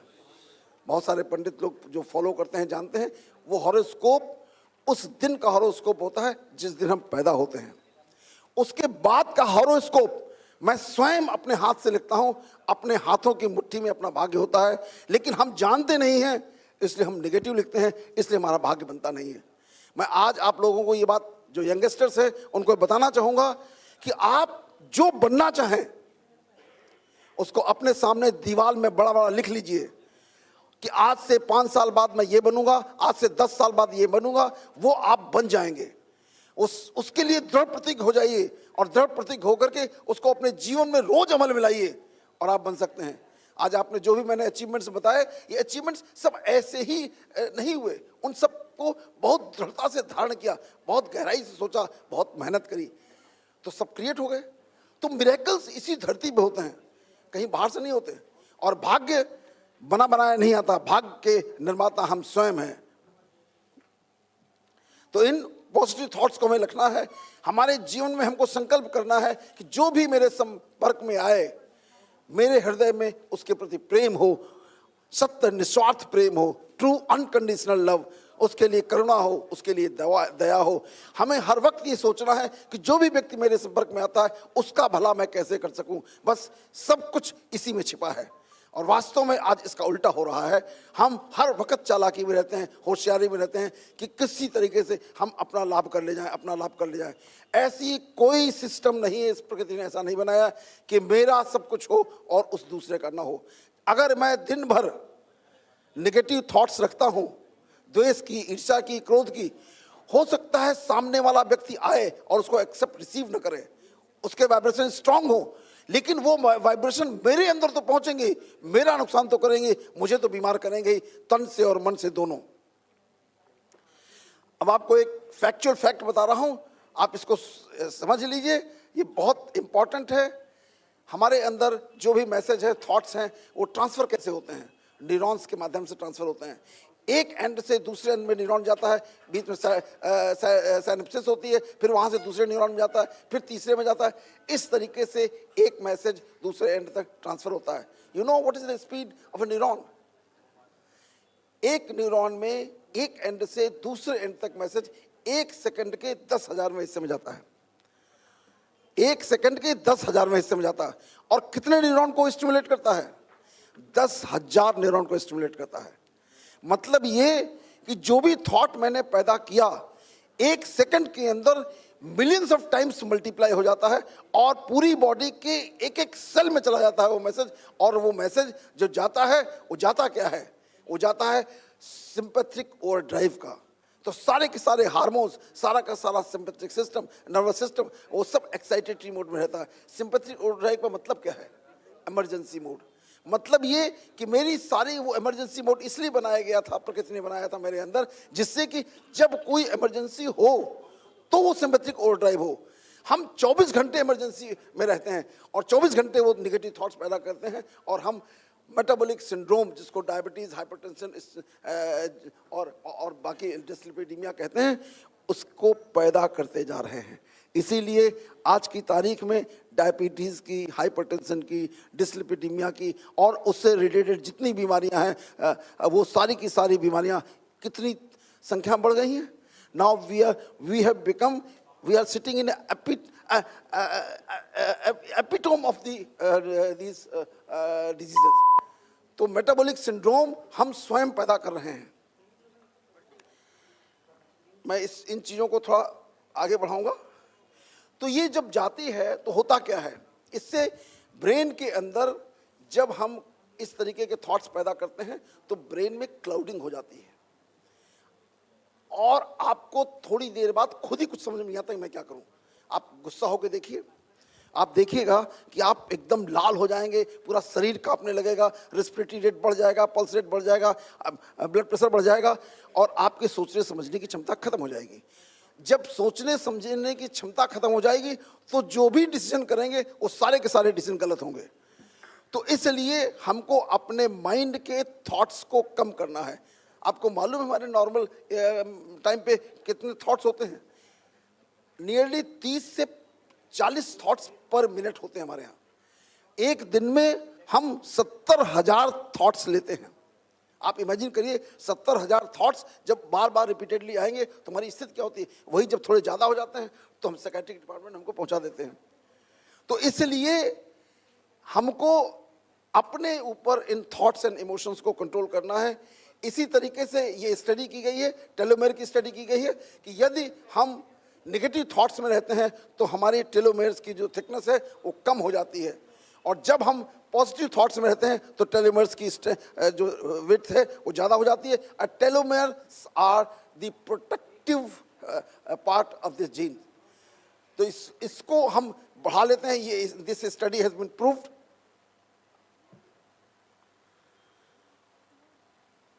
हमको इन सब बातों पे कैसे इतना ध्यान गया और कैसे हम इन बातों से इतना कन्विंस हैं कि हमको करना चाहिए। एक स्टडी है, randomised control open heart trial which was performed at mount Abu by Brahma Kumaris organisation, and this study was conducted by none other than Dr. APJ Abdul Kalam, the President of India, ex-President of India, former. And this was done when he was Director DRDO. When these informations were told to him, he said, "Oh, it is so important, it is so useful." He said immediately, he had a conference, and then it was decided कि नहीं इसको किया जाएगा और इसको हम अच्छे से करेंगे। and इस स्टडी को मल्टी सेंट्रिक स्टडी की गई, ये ग्लोबल हॉस्पिटल में की गई। उसके अलावा एक Morarji Desai national institute of just within one minute time, Morarji Desai Institute of Yoga, New Delhi, JJ Group of Hospitals, Grant Medical College, Mumbai, UN Mehta Institute of Cardiology and Research at Ahmedabad, and GV Pant Hospital and Maulana Azad Medical College, New Delhi, and Moolchand Medicity, New Delhi. And this study showed that those patients who have been already developed ischemic heart disease, triple vessel disease, और उसके बाद उनको जब और उनके बहुत सारे patients में एंजियोप्लास्टी हो चुकी थी, ओपन हार्ट सर्जरी हो चुकी थी, उन पेशेंट्स को जब मेडिटेशन से ठीक राजयोग मेडिटेशन से उनको ट्रीट किया गया तो 93% पेशेंट्स दे इम्प्रूव्ड ऑल टुगेदर परमानेंट। उनके जिनके इजेक्शन फ्रैक्शन 20 और 22 थे, उनके आज की तारीख में 50 और 60 हैं। दिस स्टडी करीब 10,000 से ज़्यादा पेशेंट्स में की गई है और ये स्टडी आज भी ये ट्रीटमेंट चल रहा है और इसने ये प्रूव किया। इससे को जब मैंने देखा तो मेरे अंदर ये चेंज आया कि definitely all the disease are being developed only because of this thing, and we should change our attitude, we should change our mindset, we should change our thoughts, and we should try to handle our emotions and thoughts carefully with ourselves. Thank you very much. Thank you, sir. We would have welcomed one or two questions on this very interesting topic, and sir has very nicely elaborated, or I would rather say explained the science of spirituality, and we daily hear to these things in our departments, and sir keeps motivating us positively and firmly believes that positive thoughts, they lead to positive health, positive mental being, team spirit in the department. So, but because of the shortage of time, we'll cut the session here, and all of you can personally contact sir for any queries, anytime. I think sir would be very If you happy want to know answer. more about it, you can go to my YouTube channel by the name of Amod Foundation. This name of the channel is AMOD Amod Foundation. And there are so many lectures, so many studies, they all are there. And I've taught how to do all these practices also in that channel. You can understand everything. Thank you, And sir. otherwise, you can contact me personally also. Thank you, sir. Thank you, sir. Now, I would humbly request our chairpersons to present a memento to our sir.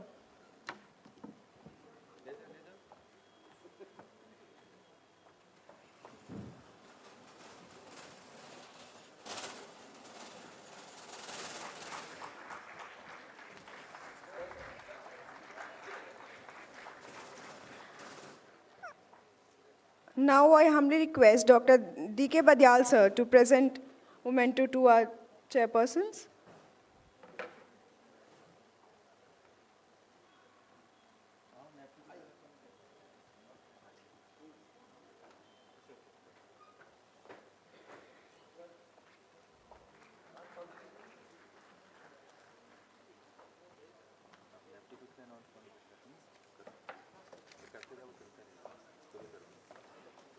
Now, as we conclude this remarkable session, I would extend a sincere gratitude to our esteemed chairpersons, speakers, participants, and attentive audience.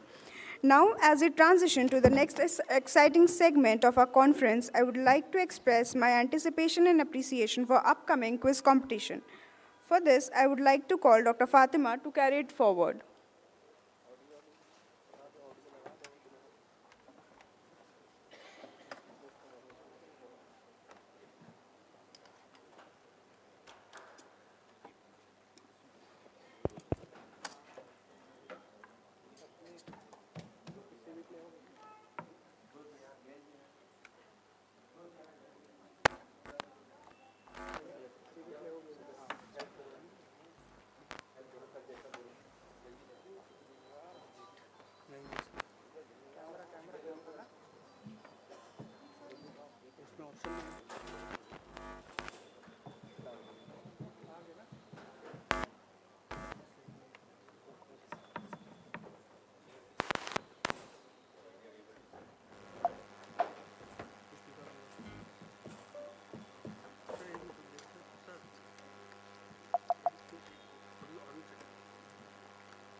Display को आपके hand करोगे मेरे funding यहाँ पे आना there will be icon है हाँ हाँ हाँ इसके ऊपर आ जाओ हाँ प्लेट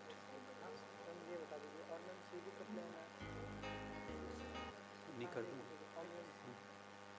बैक म्यूजिक ऑन करो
Ladies and gentlemen, distinguished delegates and valued participants, a very hearty good afternoon to you all.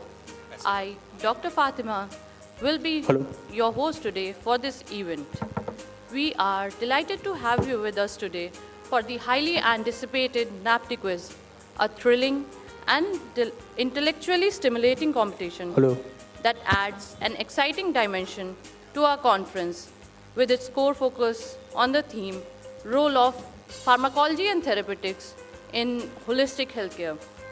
None of this would be possible without our esteemed quiz masters and your active participation. Please join me in welcoming our quiz masters for the day. We have Dr. Dinesh Badial. His wealth of knowledge and experience in the field makes him the perfect navigator for our quizzing adventure. Sir is Professor and Head, Department of Pharmacology, Christian Medical College, Ludhiana. And I welcome you, sir. And alongside him, we have Dr. Pritpal Singh Matreja, Professor and Head, Department of Pharmacology, Tirthankar Mahavir Medical College and Research Center, Moradabad, Uttar Pradesh. I welcome you, sir. Thank you so much. We are privileged to have both of you guiding our participants today. Now, let's turn our attention to the 4 teams who have emerged victorious from the preliminary round. They have proven their mettle and now they stand ready to face the challenges that lie ahead in this quest for pharmacological excellence. A huge round of applause for the teams. Team A is Team Absorption. Please take the stage. I request the participants to please take the stage. Team Absorption.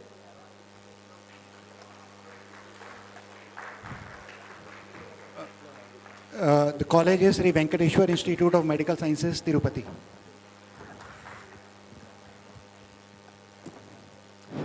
Next team is Team Bioavailability.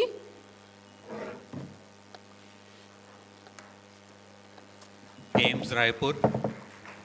We don't see much support here. Please, guys, support them.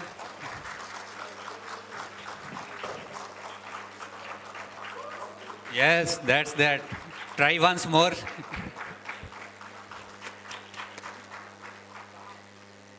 Team Clearance.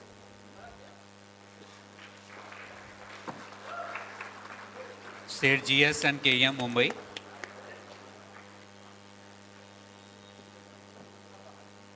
And last but not the least, Team Distribution. So from Ames Bhopal and Assam Medical College and Hospital, Dibrugarh. Round of applause. The support.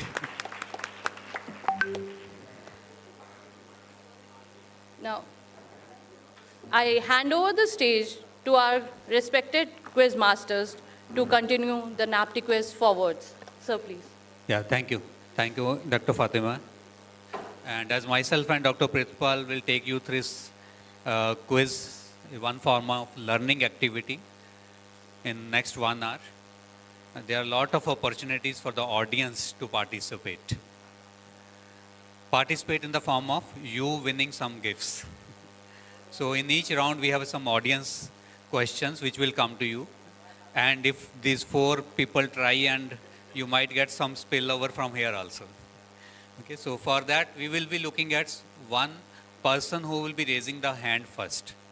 The volunteers will reach to them, and the first answer will be taken, whether it's right or wrong. So be attentive. You will get many opportunities there. And now we go to introduction of the rounds. There are 5 rounds.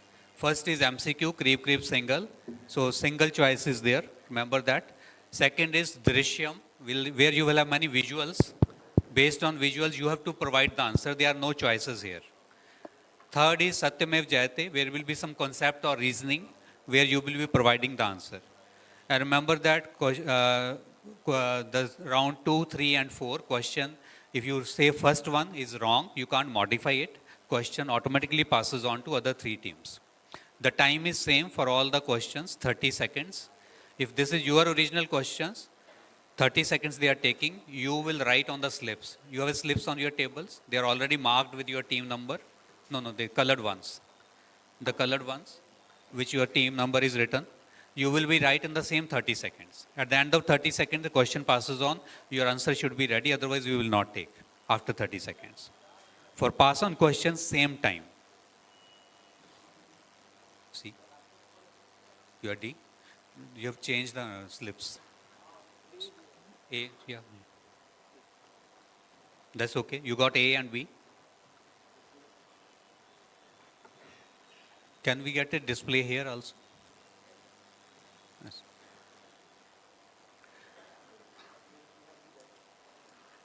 And round 4 is Bhool Bhalaiya crossword, where you will get one horizontal and one vertical drugs to be find out from based on the description which will be given. And last is the rapid fire, Yamla Pagla Devana. You will get 1 minute to answer the questions, which will be in the form of true and false. You will be saying true or false, that's all. You don't want to answer, say pass, so don't waste your time there. Are the rounds clear? All the 4 teams? You can ask now if you want to ask something. Marks, okay. We are coming to marks now. These are there, you can see. Plus 50 in the first round, MCQ. But no pass on because already you might have tried one option, so other teams might get advantage. But in pass on will be there in round 2, 3 and 4. Plus 50 for your own original questions. If you answer pass on, plus 25. Slips should be ready. More than one team can get those marks. And rapid fire, plus 20 for each right answer. Minus 5 for each incorrect answer. If you don't want to answer, say pass, so there won't be any marks for that. No negative marking also. So marks clear to you? Okay. Yeah.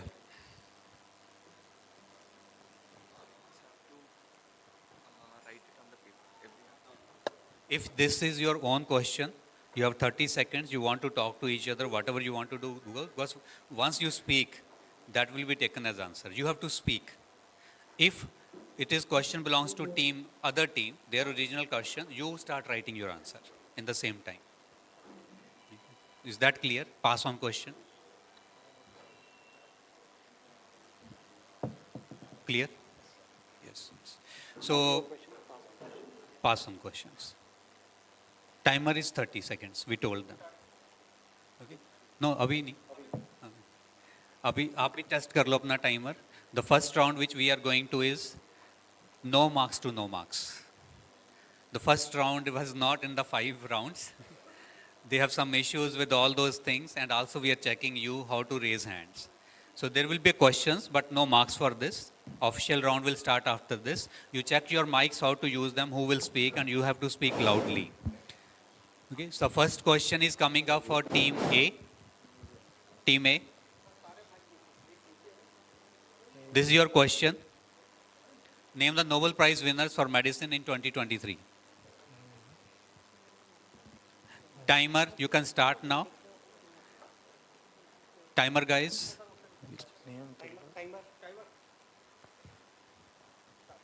Mic is needed on this side. एक मंगवा लो वापस उधर से, इधर दे दो एक. That's what we are testing, no marks. So there's a mic we need here. One mic you please give back.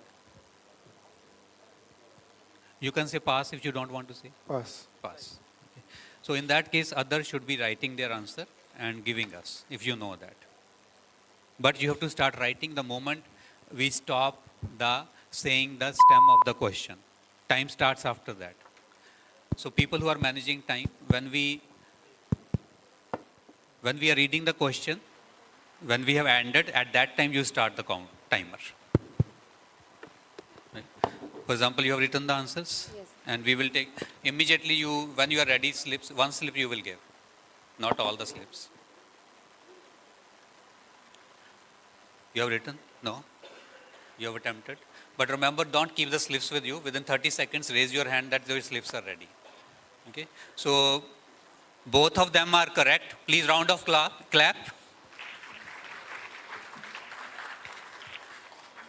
So that we need to continue.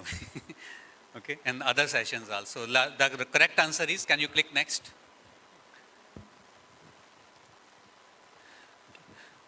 You know already, this was related to the vaccine. So 2 teams have corrected right, B, C and B. So this is the no marks question.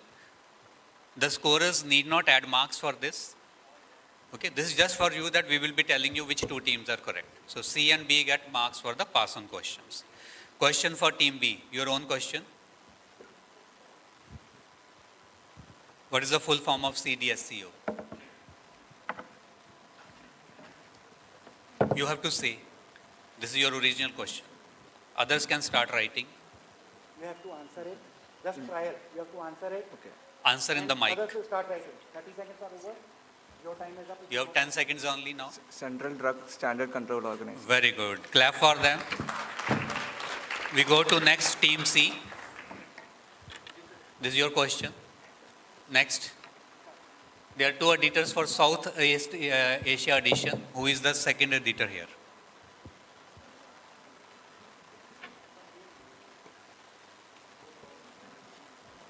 $20 seconds left.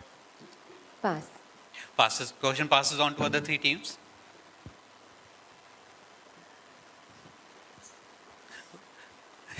So it goes to the audience now. First hand. So next click. So you just wanted to see that whether you are aware about these things or not. Question for team D. WHO already provided a definition for this one.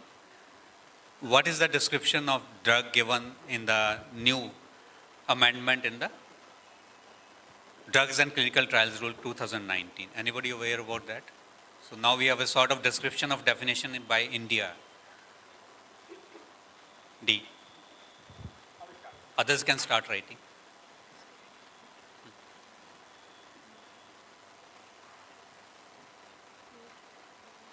You people keep on calling made in India, made in India. We have something. You should know. It is already 4 years.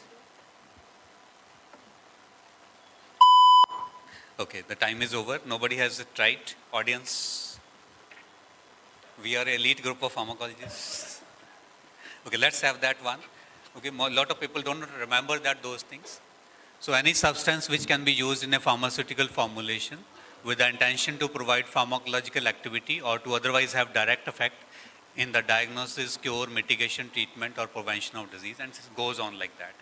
So remember that we should also now sort of propagate more the things which we have now, all the rules and everything which are very well established now, because remember that these were very handy during the COVID vaccine research when there was a block in the permissions.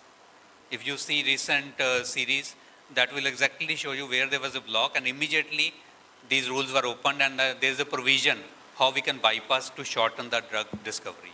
And especially this was in the Indian guidelines, the new one, which were immediately very handy. So this way we will be going through your questions. You are ready for the official rounds now.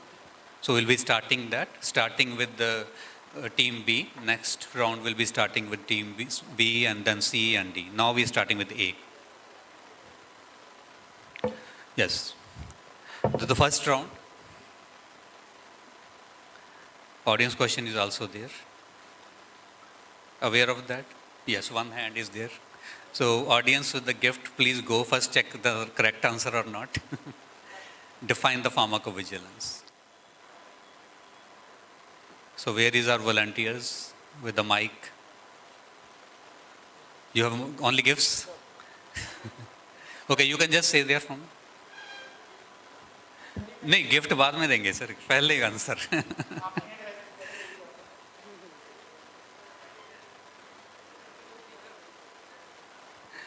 पहला hand किसका था? अब ये controversy आ गई है. पहला तो उधर था. चलो आप भी बता दो sir.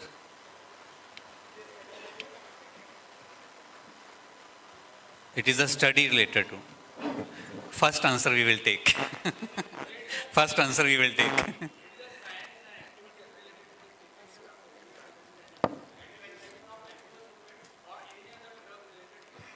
Okay, let's see what is that. Can you click the next one?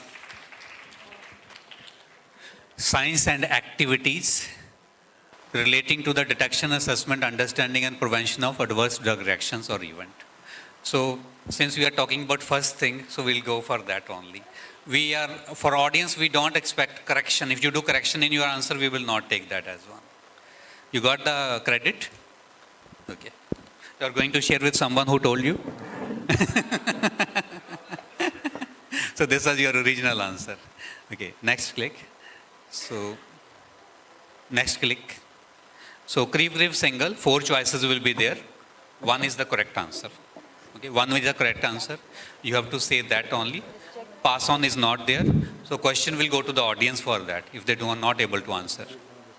Team A, are you ready? Okay. So, this is the official round starting. Scorers, timer. Yeah, we can have less people here. Others can sit down so they are able to see the screen. Can you give 2 chairs to them maybe? They can sit down. So team A, ready? This is your question coming up. Yes, please click. Timer need to be set up. Timer, be careful. Yes. Amongst the following inhalation anesthetic agents, which one can be used in patients with bronchial asthma for maintenance of anesthesia? And these are your choices. Timer starts now. No prompting, please. This might be your team, but you motivate them with clapping, not with the prompting. 10 seconds. Desflurane. Okay, the question goes to the audience, somebody, so many hands, so many hands, so many hands. So we go lane-wise, maybe you try now, maybe. Yes. Very good, very good. And volunteers are there. You pick up what you want to see. Team B. Your question, which of the following is the constituent of cough formulations as antitussive? Your choices are, timers.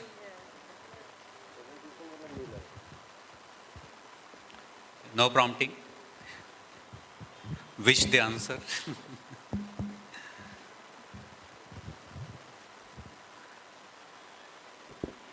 Option D, Folcodine. Very right. Clap for them.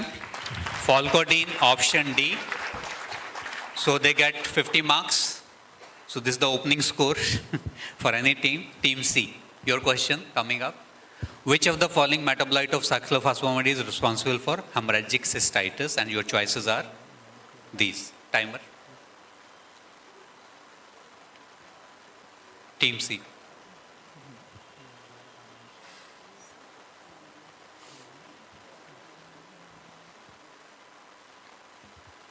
You can try, there is no negative marking. 10 seconds are left. Option C, acrolein. Very right. Option C, acrolein. Toxic to bladder. Team D. Which of the following term describes decreased effects of long-term use of beta-adrenergic agonist in bronchial asthma? And these are your choices. Timer, please.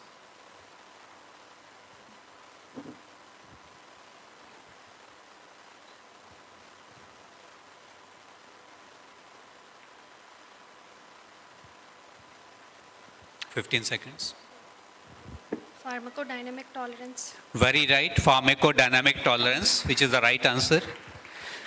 So, second round of this one, MCQs is starting. The second round, team A. The pregnancy category of drugs like A, B, C, D, X is replaced by pregnancy and labeling, lactation labeling rule, PLLR. The new rule is applicable. This is by the FDA USA. This is applicable to drugs approved after, and these are your choices.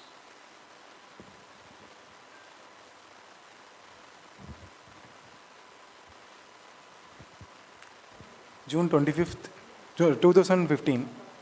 Which option? A, B, C, C. D? C? Yeah. Okay, correct answer. So that was, you are knowing it or you just tried? Okay. You were aware about that. Very good.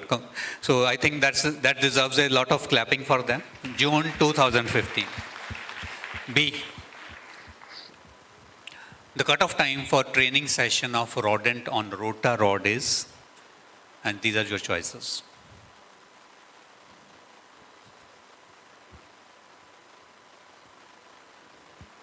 Just clearly, Option B, 90 seconds. audience, so many. Okay, your one looks like first. Okay, anybody else wants to try? अब options रह नहीं गई, बहुत कम रह गई हैं, प्रीत.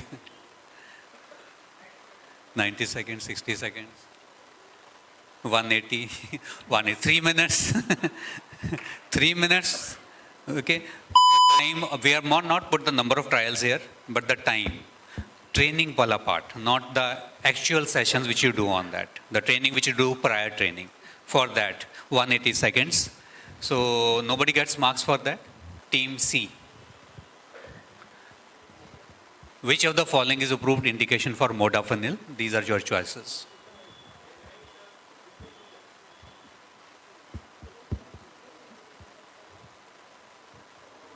Option A. Very right. Option A, narcolepsy. Especially with the culture of a lot of night shifts, people working on that. This sort of has become as a misuse. And Team D, fees for application of permission to conduct phase 3 clinical trials in India. And these are your options. These are in rupees.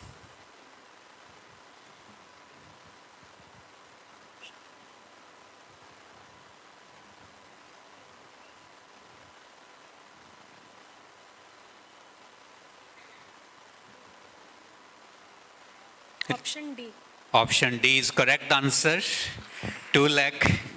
Phase 1 is 3, others are 2. So that is the right answer. So this is the audience round. In the meantime, we are getting the score. The question for the audience is, adverse events are classified into various types.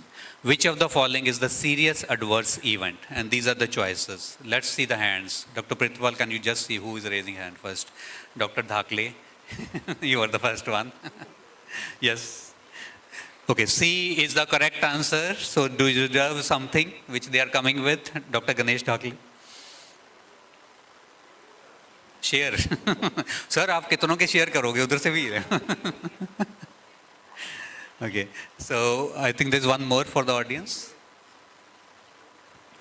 Which, this is very relevant here. Question भी नहीं पढ़ने दिया आपने तो. Okay, let's take this row, sir. A. Option A. And which is the other name for that? Saheli. Chaya. Okay, okay. So you get double chocolates. I think both of them were correct. We have a scores. So Team A, 50. Team B, 50 marks. Team C, 100 marks. And Team D, 100 marks. So they are tied neck to neck here and neck to neck here. So next round will give you more marks. Okay, so we are starting with that round. So in this round, Dr. Pritwal will take you about the beautiful things which are coming on the screen. Okay, be careful while observing those things. Thank you so much, sir. Good afternoon, everyone. So we start with the second round. That is the next one. Drishyam, and I believe the rules are clear to all of you. It's the first team that gets, the timer starts, you are the one who's answering it, the other three can start writing. Okay? So we start with Team B. There's a visual displayed out here. What drug is obtained from this deadly nightshade? Belladonna drop-in. That's absolutely correct. Moving on to Team C. Name of instrument and name of group of drugs that are tested on this particular instrument. Your time has started. Other teams can start writing their answers.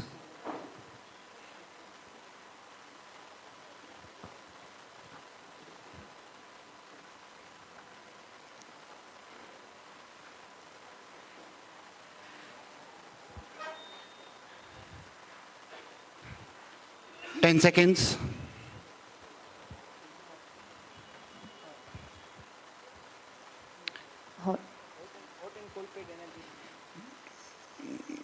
No, that's the wrong answer. We have the other teams that are answering it?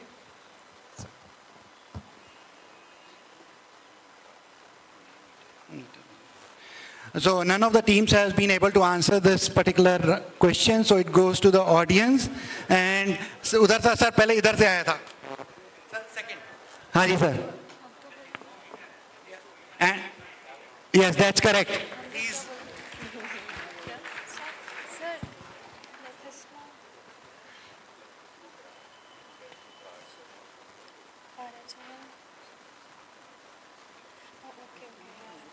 So just again, I believe there are certain queries, so I'll just clear one thing out here, that there are two parts and you have to attempt both of them. Single part attempt करने से आपको कोई point नहीं मिलेगा. हो गया sir? ये तो हो गया. Okay, we move to the next question for team D. Name the phenomena.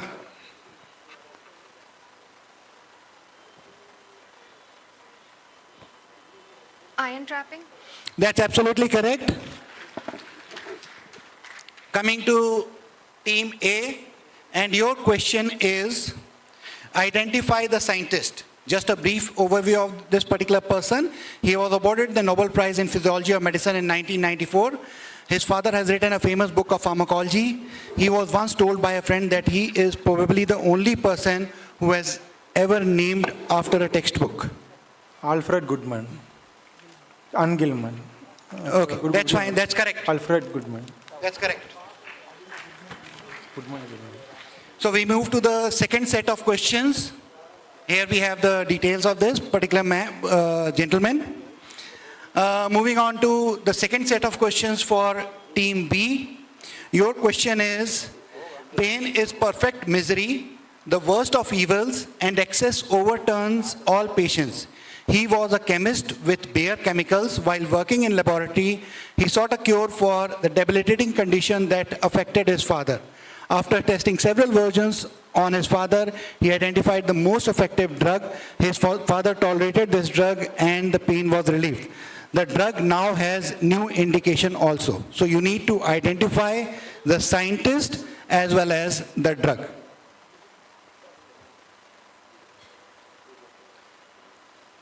The other teams can start writing on it if they know about this.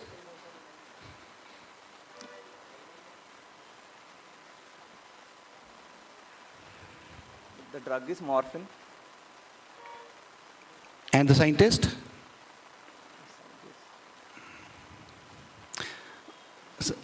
Okay, question passes to the other teams. Has anyone attempted it? It goes to the audience. Sir? Huh? No, sir, that's not the correct answer. Haji, sir. That's absolutely correct. So he was Felix Hoffman, and he discovered aspirin in somewhere around 1899, being a loyal son to his father. Now coming to the next question, that is for team C. Alison Lapper, a British artist, was born in 1965. Her work questions notions of physical normality and beauty. Her autobiography was published in 2005. In 2003, she won a Woman of the Year award in Spain. In 2005, she won a Women World Award. Which condition she is suffering from? Which drug caused it? The time has started. And if other teams want to attempt it, you can start writing your answers.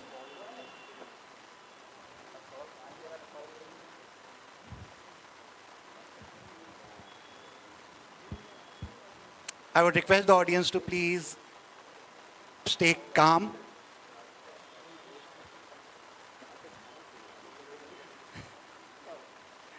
Three, two, one, time up.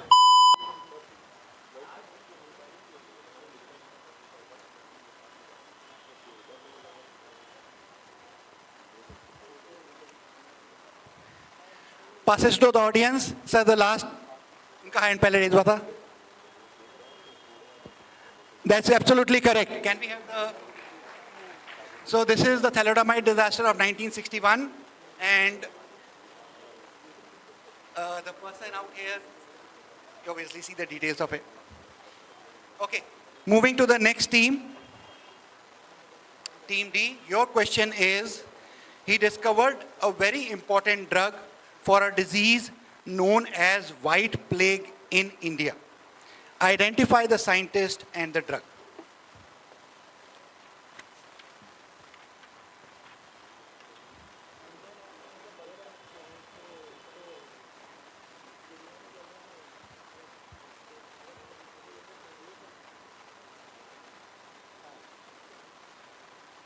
The others can start attempting it if you have not even started.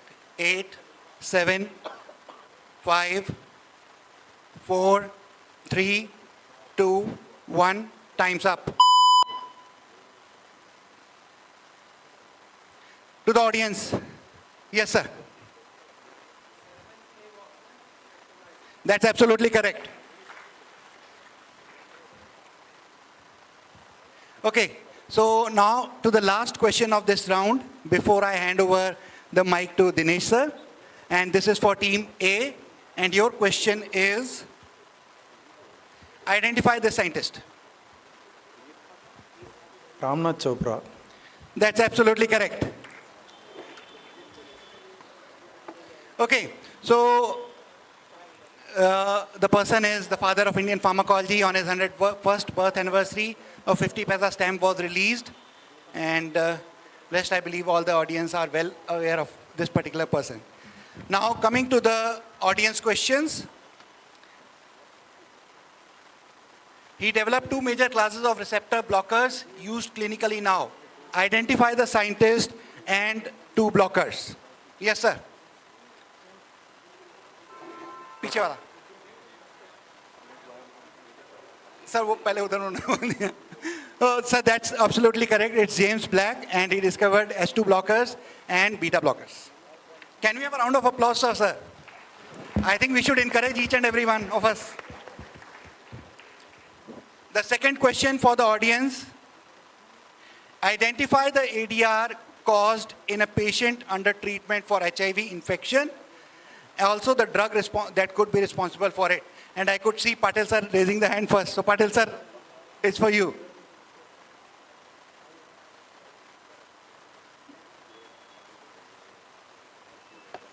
It's okay, sir, it's correct. It's lipodystrophy from these particular drugs. Now I move on to the third round, and for that I'll call upon Dinesh sir to take over. So scores till round 2 are? Team A 150 marks, Team B 100 marks, Team C 100 marks, and Team D 150 marks. So there is slight progress, but in this round you can make more progress about that. So this round we will be starting with Team C. This will be reasoning or concept-based questions. You have to give the complete answer, not the half answer. Otherwise, remember that other teams can benefit from your half answer and they will complete with other part. Okay, so be very careful about that. So the first question for Team C. Why long-term use of proton pump inhibitors can lead to fractures?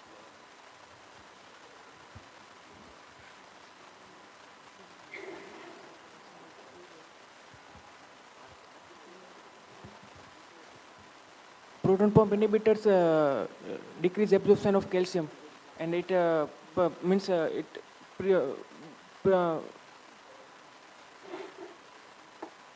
decrease absorption of calcium, and it leads to like decreased bone mineral density.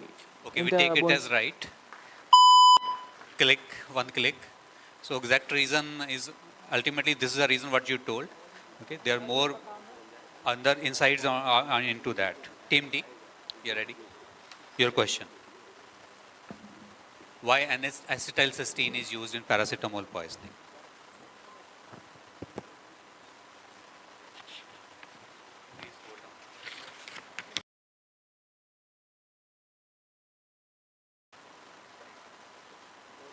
Others can start writing.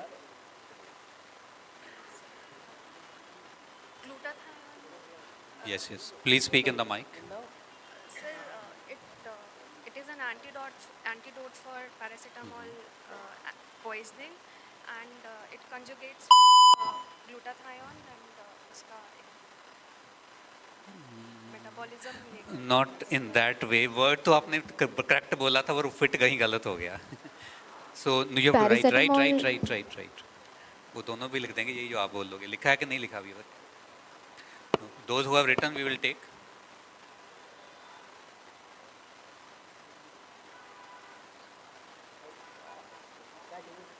This is gone. You have to write in the time only. So none of the teams is, they have some words, but they could not play with those words. Okay, ma'am आप तो पूरे ही खड़े हो गए इस बार आज please.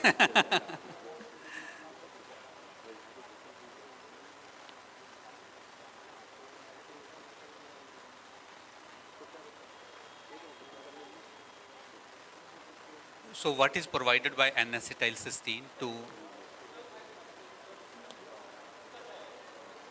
Who said glutathione? Sir. Preet, you want to add something?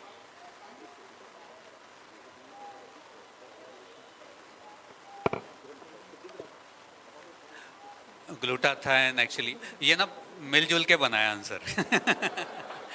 तो इसको हम इतना नहीं कर सकते, इसको हम छोड़ देते हैं क्योंकि ग्लूटाथाइन वर्ड तो उन्होंने भी बोला था, but it was not fitting to that. तो ये जो सांझी सरकार वाला क्वेश्चन हम छोड़ देते हैं. Will take that. अभी किसी को मत देना.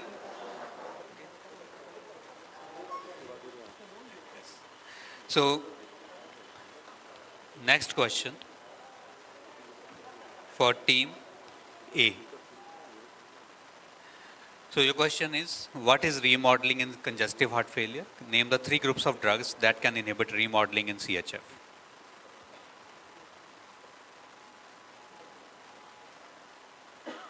Yeah, you have to speak your answer, not write. Others can write.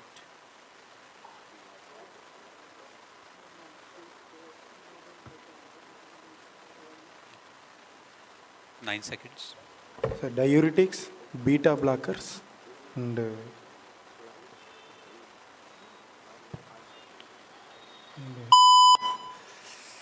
other 3 groups. अब 2 तो बोल दिया उन्होंने, एक आधा ये लिख देंगे.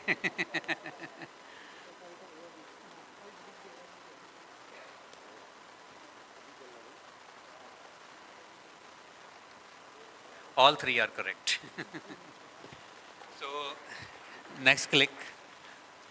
So these are the categories of the drugs. You left actually the main one which we use for that. Otherwise you could have got that. Team B.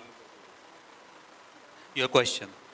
What is the boxed warning in the red letters which has been added to pioglitazone for adverse effects after a brief ban in 2013 in India?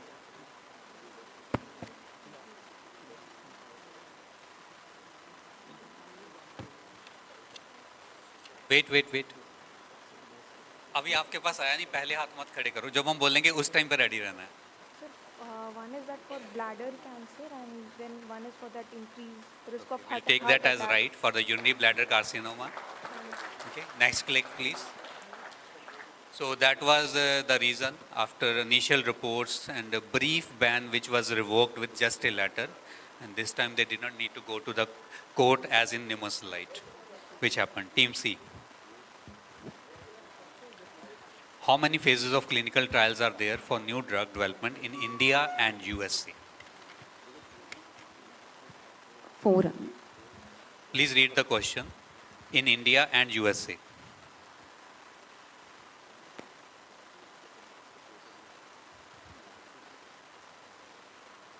Since it has 2 parts, so we pass on the question. In India, it's phase 0, phase 1, phase 2, phase 3. We just need, you have to answer how many.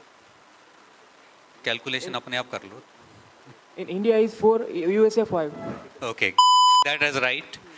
0 phase US has added. Okay, in India we still have those 4 phases only. So team D, your question. Orphan drugs mean a drug intended to treat a condition which affects not more than dash persons in India as per the 5 lakhs. 5 lakhs. So next click please. So that is the answer as per that. So the definitions are there in India. Remember that. We have many of these definitions with us now. We go for the next question.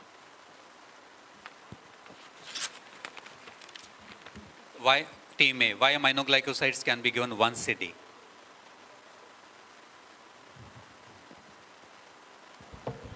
it is having long half-life, and also it can produce nephrotoxic effects. So.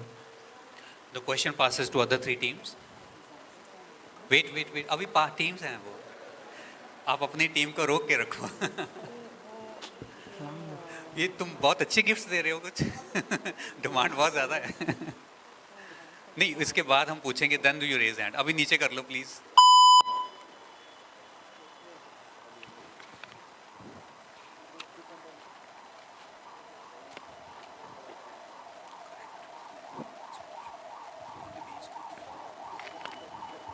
So next click please. So it is the concentration dependent kinetics which is there, and which team, one team has given that correct answer, and that is team B. So team B get addition. B for boy. Yes. You get the marks for the pass on question.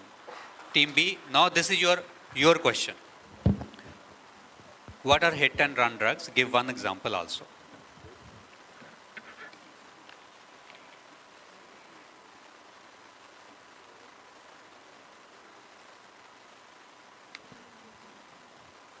Hit and run drugs are the drugs which bind to the receptor, just even if they bind once and their action continues for a longer period of time. Example, proton pump inhibitor like omeprazole. Okay. Anything else you want to add to that? Okay, we take this as the right answer because the later part you have very correctly right. Earlier part, slight changes, but that is okay. So hit and run, next please. Next click please. So even their plasma half-life is short, they go out of that scene, but their biological half-life for that particular action is long. Okay, so that is a hit and many examples are there, which are there. So we go for next question. Audience question. In the meantime, we are getting the scores. Okay, Pritpal, आप देखना जरा मैं पढ़ दूँ इसको. Audience question. आप पढ़ने भी नहीं देते हो. पढ़ने के बाद जब हाथ रेज करना, ठीक है, जब एंड होएगा, जो उससे पहले करेगा उसको हम नहीं लेंगे फिर. Not counted. So next click please. Name the drug that causes loss of red-green color discrimination.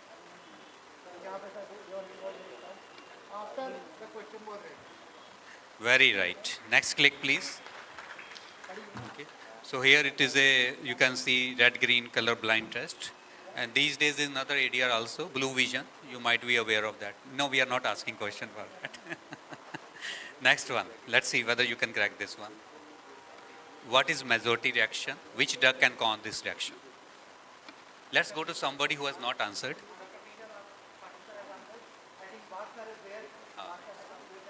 Yes, sir. Please, sir.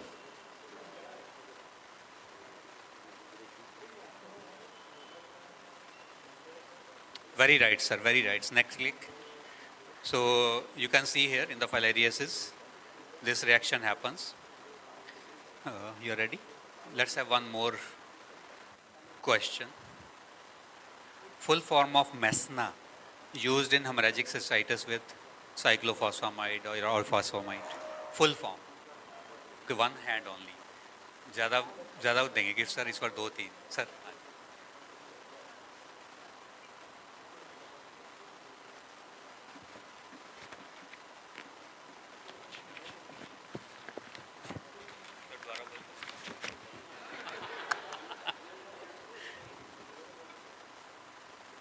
नहीं, पीछे गड़बड़ होगी सर. वो मैसना से मैच नहीं कर रहा. नहीं, फर्स्ट टाइम ही लेंगे सर आप.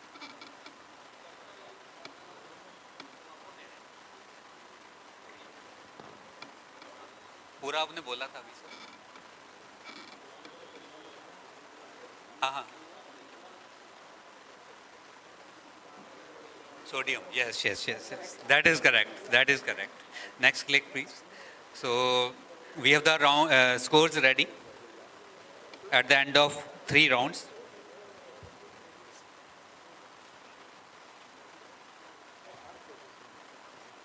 So the leading team is Team B, 250 marks. After that, Team C 225 marks, Team D 225 marks, and Team A 150 marks. We move to next round. Thank you, sir. And this round is Bhool Bhulaiya. So prior to going to the questions to the contestants, all the teams, we have a sample question out here. And both the things have to be matched and answered correctly. That is what it will be taken. So can we have the sample question? We have 2 drugs out here, across, used in osteoporosis, down, used in narcolepsy and work shift sleep disorder.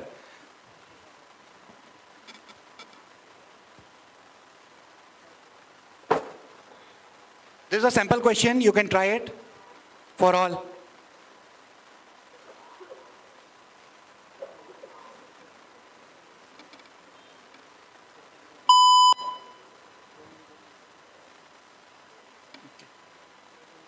So is the concept clear? Can we have the answer for this question? It's etidronate and modafinil. So both the drugs have to be answered correctly. Spelling में error नहीं होना चाहिए. ठीक है? So we start with team D, and your question is on your screen now. Nootropic agents used in India and antihistamine used as antiemetic. The other 3 teams can start writing their answers.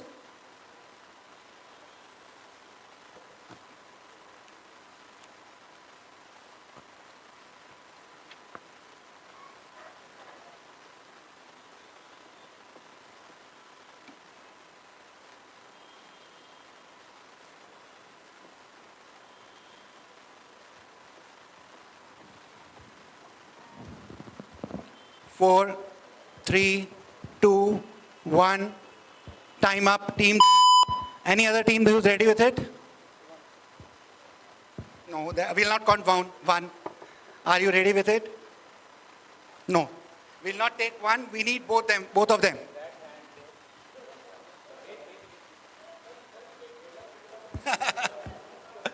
अभी sir आपके पास भी आएंगे.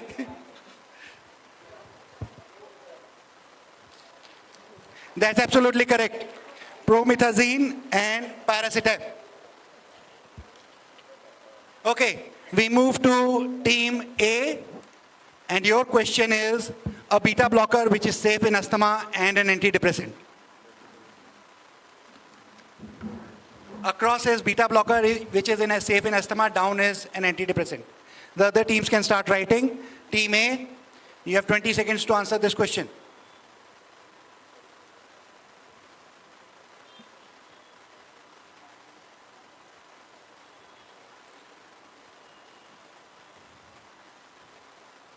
Five, 4, 3, 2, 1.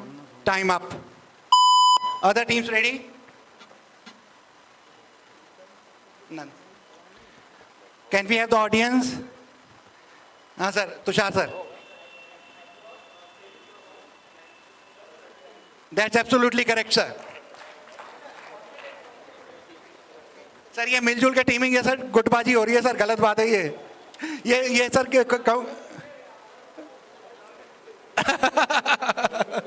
Okay sir. वो sir ने ले लिया sir ने पूरे गिफ्ट ले लिए. अब इन दोनों की टीम का गिफ्ट हो गया अब. So we move to now team B. And your question is this: an ultra-short-acting opioid hydrolyzed by plasma esterase, a short-acting competitive skeletal muscle relaxant metabolized by plasma cholinesterases. This is down.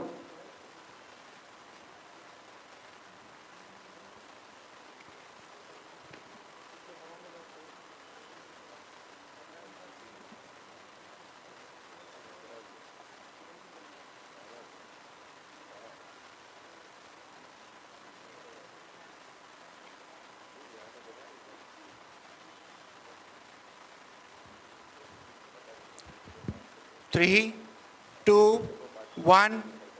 Time up. Time up. Are the other teams ready?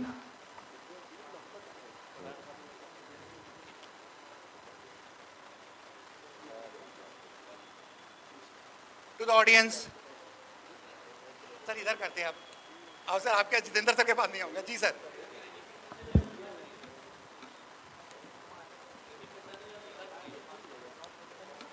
That's correct, sir.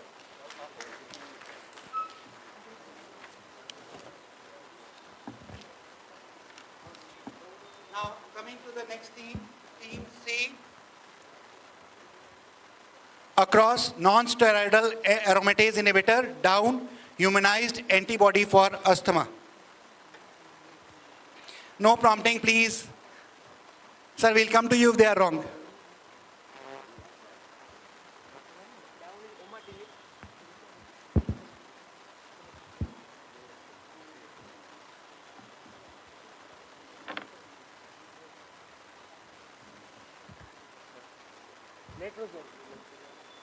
Omalizumab and letrozole. That's absolutely correct. It's omalizumab and letrozole. A round of applause. The first correct answer in this particular round goes to Team C. Coming to the second set of questions, we go to Team D. Your question is, particular drug used in post-operative pain has dual action. This is across, down, antiemetic used in cancer therapy, induced nausea, vomiting.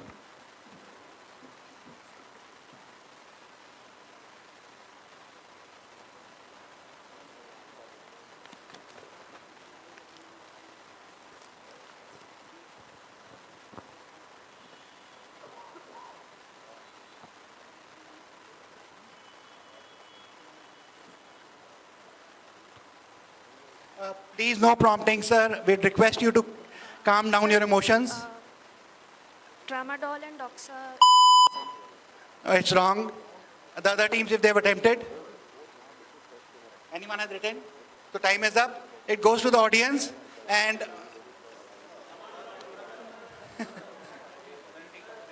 come in. Sir, we'll have to first raise our hand and then answer the question. अगर हम पहले ही answer कर देंगे तो we are providing a lead, so I think we'll nullify this question. We'll come to the audience in the next question. Sure, ma'am, we'll come to you. Ma'am, we'll come to you shortly. This is the next one. In the next question, ma'am, we'll be coming to you because यहाँ पे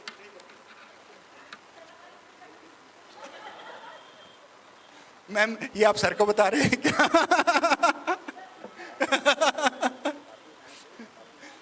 We move to the next question for Team A.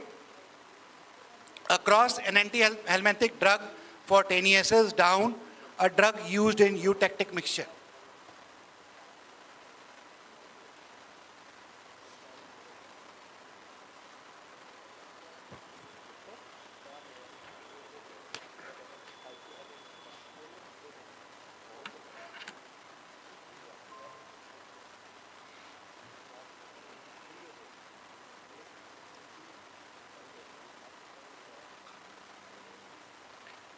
Four, 3, 2, 1, done. Has anyone attempted it? None. I'll come to Ambani ma'am. Ambani ma'am. आपने ma'am अभी आपने कुछ बोला था तो मैं क्या तो ma'am we cannot give that and we'll have the other one also. कौन सा sir? Okay. Can we have the answer please? Niclosamide and droperidol. Team B, your question on the screen now. Across, this fungistatic agent is used as shampoo for seborrheic dermatitis. Down, a sulfonamide anticonvulsant. The other teams can start attempting it.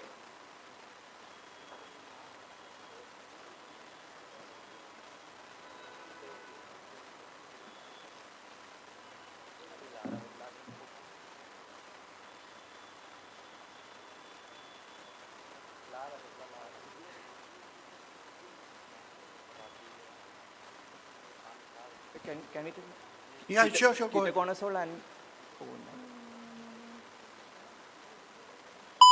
Time up. Anyone who has done it? This side, no. It goes to the audience, sir. आपने पहले आपका देख लिया. हाँ? Ketoconazole and? Sir ने पहले sir answer कर दिया. So sir is correct. It is zonisamide and ketoconazole. आप सर वो आप आपस में शेयर कर लीजिए. Okay. Coming to the last question of this round for the participants, not for the audience. For the participants, for team C, and your question is here on the screen, an IV anesthetic agent which causes adrenocortical suppression and a non-benzodiazepine hypnotic.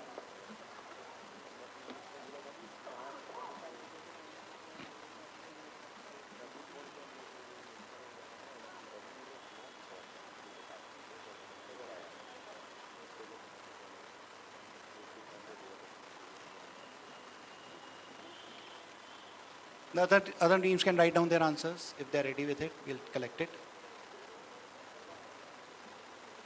3, 2, 1, time up.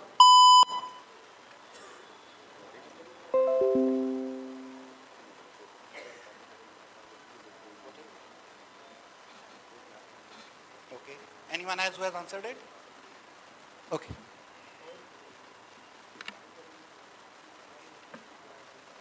So team D and team B are correct. It's etomidate and zelpalon.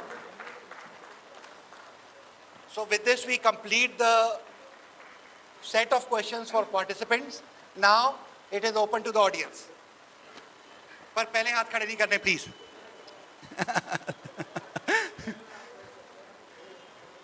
जी जी sir.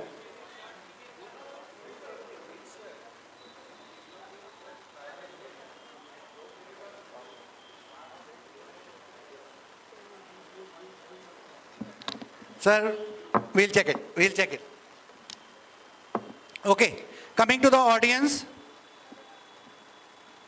your set of question is a novel, sir, audience question. A novel serotonin noradrenaline uptake inhibitor, a GABA analog, NMDA receptor modulator used for alcohol de-addiction.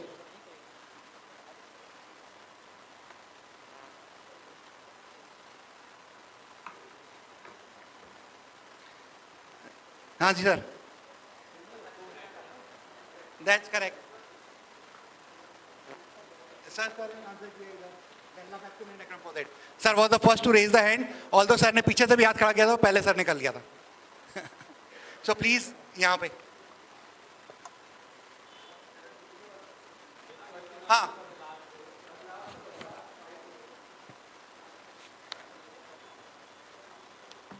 Now, as per the recommendations from the organizing secretary, sir, we'll leave the first 5 rows, first 7 rows aside, and now it is for the last 5 rows.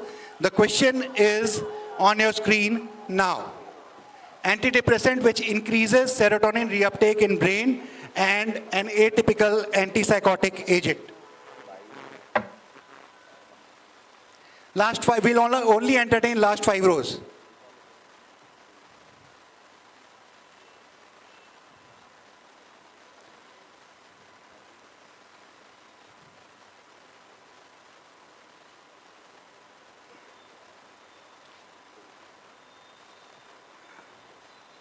Yes, please.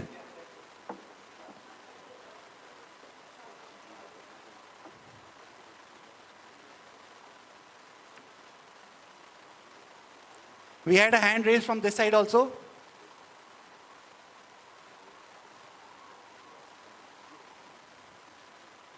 So we come to the first 7, 8 rows, if you have the answer.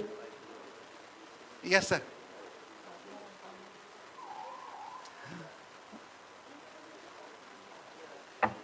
Sir? कौन सा sir? Sir, we have to be very sure, then only we can. So some teams are cracking horizontal and vertical and they take it in pairs. And we can see many of you playing fastest fingers. Fast, which one?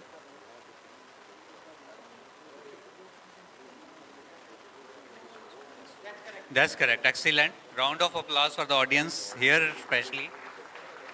We went to all the rows.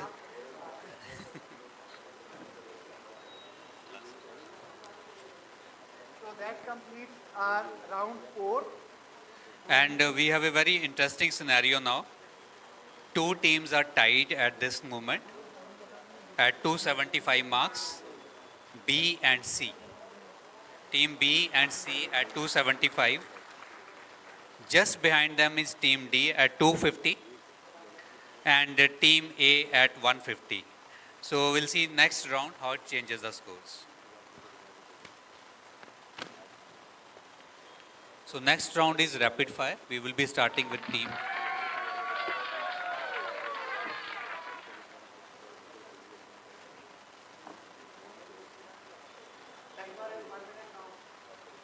So we will be giving you some statements. After end of statement, immediately you tell us true and false.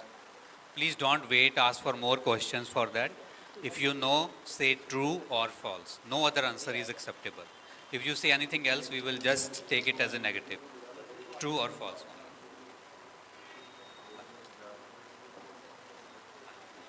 True or false. And if you don't want to answer, say pass so that you get next question. You don't waste time waiting for that. You don't have to write. One of you will decide. For example, team A, you have to decide who will answer in the mic. You can discuss together, one person will take. It is not that both are coming and then there's a confusion there. Who will answer? You will answer, sure. So you can discuss, no issues. Total time will be 1 minute. For the timers, people, now the time is 60 seconds. Okay. And if suppose last statement is being read and the bell rings, that question will be in. You can answer that. Okay. True, false will be there. Yeah, team A. Start. So negative marks how much? How much is the negative marks? Negative marks. 20 marks for correct answer each, minus 5 negative marks for each incorrect answer. Is that fine? So next click, round 1, this team. Ready? Timers, you are ready? Should I start? Okay. Plasma half-life helps in calculating dose.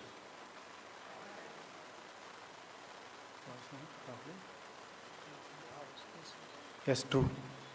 Propranolol has low bioavailability by oral route. No, false. Drug of choice in acute pulmonary edema is enalapril. False. Food intake increases absorption of griseofulvin. True. Human insulin is obtained from urine of pregnant females. False. Warfarin crosses placental barrier. True. Terbinafine is antihelminthic drug. True. Thiazides lead to hypocalcemia. True. Carbamazepine causes osteomalacia. False. Benorylate is combination of paracetamol and aspirin. So can you repeat? Benorylate is combination of paracetamol and aspirin. Yes, true. Okay, now we move to team B.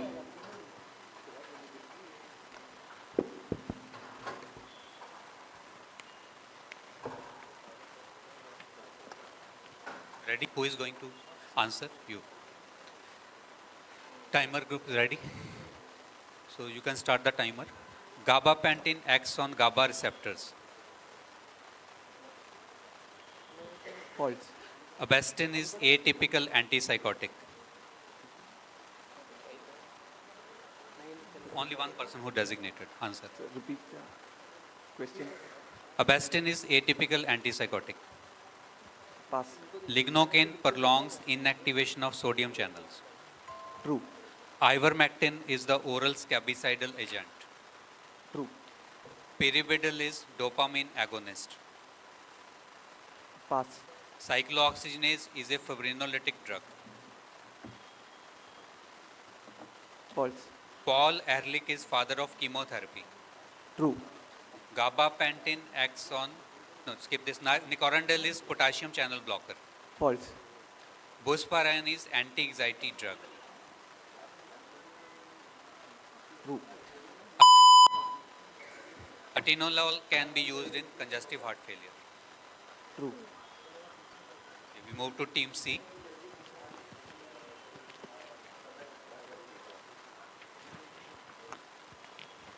are going to answer? Okay. Timer ready? You can start. Therapeutic window phenomena is exhibited by imipramine. Say true, false. Pass. Histamine and adrenaline are physical antagonists. True. Carrier-mediated drug transport is saturable. True. Drug of choice in congestive heart failure with atrial fibrillation is digoxin. True. Duloxetine is SSRI.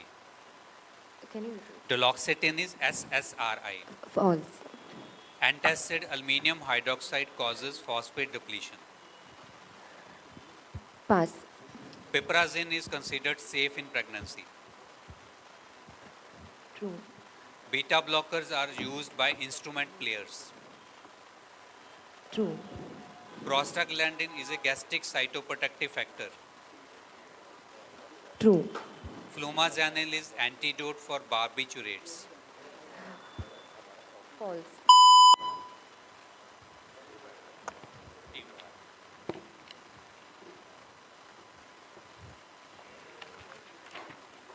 Ready? Who is going to answer?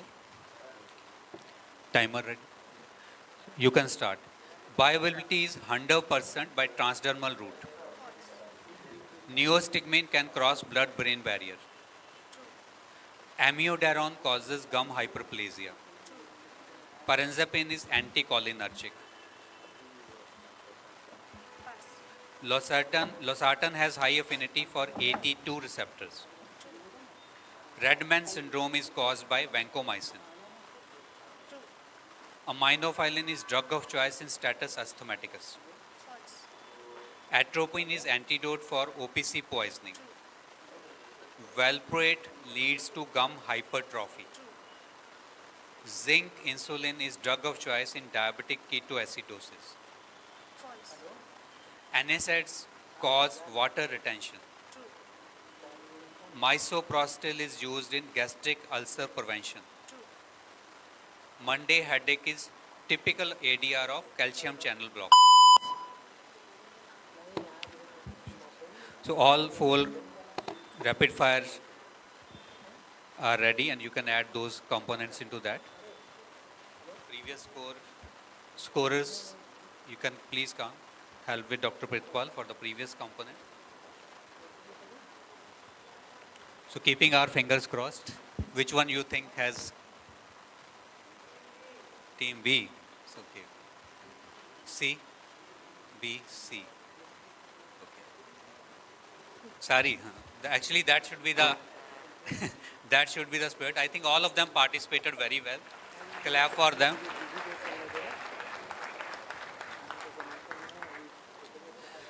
So 12 teams competed in the prelim rounds and 4 were selected. So that also they reserve for that have come here from the preliminary screening only. So the 4 teams, Dr. Pritpal is very meticulously adding those marks,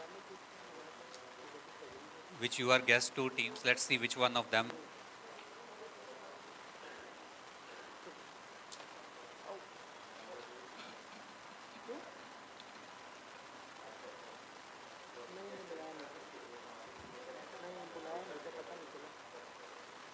We don't have rapid fire for you people.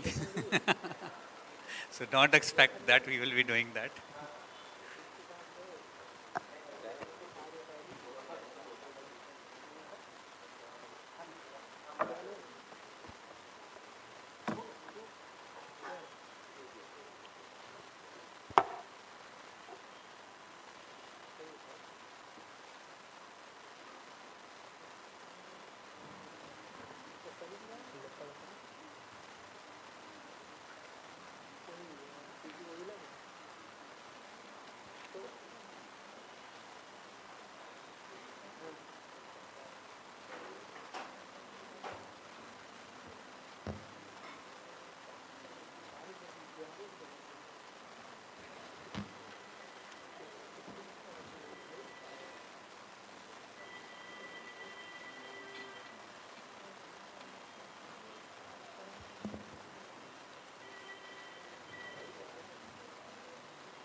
So you might have guessed they are taking a lot of time because we have another question coming up for two teams. Yeah, they are still competing neck to neck. B and C are at the same marks, 410. So we will have a tiebreaker now.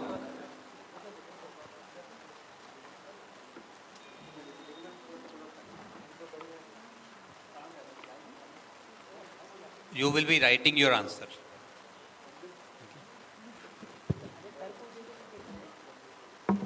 So we'll ask them questions. Both the time you will be writing, you will not be speaking, and you will pass on the slips. Time is 30 seconds. If in the one we are able to crack, we'll stop there. Ready? C. B, C. What is the name of Drug Controller General of India? Hold on. आपके tie वाला चक्कर नहीं है.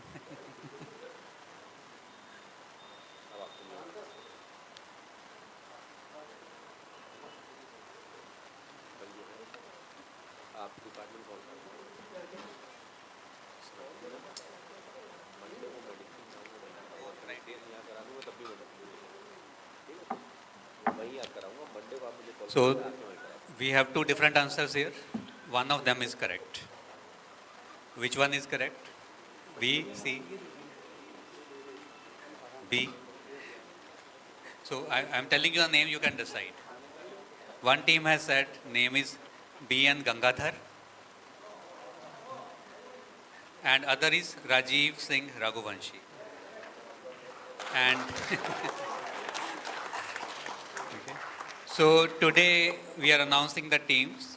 The fourth place is Team A. Please clap for them.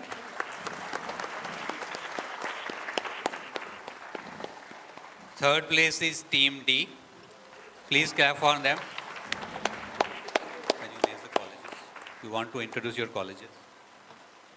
Sri Venkateswara Institute of Medical Science, Tirupati, Andhra Pradesh.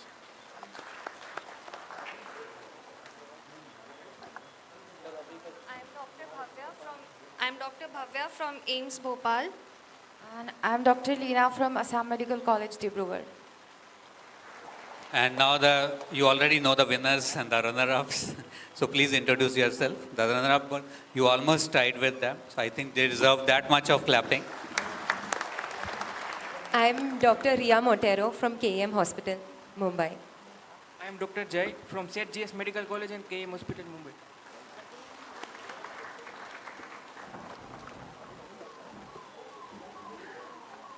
Dr. Prachi Arunima from AIMS Raipur. I'm Dr. Abraham Joseph from AIMS Raipur. So Prachi and Abraham, congratulations for being the winners of second quiz of NAPTICON being held here at the national level. So we congratulate all the teams, and the prizes will be given in the valedictory function.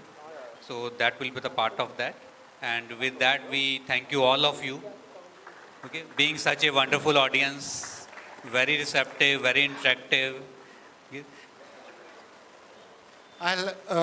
Congratulations to both to all the teams first of all, and obviously one of them has to be a winner.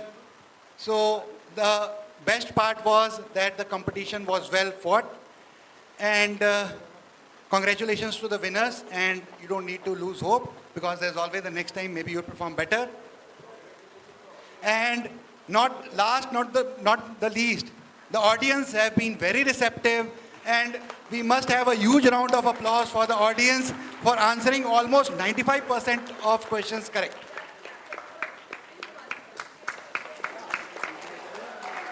Thank you so much. I, on myself and behalf of Dinesh sir, thank all of you for your active participation. Thank you so much.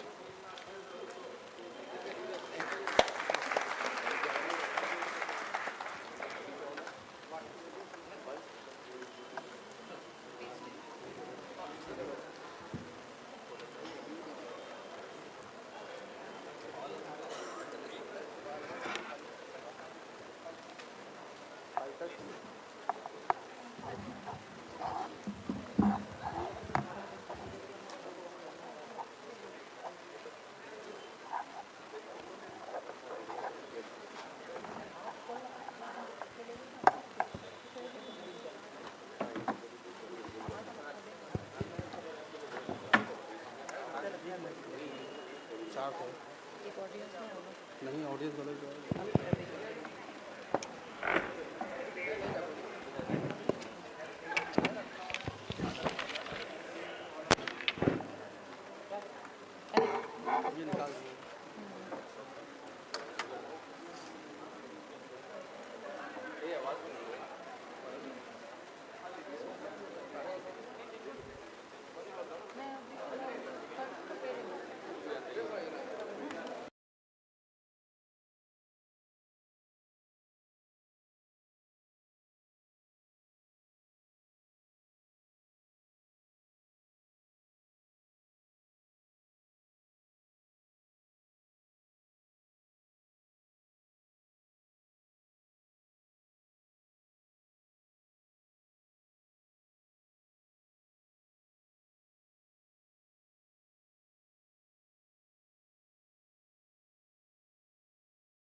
अभी बाद में हटा दो, अभी रुक जाइए।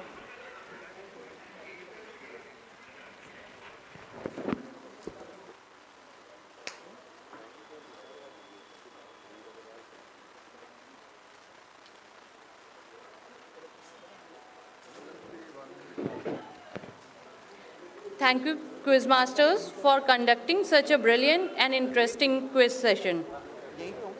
A big round of applause for the winner team. Now, I would like to request Dr. Amod Kumar Sachan sir to present a memento to our esteemed Quizmasters. Dr. Dinesh Badial sir. Sir, please take the stage.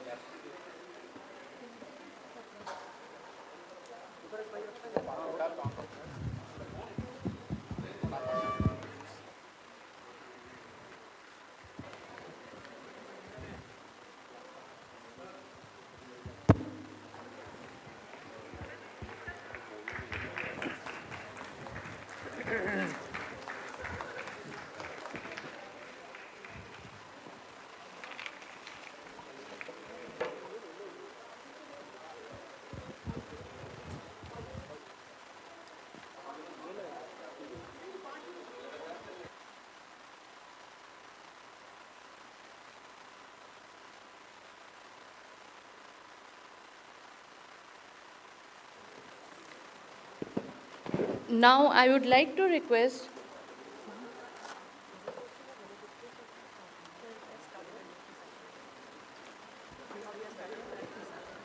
I would like to request Dr. Bhavni ma'am to start the valedictory session.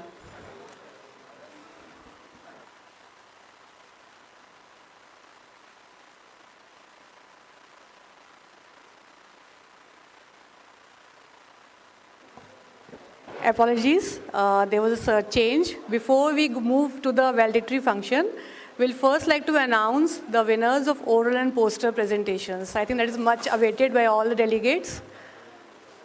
So can we start with that? Scientific Committee Chairman, Professor respected Nath sir. Actually, he was supposed to be here, but he has been called by the Ethics Committee. So he has asked me to carry on with the session. So on his behalf, I am presenting. I feel extremely proud to say that NAPTICON-2023 witnessed an array of talented presenters all across the nation who eagerly shared their work on this platform. An impressive total of 150 oral presentations and 126 poster presentations were done by the faculty and residents. So that needs a big applause. Thank you. The posters and oral presentations were under the following categories: clinical pharmacology, experimental pharmacology, medical education, narrative review, systemic review, and meta-analysis. I would like to extend my sincere gratitude and heartfelt appreciation to our respected judges for their dedication, expertise, and commitment in evaluating the presentations.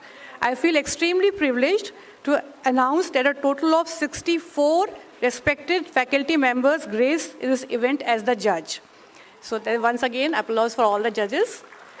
Your presence added immense credibility and substance to this scientific event, and we can't thank you enough. So, but to the least, we would like to present you mementos. For that, may I request respected Sachan sir to present the mementos to our judges.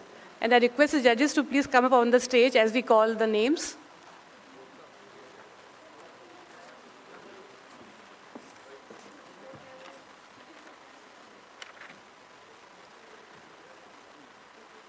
Dr. Behsan Babu, Assistant Professor, Maulana Azad Medical College. Dr. Arpita Singh, Additional Professor, RML, Lucknow.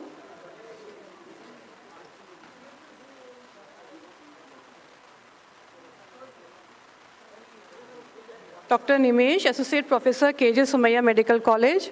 Dr. Snehlata Gajbhiya, Assistant Professor, AIMS Nagpur. Dr. Tariq Salman, Professor, Hind Institute of Medical Sciences. Dr. Mani Bharti, Assistant Professor, Government Institute of Medical Sciences, Greater Noida. Dr. Pooja Shukla, Associate Professor, Dr. RML Institute. Dr. Sarajita Barman, Associate Professor, Silchar Medical College and Hospital. Dr. Shruti Singh, Associate Professor, AIMS Patna. Dr. Sujata Abhay Jada, Professor, Krishna Institute of Medical Sciences.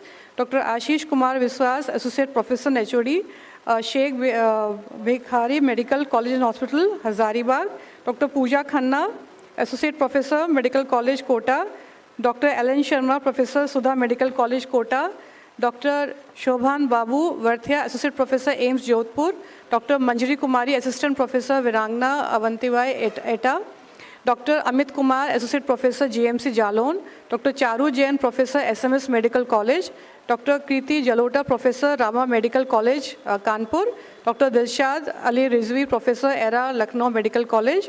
Dr. Rahul Agarwal, Assistant Professor, MSD, ASMC, Behraj. Dr. Garima Adahola, Assistant Professor, TS Mishra Medical College, Lucknow. Dr. Fariha Fatima, Associate Professor, ERAS, Lucknow Medical College. Dr. Santosh Kumar Hermat, Assistant Professor. He's from Mahadevappa Rampure Medical College, Karnataka. Dr. Shetali Shindalalore, please don't mind my pronunciations. Associate Professor, All India Institute of Medical Sciences, Nagpur. Dr. Kiran Giri, Associate Professor, Institute of Medical Sciences, BHU. Dr. Raj Kumar Goyal, Associate Professor, LLRM Medical College. Dr. Anupam Nath Gupta, Professor, North Bengal Medical College.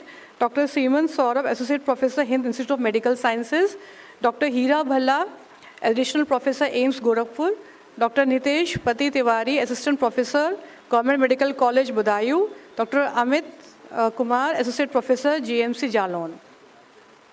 Dr. Arshad Hassan, Professor, Madhubani Medical College, Bihar. Dr. Ved Prakash, Assistant Professor, BHU. Dr. Chetan Suresh Bhangale, Assistant Professor, Maulana Azad Medical College, Delhi. Dr. Pratibha Pandey, Assistant Professor, Gautam Buddha Chikitsa Mahavidyalaya, Dehradun. Dr. Kapil Hazarika, Assistant Professor, AB VIMS and Dr. RML Hospital, New Delhi. Dr. Ajita Pillai, Associate Professor, Pandit Deen Dayal Upadhyay, GMC Rajkot. Dr. Shazia Hassan, Associate Professor, AIMS Rishikesh. Dr. Shashidhar Banale, Professor, MR Medical College, Kalaburgi, Karnataka. Dr. Jasleen Kaur Narula, Professor, Gyan Sagar Medical College, Rajpura. Dr. Prakriti Patel, Associate Professor, BJ Medical College, Ahmedabad. Dr. Neeraj Kumar Agarwal, Professor and Head of Department, Virangna Avanti Bai Lodhi, Autonomous State Medical College, ETA. Dr. Renu Khan Chandani, Associate Professor, Government Medical College, Dehradun. Dr. Himanshu Sharma, Associate Professor, GSVM Medical College, Kanpur. Dr. R. Ratish, Associate Professor, KMCT Medical College, Kerala. Dr. Akhlaq Ahmed, Assistant Professor, ERAS, Lucknow Medical College. Dr. Vimlesh Kushwaha, Associate Professor, Raj Rishi Dashrath Autonomic Medical College, Ayodhya. Dr. Asha Pathak, Professor, UP University of Medical Sciences, Safai. Dr. Sachidanand Tiwari, Assistant Professor, All India Institute, Raebareli. Dr. Keshav Kumar Sinha, Associate Professor, Patna Medical College. Dr. Sachin Heware, Associate Professor, IGGMC, Nagpur. Dr. Meenakshi Maurya, Associate Professor, FH Medical College, Tundla. Dr. Alka Yadav, Associate Professor, SM Medical College, Agra. Dr. Smita Ajay Surale, Assistant Professor, KIMS, KVV, Karad. Dr. Devesh Gosavi. Dr. Preet Sood, ma'am. Dr. Rajendra Kumar. So these were the judges. I think many have left. We'll send the certificates on email.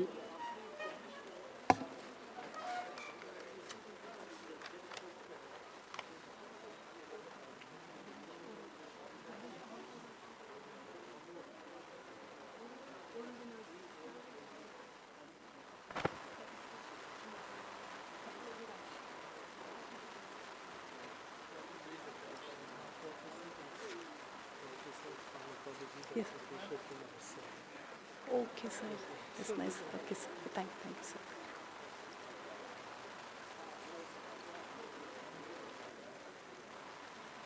Okay. Now,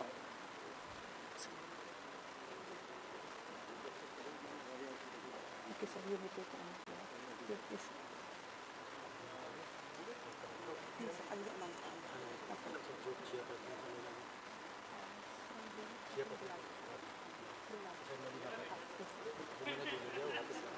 Okay, sir. Okay. Please. Request if any judges are remaining, please come on the stage and take your mementos.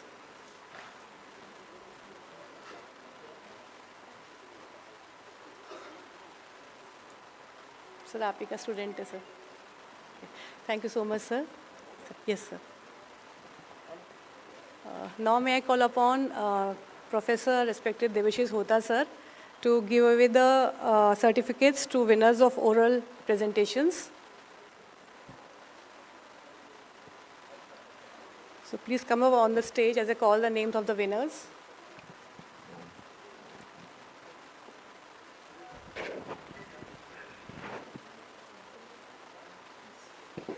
So starting with the faculty presenters, in the category of clinical pharmacology, the first prize has been bagged by Dr. Nitin Gaikwad. Second, Dr. Shetali. Third, Dr. Ruchi Baghel and Dr. Charu Jain. There was a tie in the two. So I request the winners to please come up on the stage and accept the certificates.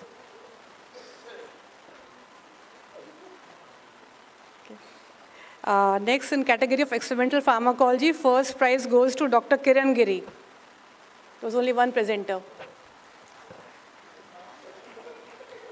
Next category, in narrative review, we have first prize Dr. Snehata Gaj Bhaiya, Dr. Kiran Giri, yes, in experimental pharmacology.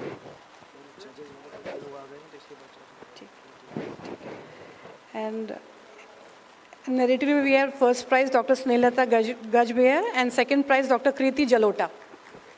Congratulations. Then, in the category of residents, for clinical pharmacology, we have first prize Dr. Anvesha Chaudhary, second prize Dr. Avantika Mazumdar, third prize Dr. Madhubala. Please move a little fast if you are around here. Then moving to the next category, experimental pharmacology, first prize Dr. Sanjay Kumar, second prize Dr. Syed Sharjil Anis, third prize Dr. Prashant Maurya. No one is there? In category of medical education, we have first prize Dr. Aruvi Pumali, second prize Dr. Gadam Manohar Babu. There's a tie between three, Dr. Gadam, Dr. Prerna, Dr. Aditya. Three of them, second prize. Then Sanjay is for experimental pharmacology. Yes. Then third prize in medical education, Dr. Ritesh Kumari. In category of meta-analysis, we have first prize Dr. Karthikeya T. Second prize Dr. Vyaktika. Dr. Vyaktika, are you around? And third prize Dr. Shubhashri Paira. In narrative review, we have first prize Dr. Jyoti Gadvi, Dr. Sridhar Angadi, both of them. There was a tie. Sridhar.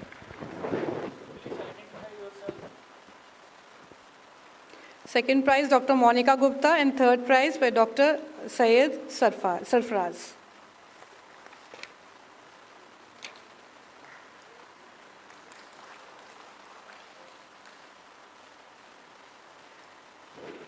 Thank you, sir. So that was all for the presentation. Thank you, sir. Now let's come to the winners of. Sure, sir. Yes, sir. पानी भिजवा दो. हाँ, sir. Ma'am का है इन faculty ma'am certificate doctor रुचि faculty हम actually next call but at least photo तो करा ही देते हैं.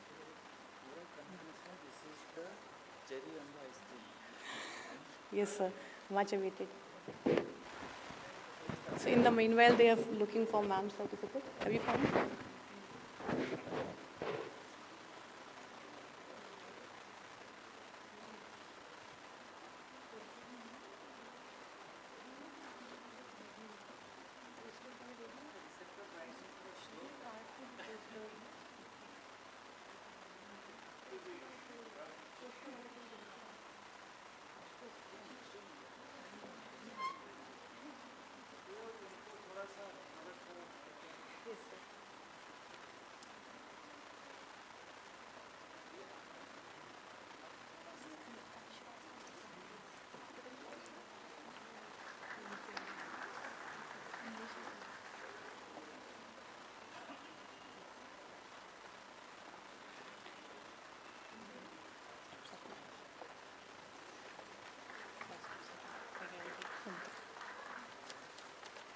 Can we start with the awards for poster?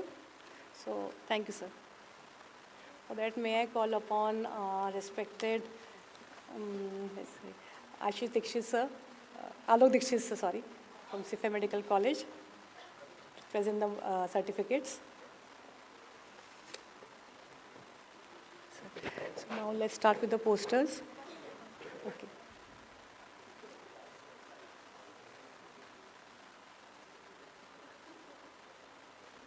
In the category of faculty, for narrative review, we have the winner, Dr. Rajiv Kumar. Sir.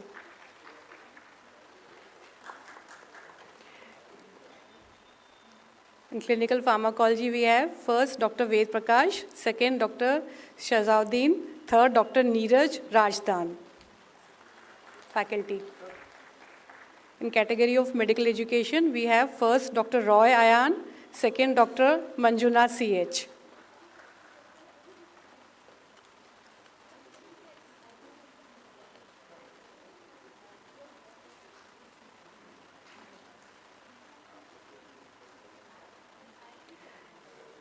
In category of residents, in medical education, sir. In medical education, we have first Dr. Priyanshu Pradhan. If he is not around, so may I request Dr. Anurag to take on his behalf? Dr. Priyanshu. Second, Dr. Sharika. Dr. Govind Kumar. For narrative review, we have Dr. C. Vignesh. Dr. Vignesh. For narrative review. Second, Dr. Anchal Divedi. Third, Dr. Ajay Gatani. In clinical pharmacology, we have Dr. Bhavya, second Dr. Dr. Varun Vikas, sorry, and third is Dr. Ritu Yadav.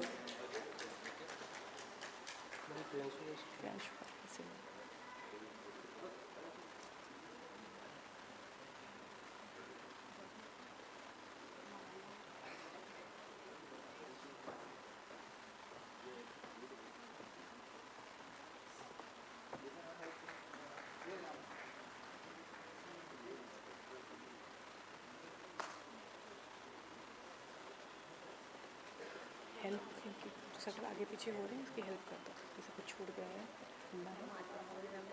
अच्छा ठीक है, तो उसकी उससे देखो.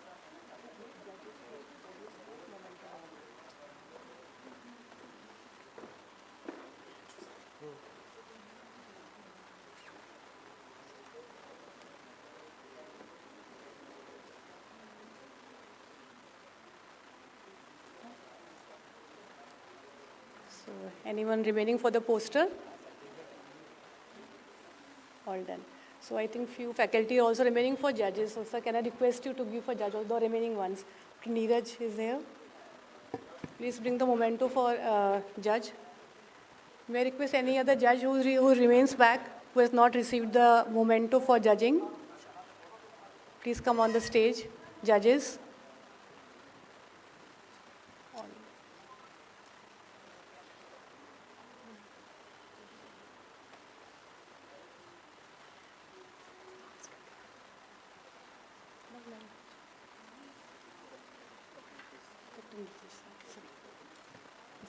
Dr. Nitesh Sai as a judge in room number 4.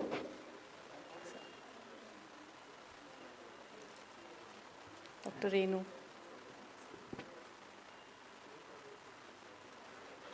Any more judges remaining? So last call.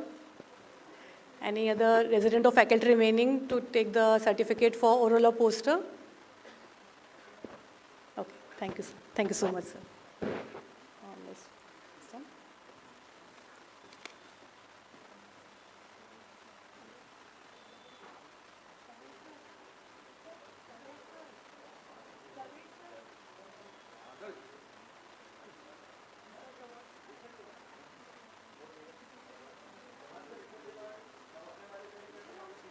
We are making the list for the research awards, so it will be just brought to you. We're just making the final calculations and bringing to you. It's a few more seconds.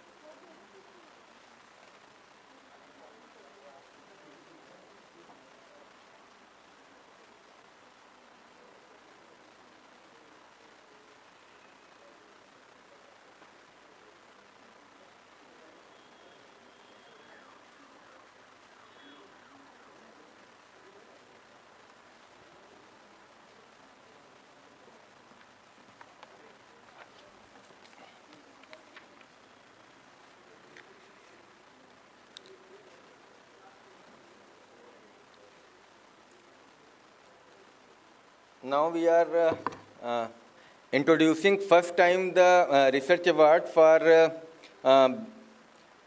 research scholar, the national award for research scholar, and the national award for outstanding research for best paper. This is we are introducing first time, and also requested to Dr. Kamal that every year we give these awards. So this time actually time बहुत कम था, तो यहाँ पे जो nominations लिए गए थे उनमें से जो हम लोगों का select हुआ है, तो the National Award for Research Scholar,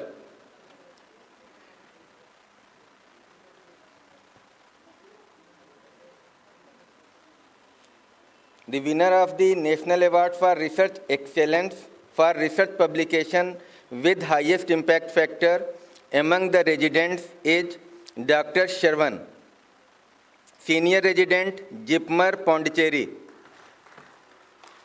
Jipmer, Pondicherry. I would like to invite Professor Sachan sir to present this award to the winner.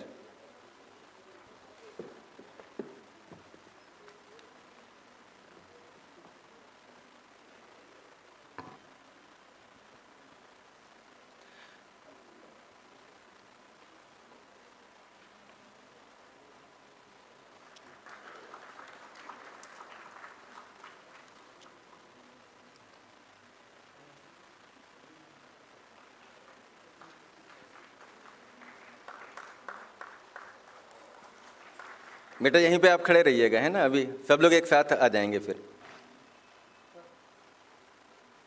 The winner of the National Award for Research Excellence for Research Publication with highest impact factor amongst junior faculty, Dr. Pooja Anand. Dr. Pooja Anand, यहीं खड़े रहिए, इधर इधर नहीं नहीं बेटा, यहीं stage पे इधर साइड में, यहीं पे खड़े हो जाइए. Amongst junior faculty, Dr. Pooja Anand.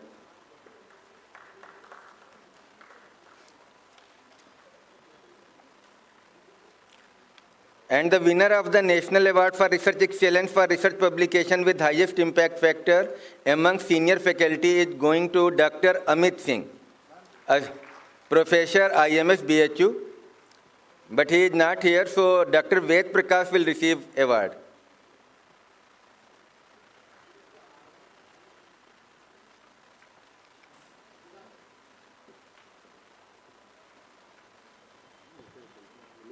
हाँ हाँ हाँ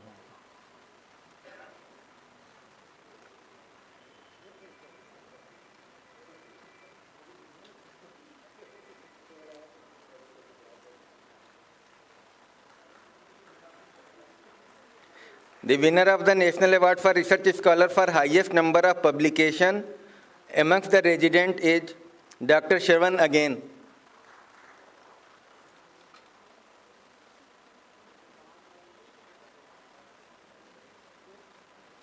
ये हाँ दोनों इन्हीं के हैं सर.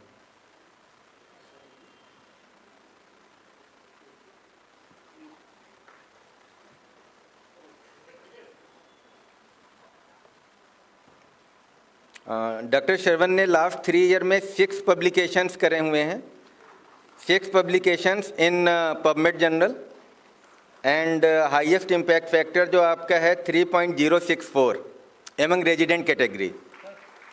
Among resident category,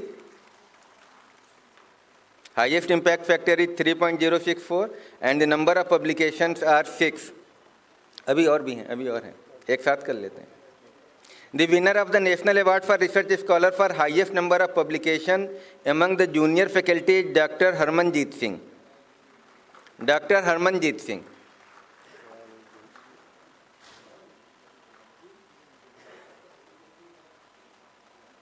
आप ले लीजिए सर. हाँ हाँ जी जी.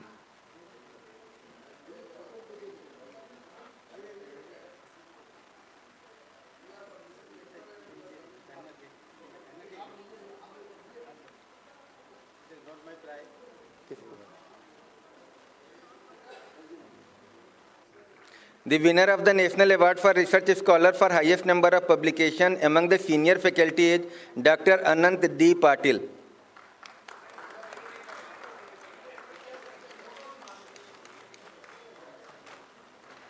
सर के टोटल 8 पेपर हैं लास्ट 3 इयर्स में. अनंत डी पाटिल टोटल 8. और ये केवल ये हम लोगों ने first author and corresponding author he include किए थे. वैसे तो सर के बहुत सारे पेपर हैं, लेकिन फर्स्ट एंड कॉरेस्पॉन्डिंग ऑथर आप 8 पेपर हैं आपके. एंड हरमनजीत सिंह के 12 पेपर हैं एंड श्रवण के 6 पेपर हैं लास्ट 3 इयर्स ओनली. आप किधर से भी सिक्का उछालिए, उन्हीं के पास जाएगा.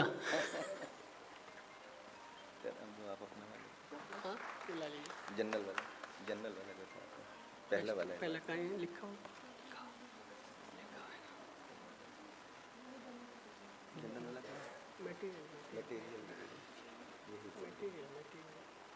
लिखा नाम क्या?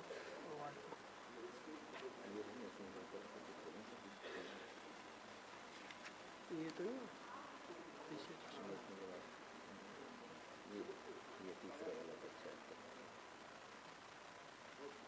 हाँ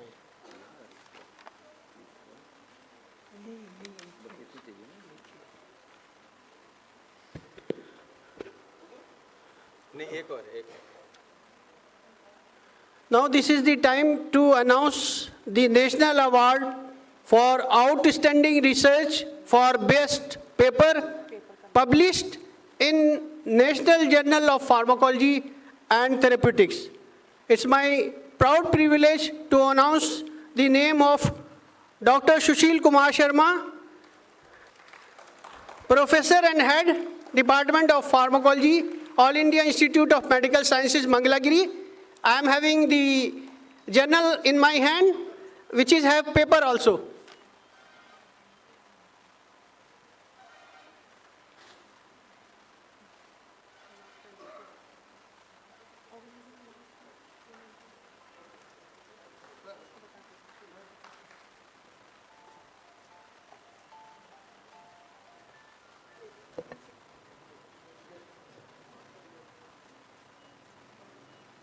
अब ग्रुप फोटोग्राफ कर लीजिए.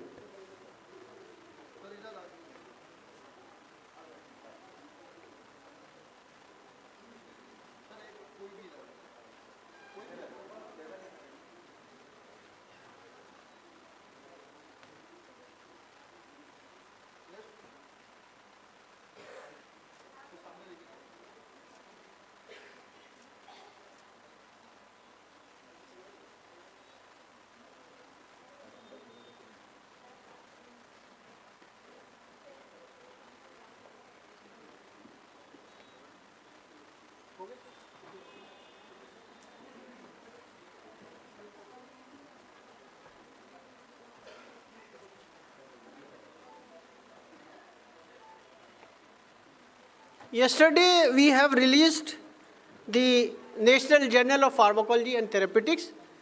As you are already informed that we are also having our bulletin newsletter by the name of RX Factor. We will be proudly releasing the soft copy of the latest RX Factor journal, RX Factor newsletter. For this, I would like to invite Dr. Sushil Kumar Sharma,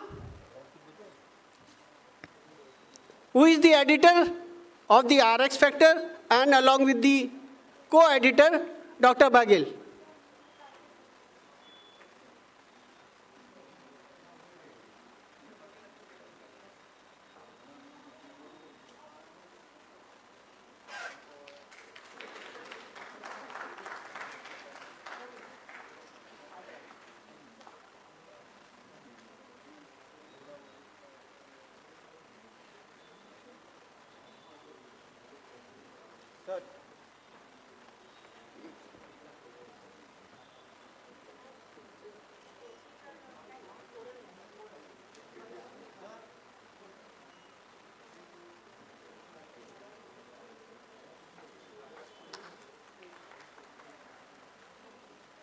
Thank you, sir.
I am requesting to co-chair Dr. Anuradha ma'am to give the memento to two judge.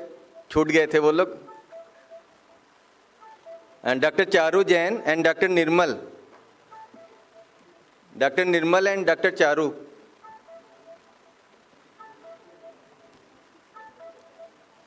Certificate.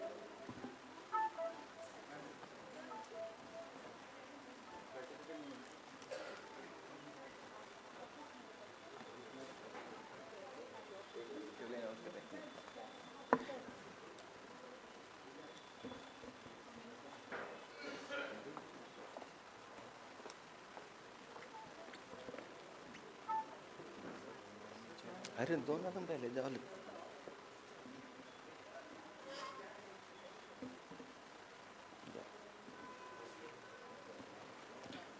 And Dr. Snehalata.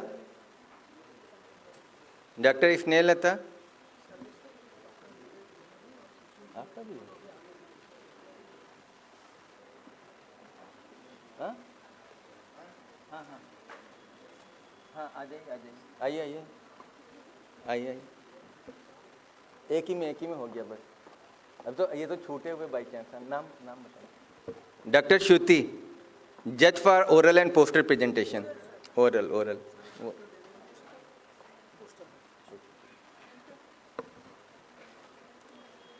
Dr. Devesh Goswami. Gosavi. Dr. Gosavi. Yes.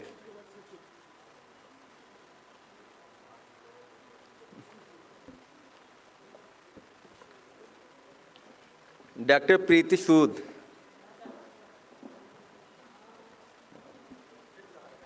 Dr. Dilshad.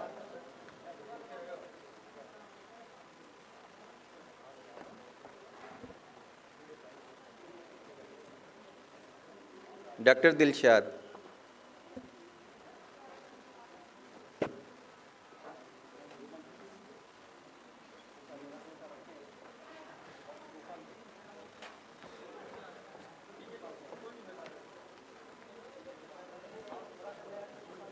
आइए आइए आइए। Doctor Sachin. जिन लोगों के छूट गए थे वो सारे लोग अभी ले सकते हैं फटाफट। डॉक्टर सचिन। ओके, सब कंप्लीट हो गया ना सभी के? Thank you ma'am.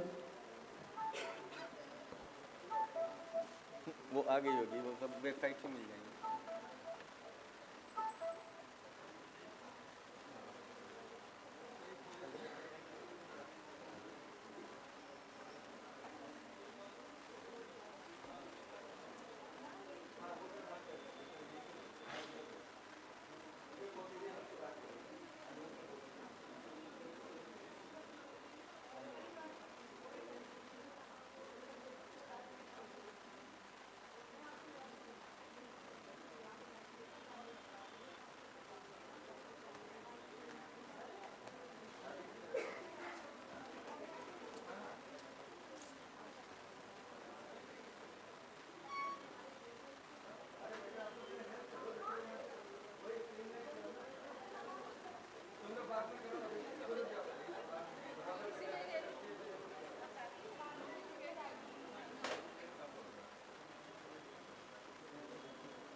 I would like to invite Dr. C.M. Kamal sir to felicitate our organizing team members. And I will definitely congratulate and commend the organizing team members for their indefatigable efforts for making NAPTICON-2023 a grand and unforgettable success. Please give them a great round of applause.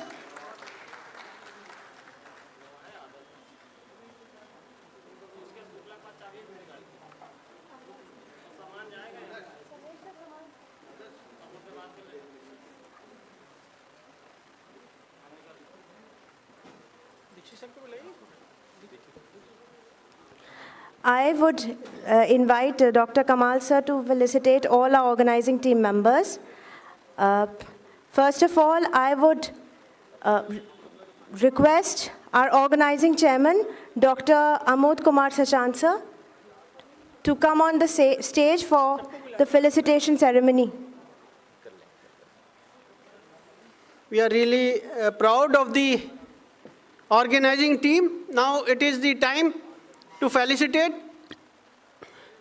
and say sincere gratitude from the core of the heart to King George Medical University Department of Pharmacology for such a beautifully organizations of the NAPTICON 2023, which has again created a newer milestone, maybe difficult to cross for the another team of the next NAPTICON.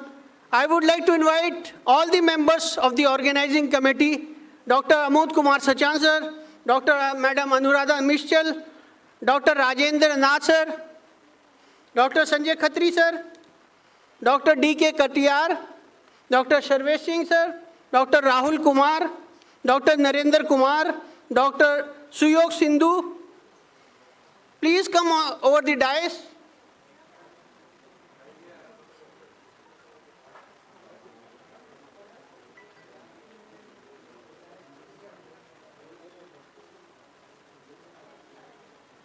And our Honorable President, Dr. R.K. Dikshit, is in dual role now, a part of the organizing team, behind the scene, maybe like me, Adha organizing secretary like me. And I'm really thankful to Professor Sachan sir and the entire organizing team for accepting my hindrance in between and making me almost a part, not officially but unofficially, half organizing secretary or part of the team. Dr. Dikshit is also a part of the organizing team, but he is in the capacity here as a national president, will be felicitating the organizing team. I would like to invite Dr. Ganesh Dhakle sir also, General Secretary of the organization, to felicitate and say sincere gratitude from the National Association of Pharmacology and Therapeutics that they have accepted our invitation and they have truly performed it in a remarkable way. And they have created a history. From the core of our heart, we, the admin or council member of the National Association of Pharmacology and Therapeutics, pay sincere gratitude to all the members of organizing team, NAPTICON 2023, Lucknow.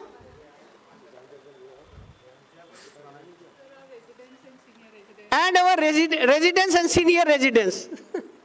I will be calling them after felicitating us. We will be having a group photograph with all.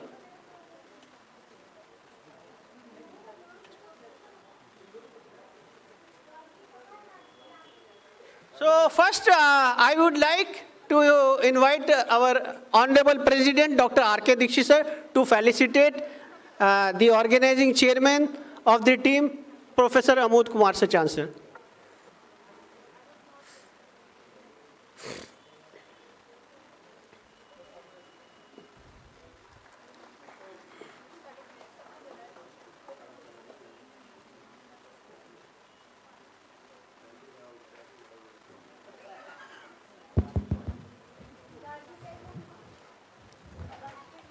I would like to invite both to felicitate Dr. Anuradha Nishal, co-chairman of the organizing team.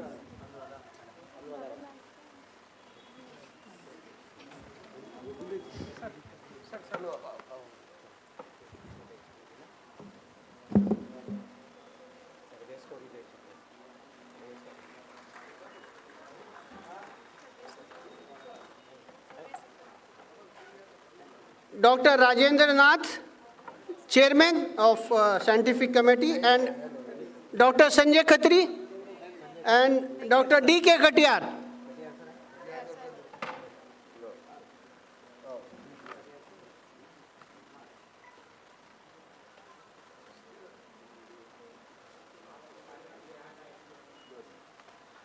Dr.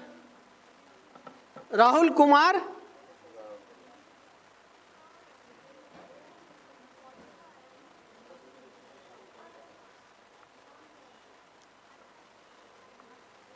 Dr. Narendra Kumar,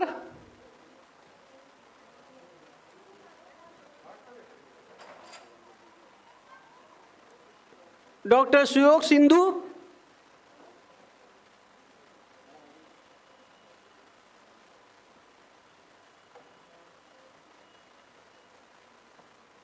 and most important in the last.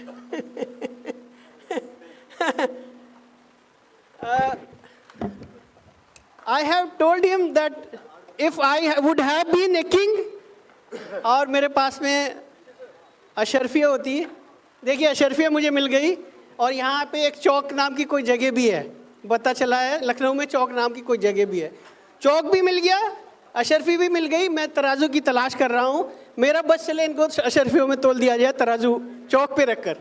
इन्होंने इतना ज़बरदस्त काम किया है, पूरी we are really proud, and probably he is an asset for our specialty also, because in him, in the form of the Dr. Sarvesh Singh, we have found a person, and these are the opportunities which are giving way that the gems and diamonds are found. He is really a gem and diamond for the National Association of Pharmacology and Therapeutics also, and for the entire pharmacology fraternity also. Thank you, Dr. Sarvesh Singh, for your immense energy, your enthusiasm, and your efforts. This was really a Herculean task, and it has only been made possible because of your day and night restless work for the cause.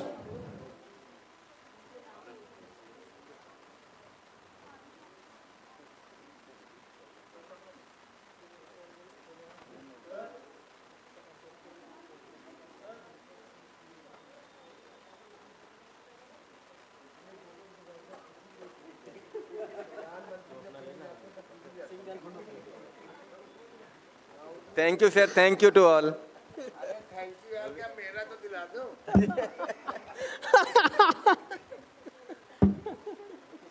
Sir आपको मिल चुके हैं कल सारे prize मिल चुके हैं। All residents, please. All residents of Department of Pharmacology.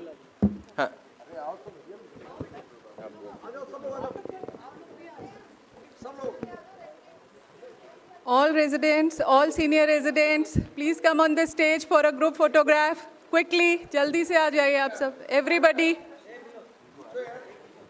from behind the stage.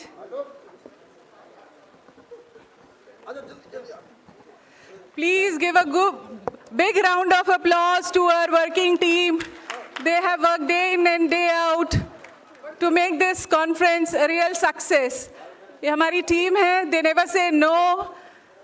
एक दो 3 बजे तक they were with us. Please give, once again, please give a good round of applause. आगे आ जाओ, come.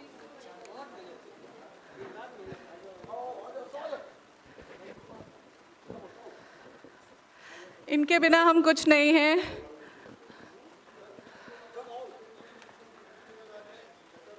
We have a big team. इन बच्चों ने इतना hard work किया है जिसकी कोई इंतहा नहीं है। मैं हमारे जो हेड ऑफ द डिपार्टमेंट है प्रोफेसर अमोद कुमार सचान, उनसे दरख्वास्त करूंगा कि कम से कम एक दिन की छुट्टी इनको आराम करने के लिए जरूर दी जाए। Employees please.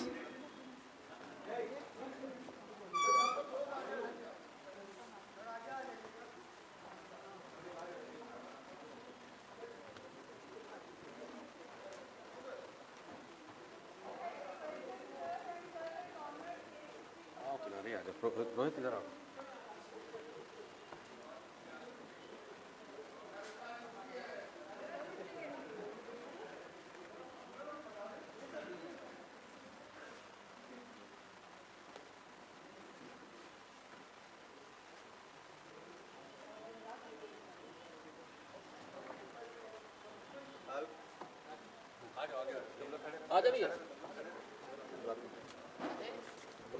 All employees of the Department of Pharmacology, सब लोग आ जाइए,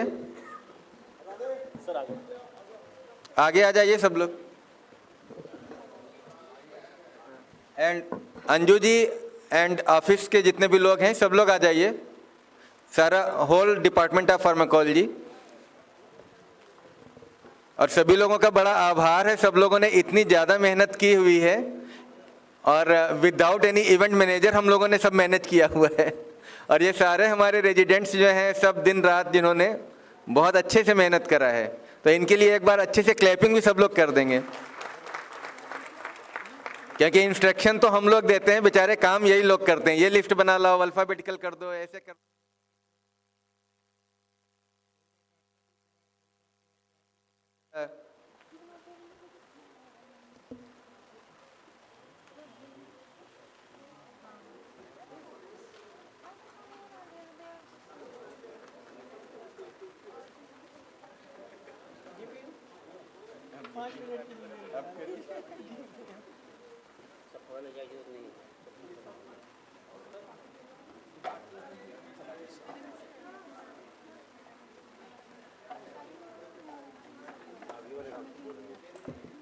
अरे उसके संग तो कहाँ है वो? चलो है कहाँ? हमारे वो है कहाँ यार? डिपार्टमेंट के रामस्वरूप जी बोलेंगे। अरे वो है नेप्टी क्विज के जो विनर हैं उनको प्राइज देना है अभी, तो नेप्टी क्विज के विनर रुक जाएंगे, आगे आ जाएं सारे लोग। नेप्टी क्विज के विनर जो थे, नेप्टी क्विज के विनर सभी लोग यहीं पे ऑडिटोरियम में आगे आ जाएं। आ जाइए, फटाफट करा देते हैं आपको award.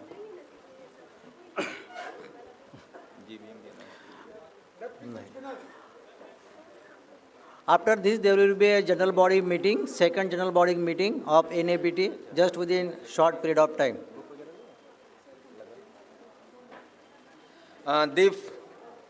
The third is Bhavya and Leena, NAPTI quiz winner. Third winner is Bhavya and Leena. है अभी यहाँ पे ऑडिटोरियम में? यस, हाँ आप लोग आ जाओ अभी अभी। ठीक है, ला रहे हैं फिर ला रहे हैं। Third winner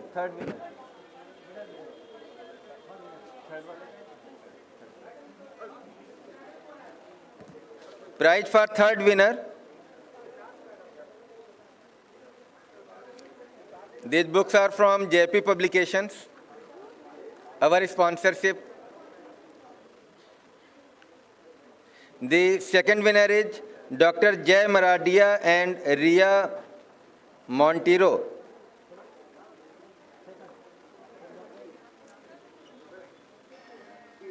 The second prize.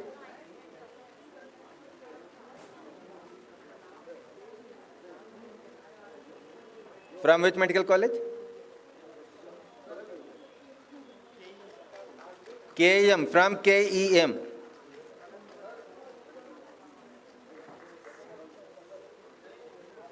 And first prize goes to Prachi Arunima and Abraham Joseph. First prize. Abraham, आजा बेटा। आप लगा लेते हैं? आप लगा लेते हैं? नहीं, Raipur. From Raipur. AIMS Raipur. First winner. These are the prize from JP Publications.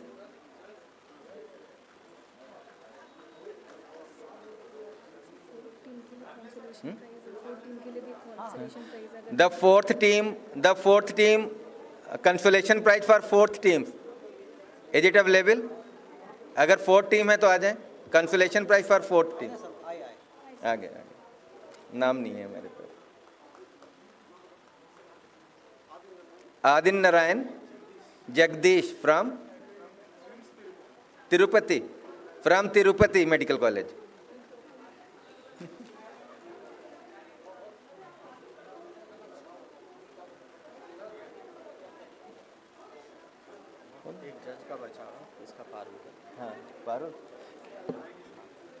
Dr. Parul for judging the poster. Please take your memento. Dr. Parul.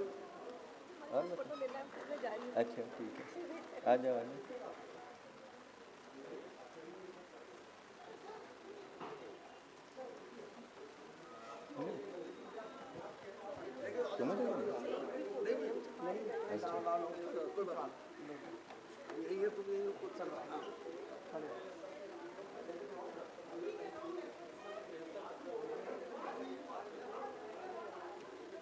तुम आ जाना इसके बाद, तुम आ जाना मेरे साथ, हम तुम के बनना। सर के साथ दोबारा से ये डॉक्टर चारू फॉर पोस्टर एक photo doctor Charu our batchmate 93 batch LLRA medical college Meerut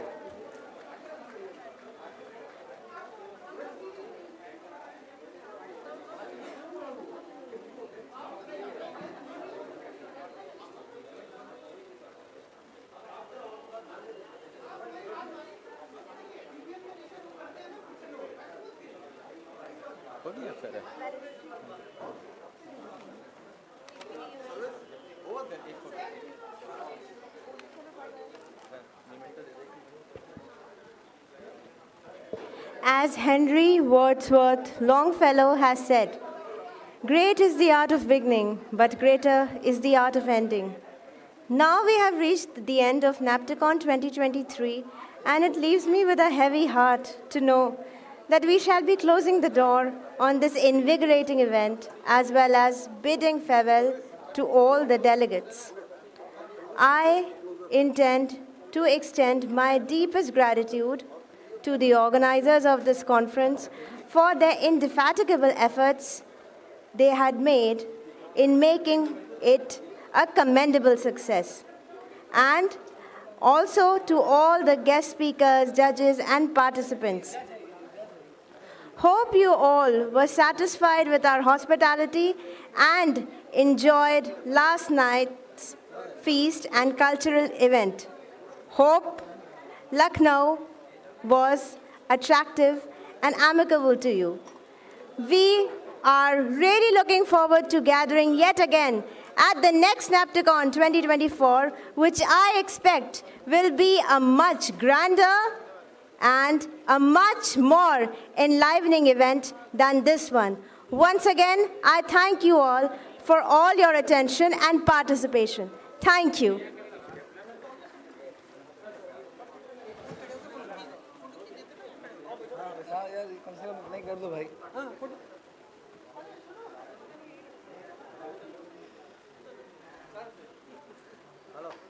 ghost photo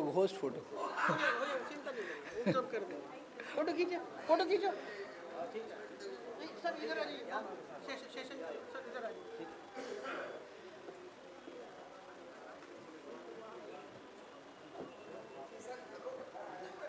अरे बोलते कि अब भैया अब तो हमारे चेयरपर्सन तो बनो ठीक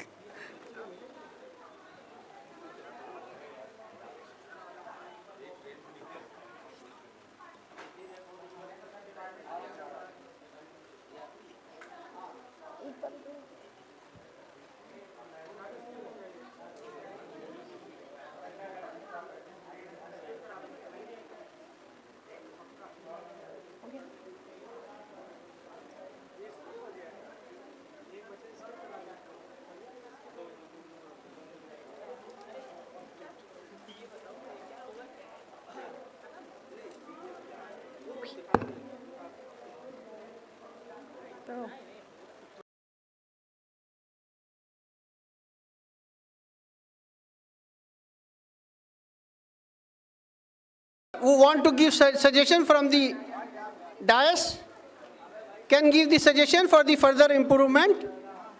Please be seated for some time, for few minutes, only 5 minutes.